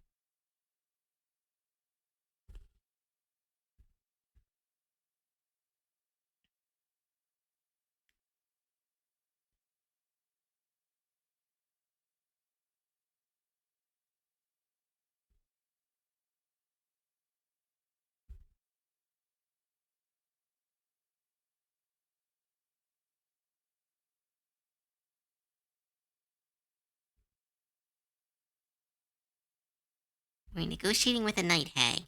We needed to get her soul coins for her. Okay, so they were just making creepy deals. Okay, they were making deals. For a second, it sounded like they were going full chaotic good barbarian. Has anyone seen that show? Like, oh my goodness, I love that show. Or those shorts, I guess.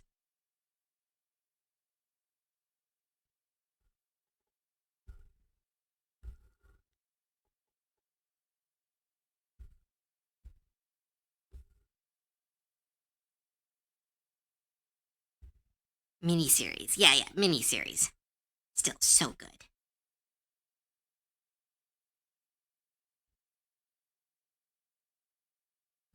And all done. Squirt of lemon.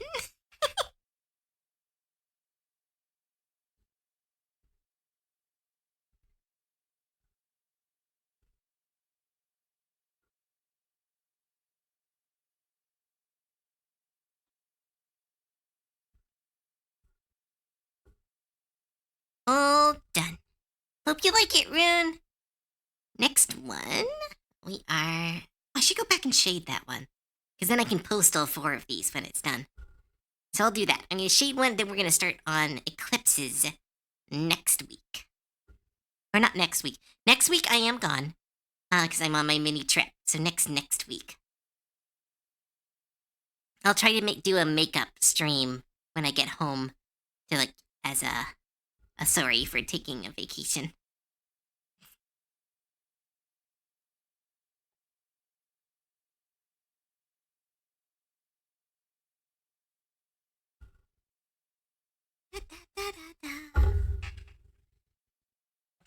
Alright. You don't need to be sorry for a vacation. Yeah, but I'm going to be. Right, I'm going to shade this real quick. Not real quick. I'm just going to finish shading this character because they never got the final shading pass because I ran out of time on stream.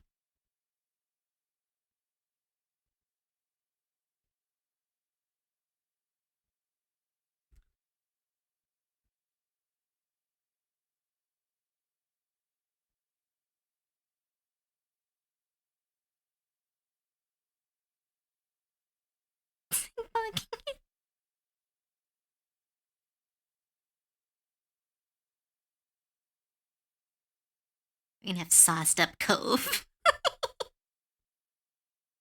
I'm not gonna get that drunk. It's not like that. It's not one of those trips. I don't think I'm gonna get drunk, period. I don't know. I'm going with like a new group of friends. They're doing like a little thing, so I'm like, I don't really know what the vibe is. So you might not get drunk Cove every night. Dina! Dina! How dare you? How dare? How old a dare?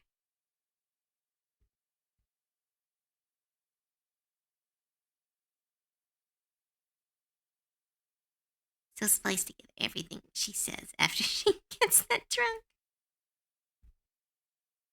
Nah.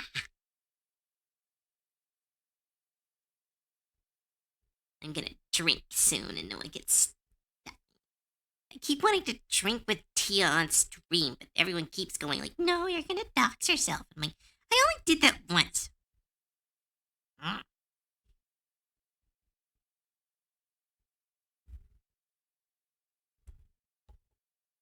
Ah.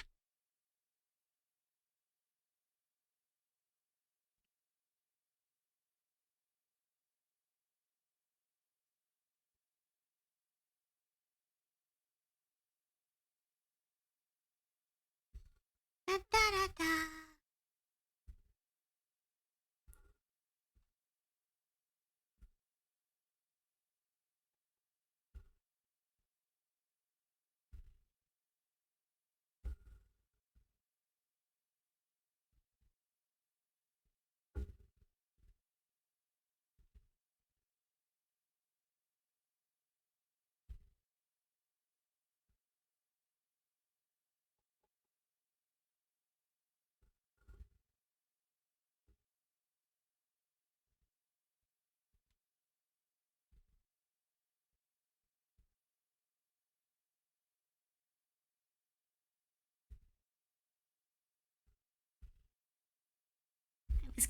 on for a second. What about no drinking streams?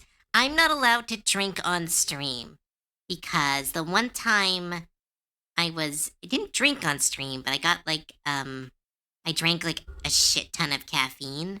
So I was, in a way, uh, affected by a substance. I kind of almost, I almost doxed myself. Because when I'm on stream, I like answering questions. And so someone was like, hey, like, whereabouts did you go to school? And I almost like literally said where I went to school. Because I'm just like, oh, it's a question. I should answer questions. Just that's how my brain works.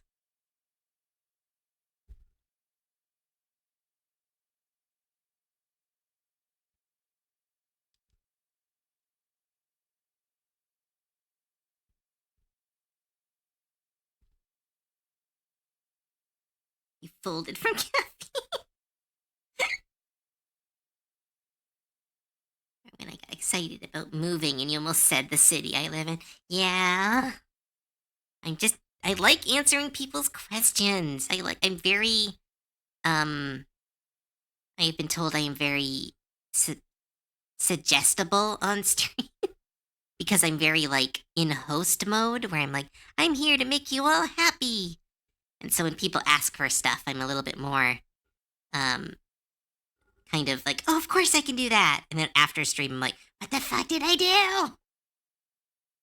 And so my mods and friends are worried that if I am drunk and streaming, I will be like, someone will just say, where do you live? And I'll just say my fucking address.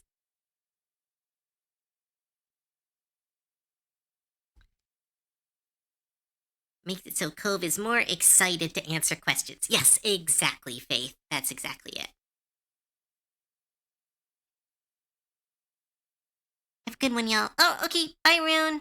Guess you're heading out. See ya. Have fun cleaning your house.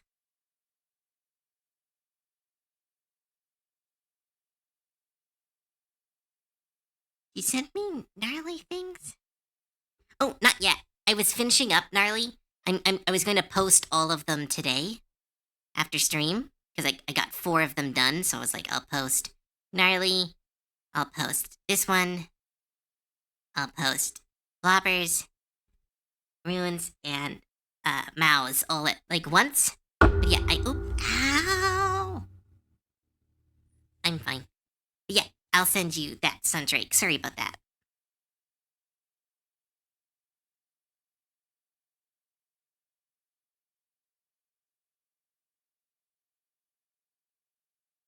Sometimes, like if I ever don't send you a gamification, please let me know because my brain after stream is so fried. So sometimes I'll just absolutely like I'm done, and I'll just drift away from my computer when I should be sending it to people. That sounded hurty, but also like a desktop gong. I just accidentally kicked my desk.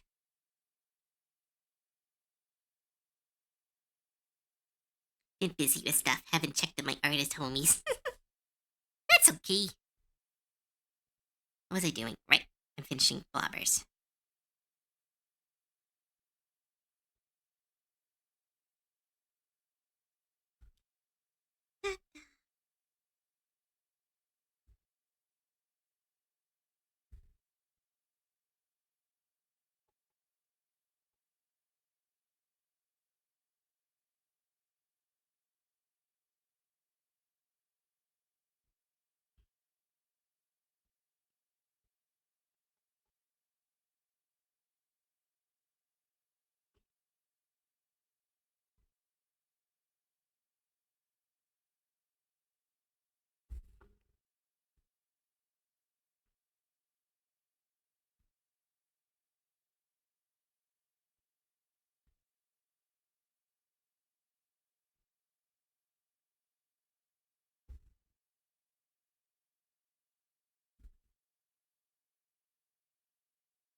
I can hear my tummy growling.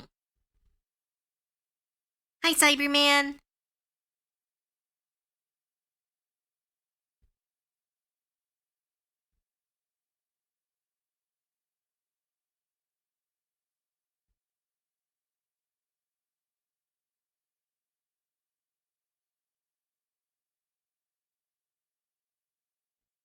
There we go. No, I'm not done yet. Now I'm done.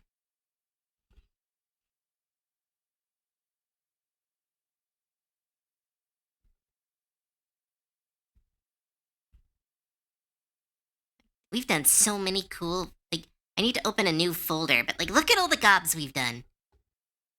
Let's see, I can go back to the very beginning and we'll just show off some gobs. I still need to color this one. Did I color this one? I thought I did. I don't remember. We've been doing gobs for so long. I remember when I used to, I need to go back to just doing line art. Then I started doing colored pieces. Then it felt bad to go back to line art.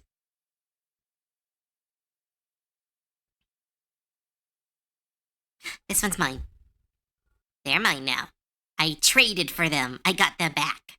This is Ash. Ash is wonderful and they belong to me. And I want to do art of them, but no one's paying me to do art of them yet. So I'm gonna just do my art myself.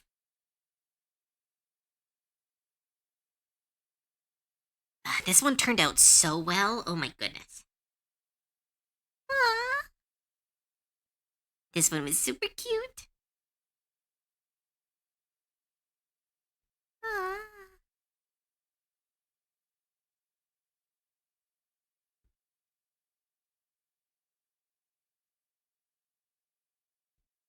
Did I post this one? Oh my goodness, so many of these I didn't post. I need to go back and post more of these. Whoopsie daisy. That's what happens with my stream brain. Alright, but everything is done.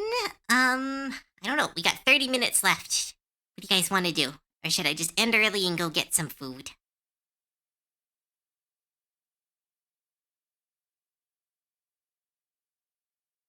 You'd really like the one with the big red cape.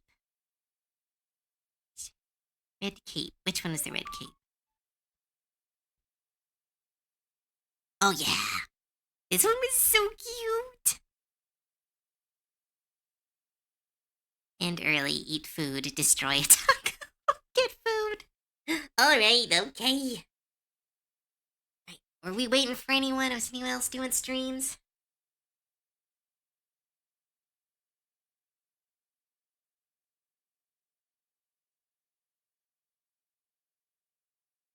I want to see if I should rate any.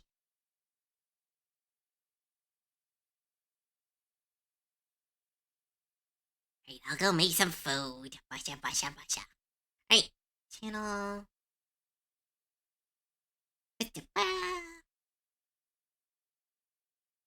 Alright, well, thank you all so much for coming. I will be posting this stuff on social media. And I know Rune really liked it, so that's all good. But yeah, thank you all so much for coming. Thank you for your bits, your subs, your follows, and most of all, thank you all so much for your time. It truly means the world that I get to do this. And I say this every stream, and it must get annoying at a certain point, but it truly, truly means the world I get to do this. There was a lot of people. I was told that I could never do this. I was told by people that I would never get to these numbers, and I have, and it means the world to me. And it's so fun to just get to have conversations with you all, and do art, and talk, and hang out. It's really, really amazing. So thank you for being here.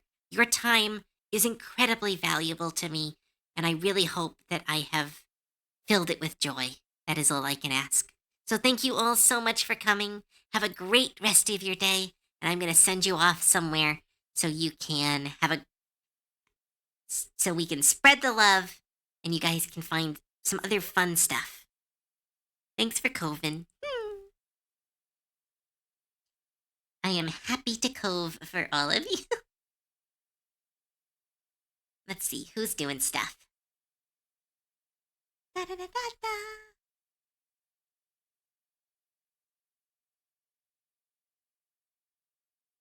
Da da da da da da da.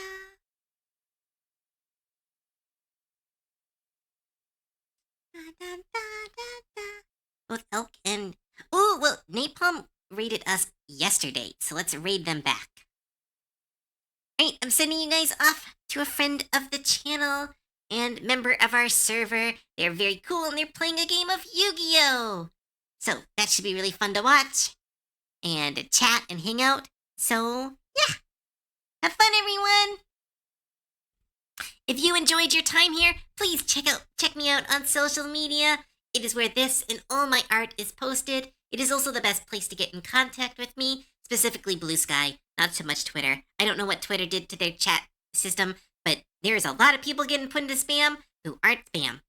If you really, really, really enjoyed your time here, please check out my Ko-fi, which gives access to my Discord server. It is my primary source of income, and it is incredible for supporting me and my community. So thank you if you look into it. It is filled with art and spicy art and exclusive art and collections and Magic the Gathering play groups and D&D friends and an amazing community filled with great artists and other creatives. So please check it out. And if not, I will see you tomorrow or next week for more streams. Thank you all. Bye, everyone. Oh no! Thanks, Goblin. Gobbler. Thanks for your first time chat. We're about to end stream. Bye. Thanks for coming, though.